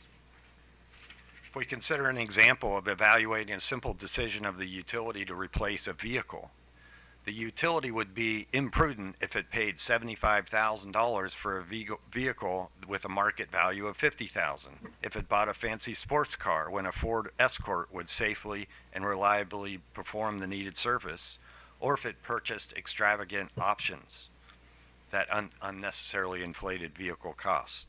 It would also be imprudent if it didn't consider non-capital solutions or lower capital solutions that would avoid the need for the vehicle in the first place. Or if the purchase could have been deferred because the existing vehicle has years of useful life left. MRPs make difficult, if not impossible, to address questions like these for the vast numbers of proposed projects, particularly given the inability to predict the future. As a practical matter, reconciliation complicates the ability to examine prudence. It focuses on the amount of spending, but not generally the need or justification of the project, whether the project itself was prudent. A project initially proposed and completed at budget is likely to be accepted as prudent. If completed above budget, the focus will be on the variance. And if a different project was completed, then the reconciliation looks like a typical rate case. The potential solution of more reporting of variances as the MRP goes along really exacerbates the problem of prudency evaluation. Updates showing cost variances make it easier later for the utility to argue and the commission to accept the utility's decisions, given the commission has been on notice when it finally comes time to move the project into rate base. You've heard, I think, enough today and in our briefs about the burdens of the MRPs. I just want to reiterate the point that our experience is that annual, even if they were annual, historic test year rate cases would be less burdensome than what we've seen with the MRPs. I want to address the transparency point. We talk about transparency in the context of the MRP enabling stakeholders to get more insight into the utility's future plans. That may be true to a limited extent, but we know from experience that the review of advanced plans quickly loses its meaning when the utilities are free to change the plans from what was reviewed in the initial MRP, and when projected costs are dwarfed by actual costs. And transparency, this discussion of transparency, we think it's often a false choice. Utilities can provide and the commission can require more information in a historic test year. Information is different than knowledge and understanding. But I wanted to emphasize another form of transparency that MRPs undermine, and that's the rate-paying public's ability to understand what is going on with their rates. When BGE filed its second MRP, one of Maryland's major newspapers had to correct its headline for addressing BGE's proposal not once but twice, because BGE's description of its proposed rate increases based on single-year percentages was so difficult to understand. It's clear from our experience that few people outside of those here today truly understand what's happening with an MRP. After one of the reconciliation hearings last week, a local news station ran a broadcast in which BGE presented information that an average electric bill would decrease by 29 cents per month under its proposed reconciliation. The apparent implication being that customers would benefit from BGE's electric reconciliation, in which it is seeking an additional $78 million. Of course, that confounded us at OPC. But after some digging, we realized that BGE's assertion of a decline was technically defensible, even if highly misleading, for reasons I'm happy to share if you need an explanation. In fact, compared to the base rate increase authorized in the MRP1 order, if approved, the average customer will see an increase of their monthly bill by almost $2, and if recovered over the 12-year period that was used to recover the reconciliation of year 1 and year 2, the increase would be almost $3.50 a month over the base rate approved, rather than a decrease of 29 cents. All this is to say that MRPs create massive complexity and massive confusion. The parties have to decipher and work their way through the complexity, but for customers and even news reporters, it's next to impossible. This complexity works to the advantage of the utilities and to the detriment of the public. This fact should not be lost upon the Commission. As my final topic, I wanted to address the Commission. I want to make a point that the Commission should disregard the rhetoric that is not based on facts about MRPs and focus on the facts. We've heard statements to support MRPs such as they are necessary to meet the challenge of trying to build the 21st century energy systems with 19th century rules. Others call historic test year rate making backwards. We've used the term in our brief, standard rate making, to avoid the connotation that traditional is somehow not modern but antiquated and out of date. Some traditions are worth keeping. Thanksgiving is a great tradition. Today we are grateful, or should be, for different things than Americans were grateful for 200 or more years ago. Things have changed, but it's still important to be grateful. Today technology has changed. We've gone from gas to electric lighting, coal plants to nuclear plants. up through 2020 and the start of the MRPs, we've had net metering, EV infrastructure, battery storage. But the fundamental need for the utility to be able to raise capital is the same today as it always has been. Historic test year rate making is a tool that has worked well as technology and policy goals have changed over the last 100 years. It is a proven regulatory tool, and it's not a technology.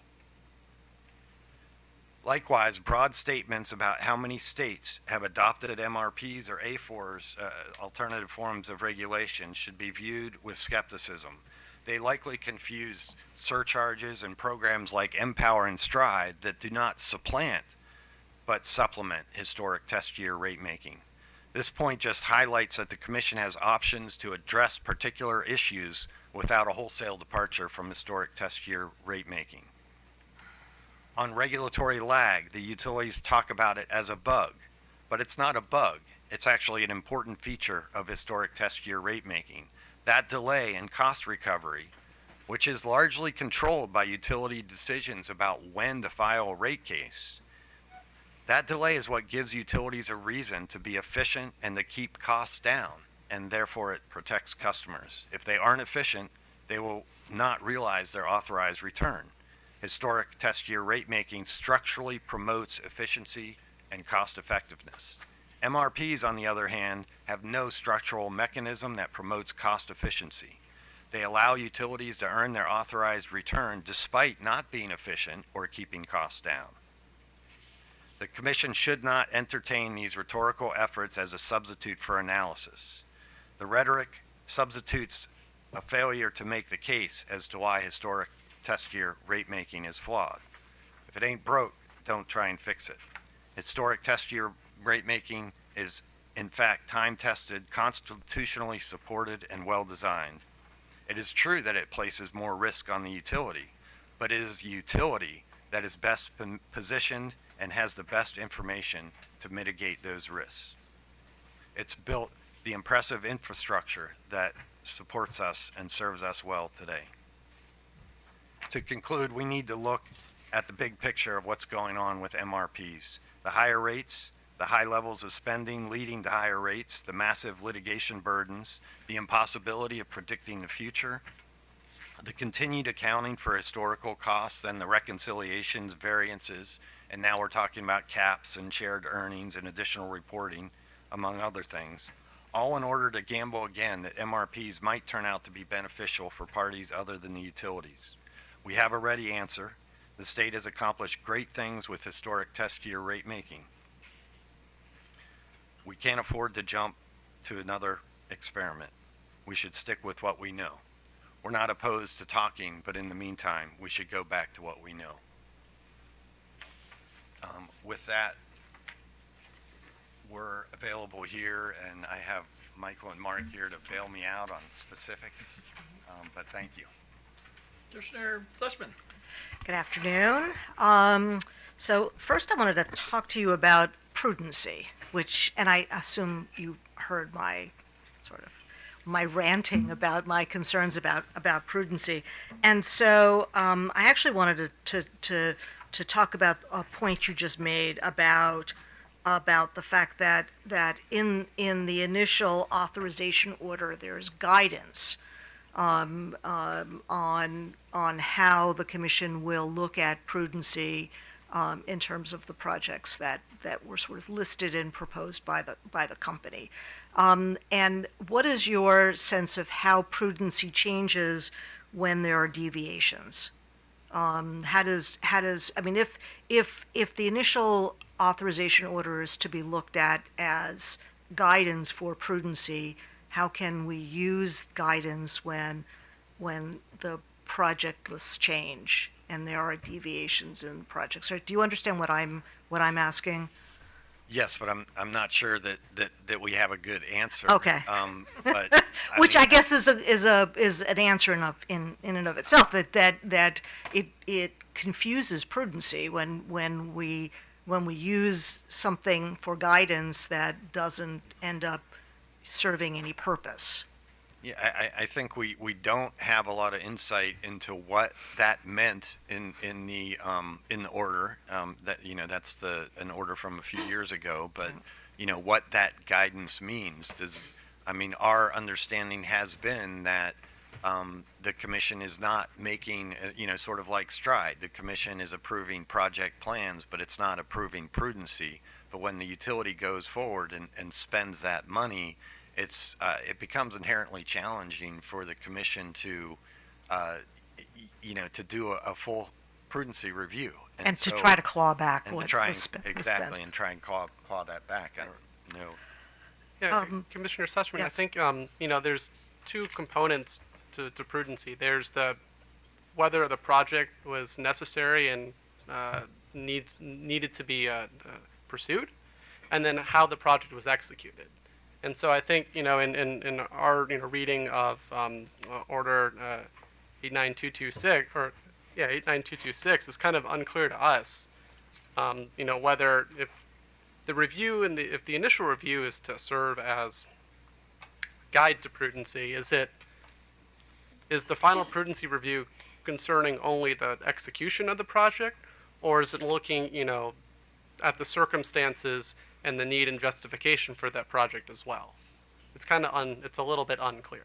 Okay, and we're not there yet. Yeah, if we go back to the car example, it's the question of whether the utility looked at alternatives to purchasing that car itself versus the costs of whether the costs were right and what the utility spent on that.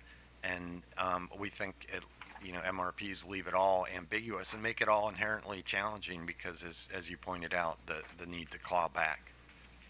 Right. So in your initial comments, you spoke about the bill stabilization adjustment mechanism, and its use as a tool to adjust distribution rates as required. Can you talk about how that can be used as an alternative to MYP to provide that kind of rate stability? Well, the BSA addresses a number of the variations. I think it can address changes in customers. It can address weather issues. So it does address some of, I think, what has been called exogenous factors. And we argued, and I'm going to be hopefully my colleagues here will correct me if I'm wrong, but we argued that the BSA was duplicative of MRPs, and we asked the commission to not have a BSA in the context of MRP, and I don't believe we were successful with you in that argument, but we certainly believe there is overlap between the BSA and what the commission was trying to do in the MRPs. So if we were to get rid of MYPs, there's still that stabilization mechanism that can adjust distribution rates to the extent that they're required when these unforeseen events occurred. Absolutely. I mean, the BSA is a risk reduction measure that the commission has adopted and that has been in place. I would characterize it as, in some sense, an alternative form of regulation. Okay. And then the distribution system planning process and the reliability proceeding, that those are also ways in which the commission and the parties and the utilities can look forward to what is required. We were talking earlier about historical test years as a kind of a look back, but there are sort of proceedings in place that look forward to what's required and what the utility will be spending. Absolutely. I mean, it can provide, in particular, high level review. It's not necessarily a project review, but I think the way that it is working now under your order is that it does. I think we would agree. I think it might have been Pepco who said earlier that it doesn't include all types of projects, and I think we would agree with that characterization. That's not necessarily what we wanted out of the DSP process, but I think that would be our read of the commission's order. But certainly there is a lot of ability for the commission to require information and insight into future planning through the DSP process. Okay, but if we had a DSP process that where parties believe that it's beneficial to have a project list, sort of an annual project list that could fit within the structure of the distribution system planning process. So there's an annual project list now that's part of the MYP. But to the extent that parties perceive this as value to sort of future proceedings, do you see that a project list could be incorporated within the distribution system planning process? I don't want to get too far out in front, but I think we of our office and where we are on this, but I do think that there could be value in project planning. I don't think that we would want it to be, we would want to be clear on what that means for prudence. I think it would stretch out farther than like 3 years for the MRPs, and so the utilities would retain some of that flexibility, but certainly having lists of projects would help provide insight into, long-term planning for the distribution utilities. Okay, so let's take a look at this proposal that the utilities have provided us. Do you have comments? I mean, I'm assuming in terms of the exogenous factors, would you want to take those off the table?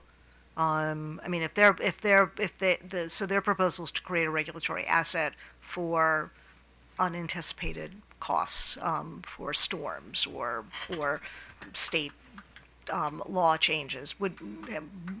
Where are you on that piece of the proposal? I think we would agree with Mr. Oliver Aoba's comments earlier that it could be pretty hard to come up with a firm definition of exogenous.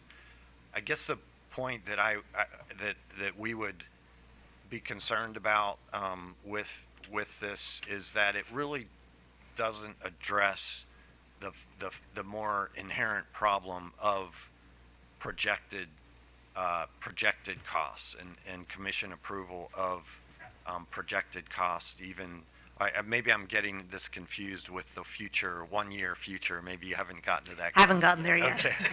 That's going to come next. Okay.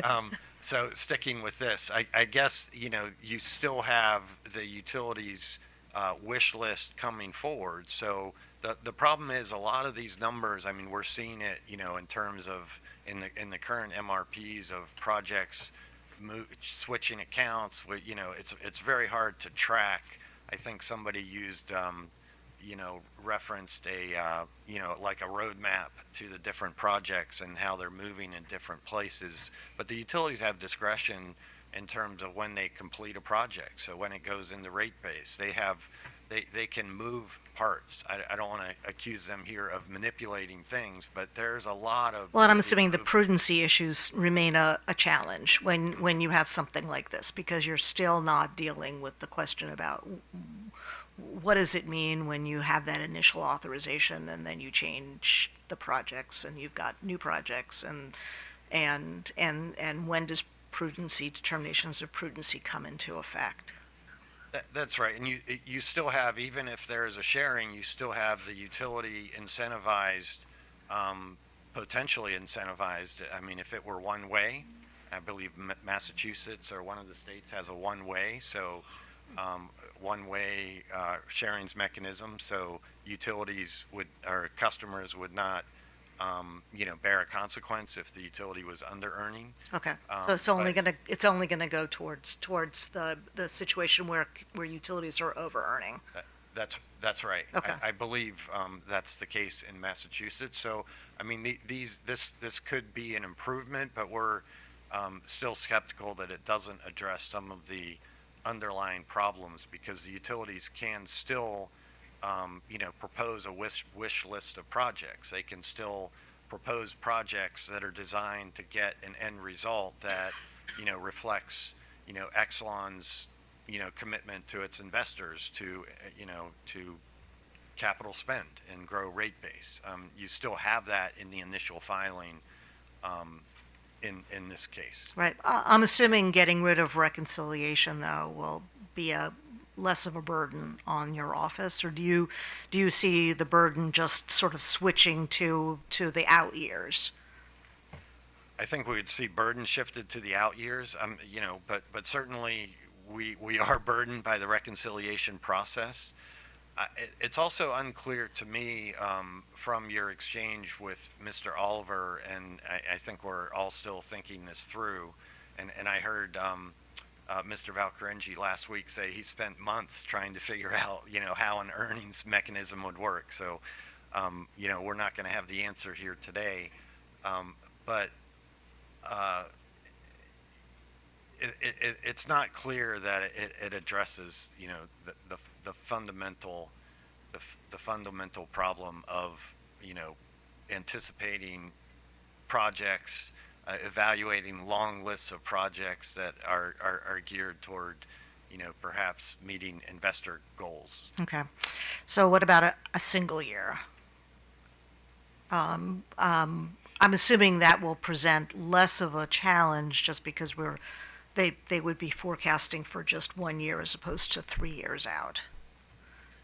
Again, it would still be based on, a proposed project list during that year. Mm-hmm. I guess the other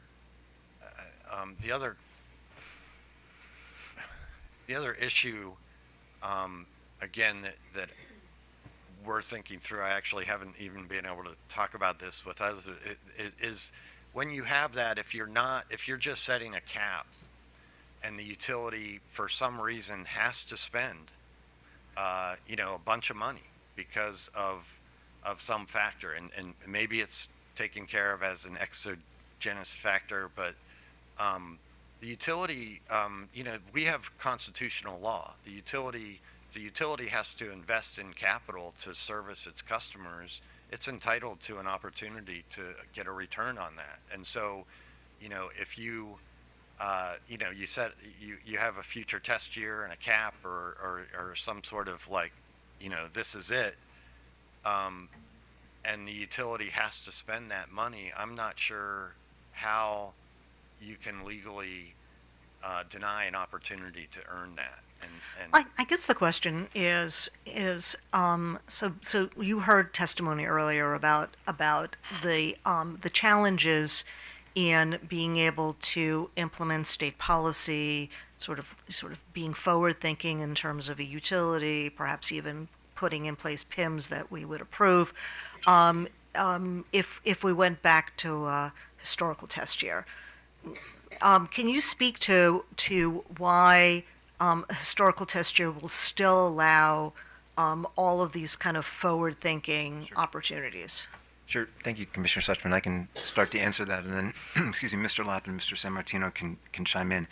I want to, if I could just take a step back in answering that question to talk about what is the rate-making process and what parts of it are really influential when it comes to state policy. I mean, broadly speaking, at a high level, rate-making starts with the creation of the revenue requirement. That's step one. Step two is you allocate it across classes. And then step three is you design rates to recover that revenue requirement from the respective classes.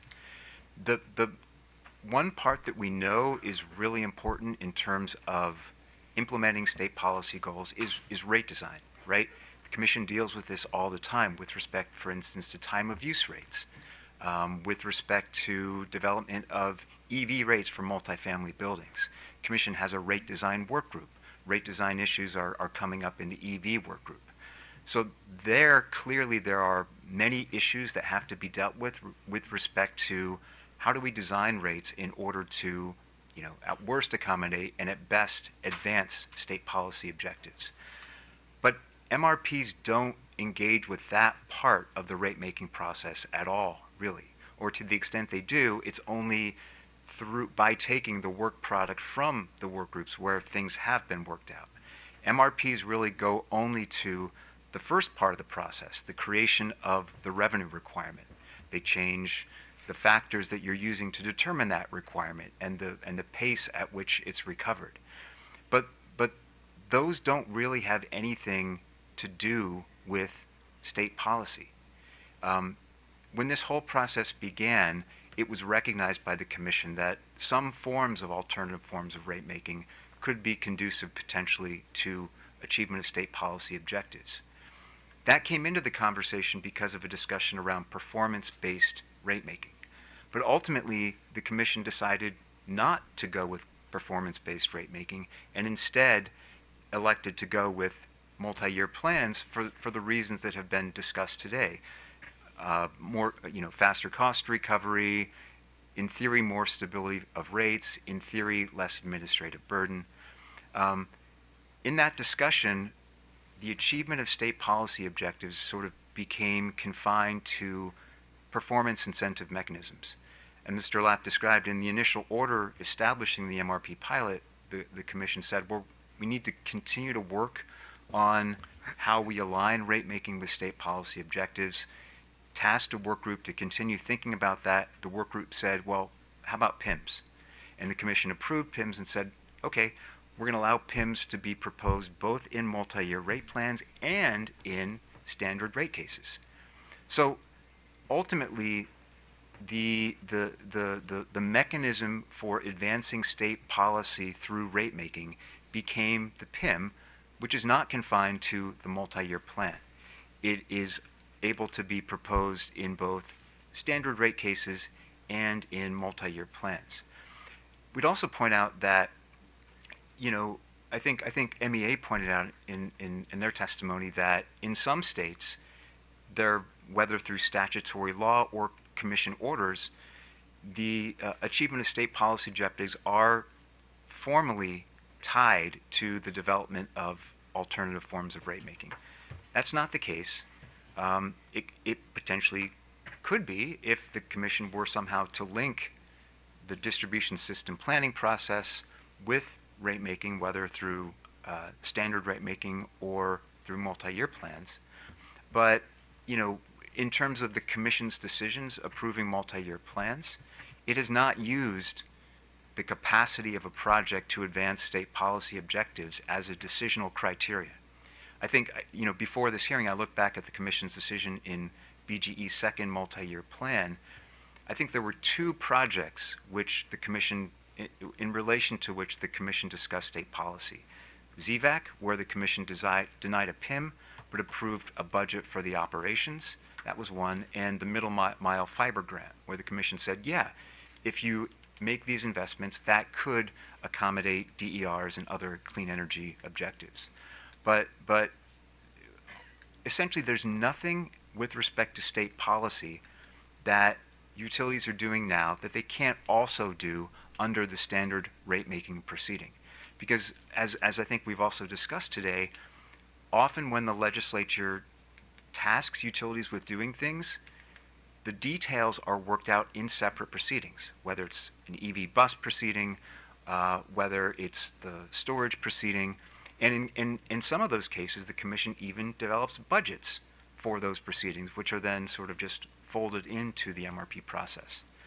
So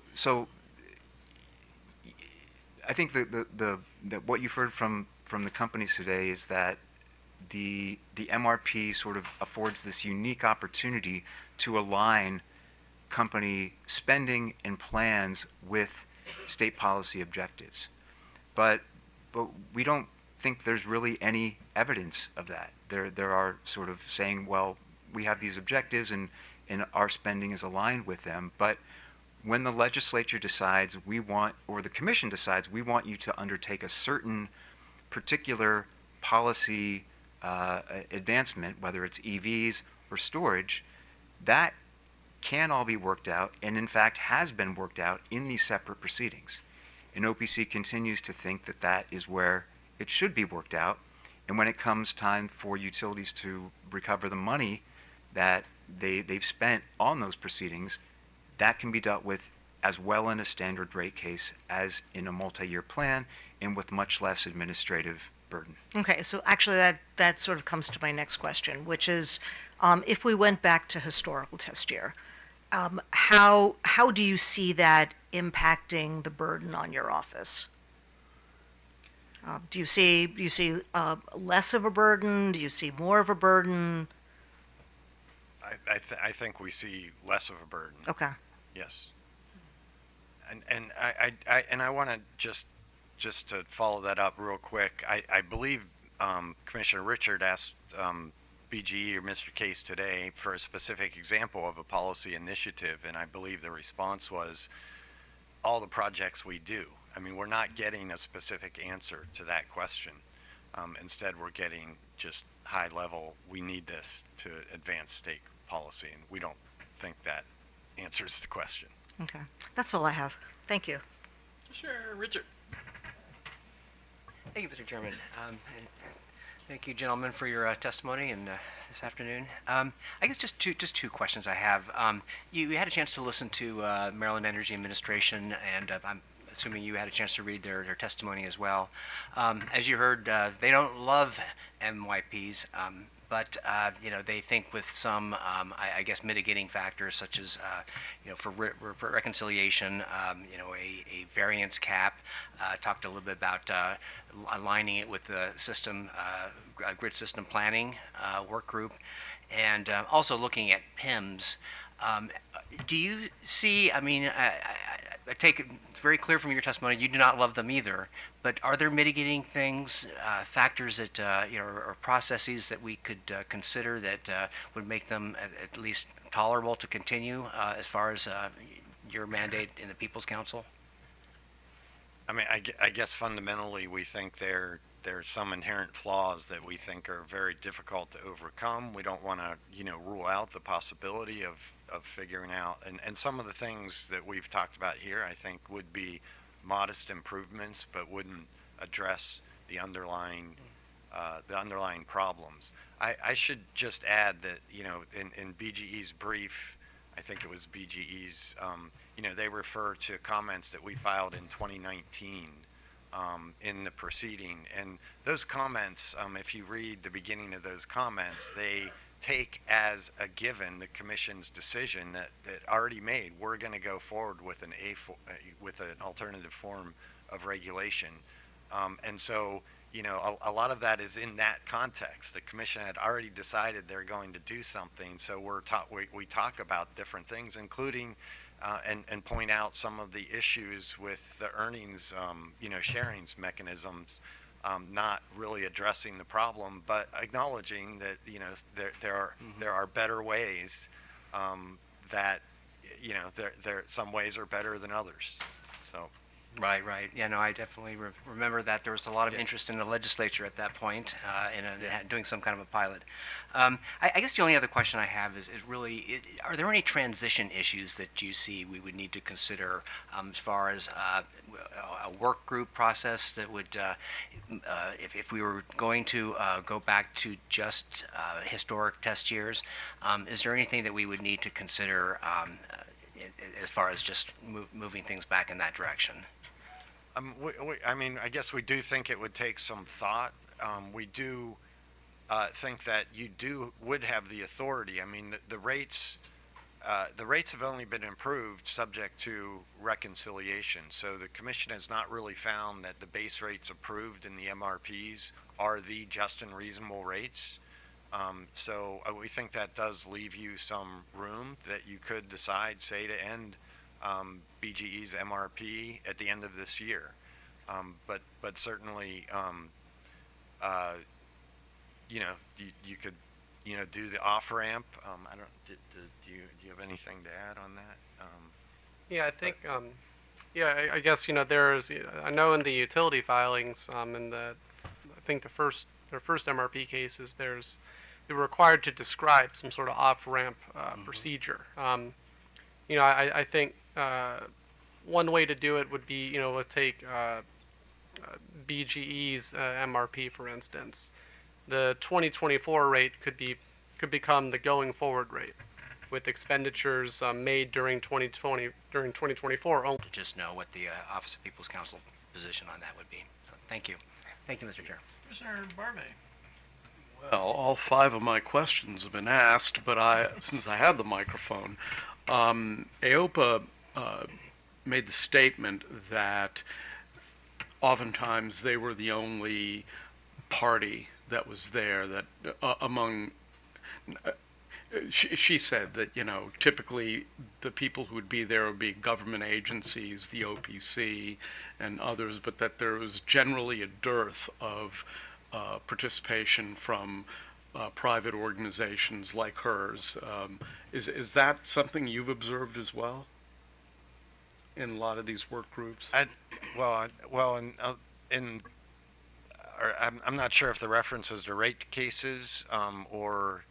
I think it was to a lot of the work groups and that sort of thing. Well, certainly there are a lot of organizations involved in some of the work groups. I mean, Empower, for example, and the battery work group. Yeah. Right, and even the electrification study had a huge number of people involved. So I wouldn't. I think she was referring to those information and working settings that involved rate setting and just some of the transparency functions that the utilities have been discussing. I'm not super familiar with them myself, so that's why I thought I'd ask the question. I mean, for rate cases, I think it depends on the rate case. I mean, usually the number of parties is pretty limited, but as you saw in the BGE MRP case and in PEPCO, there are some other parties that get involved, and it's always some parties will be more involved than others. Okay, well, that was my open-ended question. Thank you very much. Okay. So regarding the sharing mechanism, is it your thought that it really doesn't advance the ball very much to adopt it, even if we fix it? I mean, is your problem with the general concept of these sharing mechanisms, or is it more how this one's designed? I mean, it's all relative, right? I mean, I do think that you could improve the status quo, potentially with a sharing mechanism, especially one that was one-sided, but we don't think it resolves the underlying problem. So we're not going to sit here today and say we think that we're signing on to that as a solution. No, and I understand, and I understand your philosophical oppositions to MRP. So these questions are not trick questions to say, oh, well, if we do this, then you're okay with it. But regarding the situation about the reconciliation process and the concerns that were raised about the information and all the other stuff and your contention was that process was more difficult and harder on your staff and your experts than doing a rate case, a traditional rate case. And I guess my question is, if we were able to fix the informational parts of the process and the way it works, would it then become more workable to you, given the fact that, one of the problems with the rate case is it has those tight timelines. We got to decide it within a certain number of days, whereas at least in these MRPs, you've got more time to sort of look at items. And so I guess my question is, if there was ways to fix the process from an informational standpoint, from an input process, does it make the MRP, a better, even though it may be like picking your poison, a better way? I think we would see it that way as picking Sure, I understand that, poison. but Certainly there could be improvements. I'm not sure that you can, the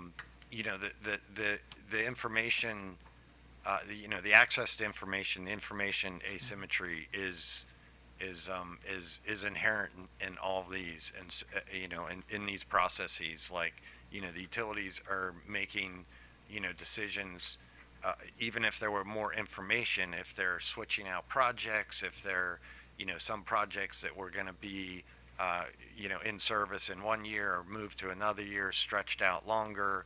I mean, there's a lot of ability to move things around that even if you were able to get your head around all that, the question of prudence, I think, still remains.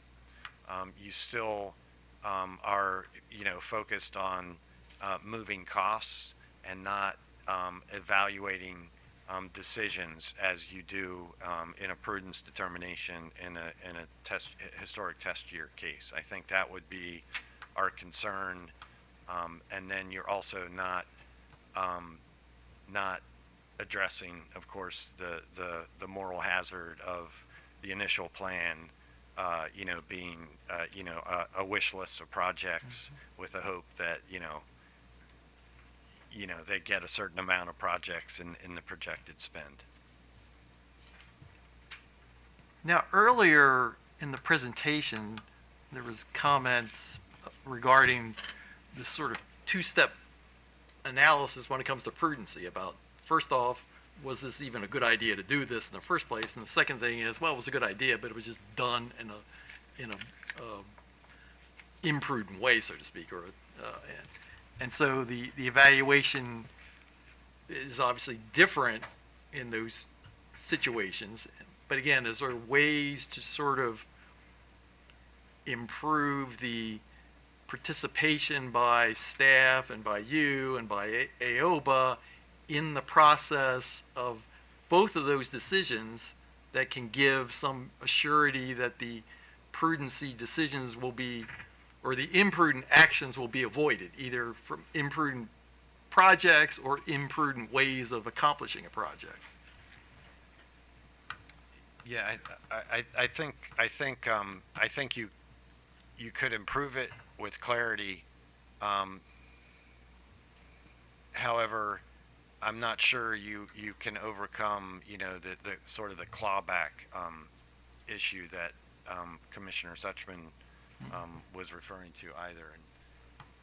Yeah, and I mean, to add to Mr. Lapp's point, I mean, if assuming, that we're sticking with the framework that has been put in place, if we have that, it's really unclear what our review of the proposed work plans entails and what the commission standard for approving, is the commission approving a budget or is the commission signing off on the work plan? I think if we're, one way that would kind of provide more clarity into that is to specify, the need and justification for a project is being reviewed up front. And then the prudence review, during whatever process happens after the project has gone into service, specifically looks at how that project was executed. So we could make arguments about need and justification up front, and I think it would resolve a problem where we're trying to figure out whether issues we raised in one case are precluded because the commission included a project in rates that we disagreed with. There's also ways that the information shared could be fine-tuned. Like for the reconciliations, for instance, variances on projects that have not gone into service aren't relevant to determining whether the projects included in rate base were prudent. We need information about the projects in rate base. So I mean, there's ways where, if we more targeted information sharing and narrowing the scope of what we're looking at so that it's only what's absolutely necessary for the rate making process, that potentially could also ease stakeholder burdens. Yeah, and I'll add that it could ease it, but it's still going to be a really hideously complicated process, in part because, as we saw last week, when you're doing prudency review that includes both review of projects for which budgets were approved and new projects that the commission is seeing for the first time, you have to engage in these very different sorts of prudency review. In the latter case, if it's a brand new project that the commission never saw before, nor any other stakeholders, it's just like a standard rate case, layered on top of this additional review where you're looking at the different projects that were approved. So, one of the challenges we've had is just, in that former case, Mr. Lapp and Mr. Sammartino just described some of the informational challenges in terms of, what information do you really need, what information should be excluded, and what sort of standard are you applying to review those new projects. But it's just a very difficult thing to sort of hold all that together and figure out where to focus with so many different moving parts and with so many filings across the transom. And there's the additional complication of the fact that some new projects are related to old projects. We heard both today from Ayoba, about the pole project, and we obviously talked about that last week. So how do you evaluate those projects? Do you evaluate them under the sort of initial standard, whatever that is, given the similarity to the initial project, or do you evaluate them as an entirely new project because it, as a new, I guess, ITN is the phrase. So, any way you enhance the information sharing or disclosure requirements, I don't think you solve those problems. So I had that discussion with MEA about the state's various goals, climate, energy, and environmental goals. And, as was mentioned, when this thing was initially adopted, that was supposedly one of the goals that this thing would accomplish. And I know there's been some discussion about whether or not BG&E has or has not, made a significant contribution in that area. But going forward, I mean, what sort of stuff would you like to see them required to do if we keep this mechanism in place in order for them to provide benefits to the state in accomplishing these goals? I think I'd largely agree with what MEA said. It's sort of the distribution planning. I mean, it's connection of distributed energy resources, and so it's what's going on at the more just distribution level. Smart inverters, batteries, that sort of thing. Ensuring some metrics for Justice 40 low income communities. Microgrids, that sort of thing that I think we need to look at as far as furthering state climate policy. But I would certainly I think it was Ayoba that made the point, and you've heard it from us before, that we should be looking at where the utility plays a role as a monopoly and not funding state policies through the utility that can be provided through other funding mechanisms that aren't monopoly functions of the utility. And so really I think we're looking at distribution level activity and DERs in particular.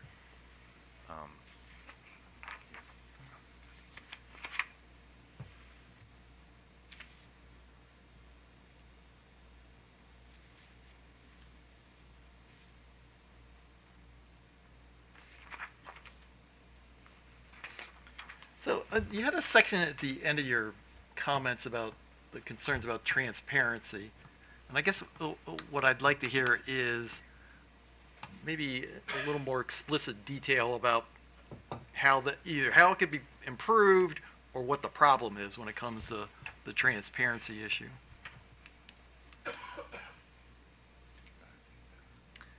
Sure. Michael, do you want to start with that? Yeah, sure. So I think with transparency, there's I think that the threshold issue is that we're a relatively small agency, and when we get a lot of information, it's nice to have a lot of information, but it takes a lot of time to sort through it, and especially in the confines of like a rate case where we're looking at 3 years of forecasted projects, and then like the most recent BGE case, we're also looking at reconciliation for rate years 1 and 2. So collectively, we're looking at 5 years worth of utility work in a short time span.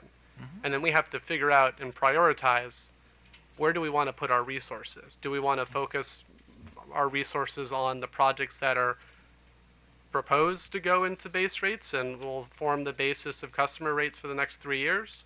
Or do we want to focus on the projects that the utility's already done and seeing if, checking up and seeing if they're prudent or not?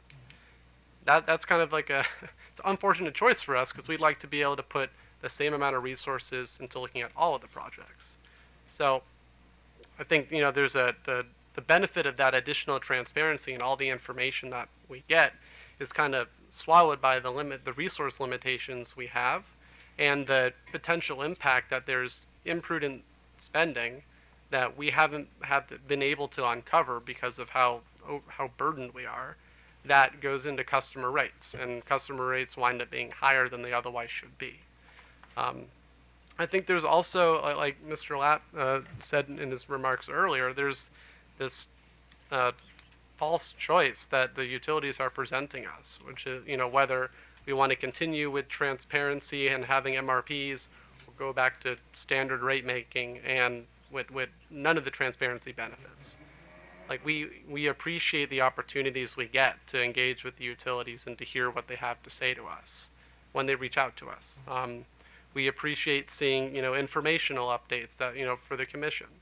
That's a practice that can continue outside of an MRP.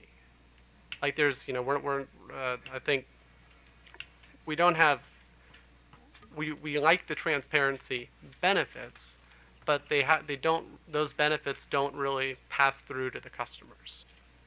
And they're limited by the fact that, as AOBA went into, we often get a lot of information without the context that we need to make sense of it. I think AOBA used the sort of description of, originally PEPCO proposed a certain set of investments. What they ultimately came back with was very different in terms of their spending profiles. And they discussed the challenges of sort of making sense of those without the sort of initial explanation by the company about what changed, And yeah, it's possible. I think a potential guideline for prudency in which it's clear what kind of information a company would have to propose up front could be helpful. But again, back to like distribution planning, it's hard to sort of make sense of everything without that sort of master plan of what we're trying to accomplish here. I'd just add that information is not always knowledge and understanding. We all know, and I'm not suggesting this is exactly what happens, but I litigated with tobacco companies who are notorious for, dumping massive amounts of information on lawyers, right? And then you have to, find it and figure it out. I'm not saying that that's what's going on here, but there is a difference between, lists of projects with short, conclusory statements and, actual, information and understanding. Okay, and again, this is not a trick question or a trap question, but are there ways to fix the issues raised by the transparency situation that would make the MRP process work better? I think we certainly would agree that, better information could improve the MRP process.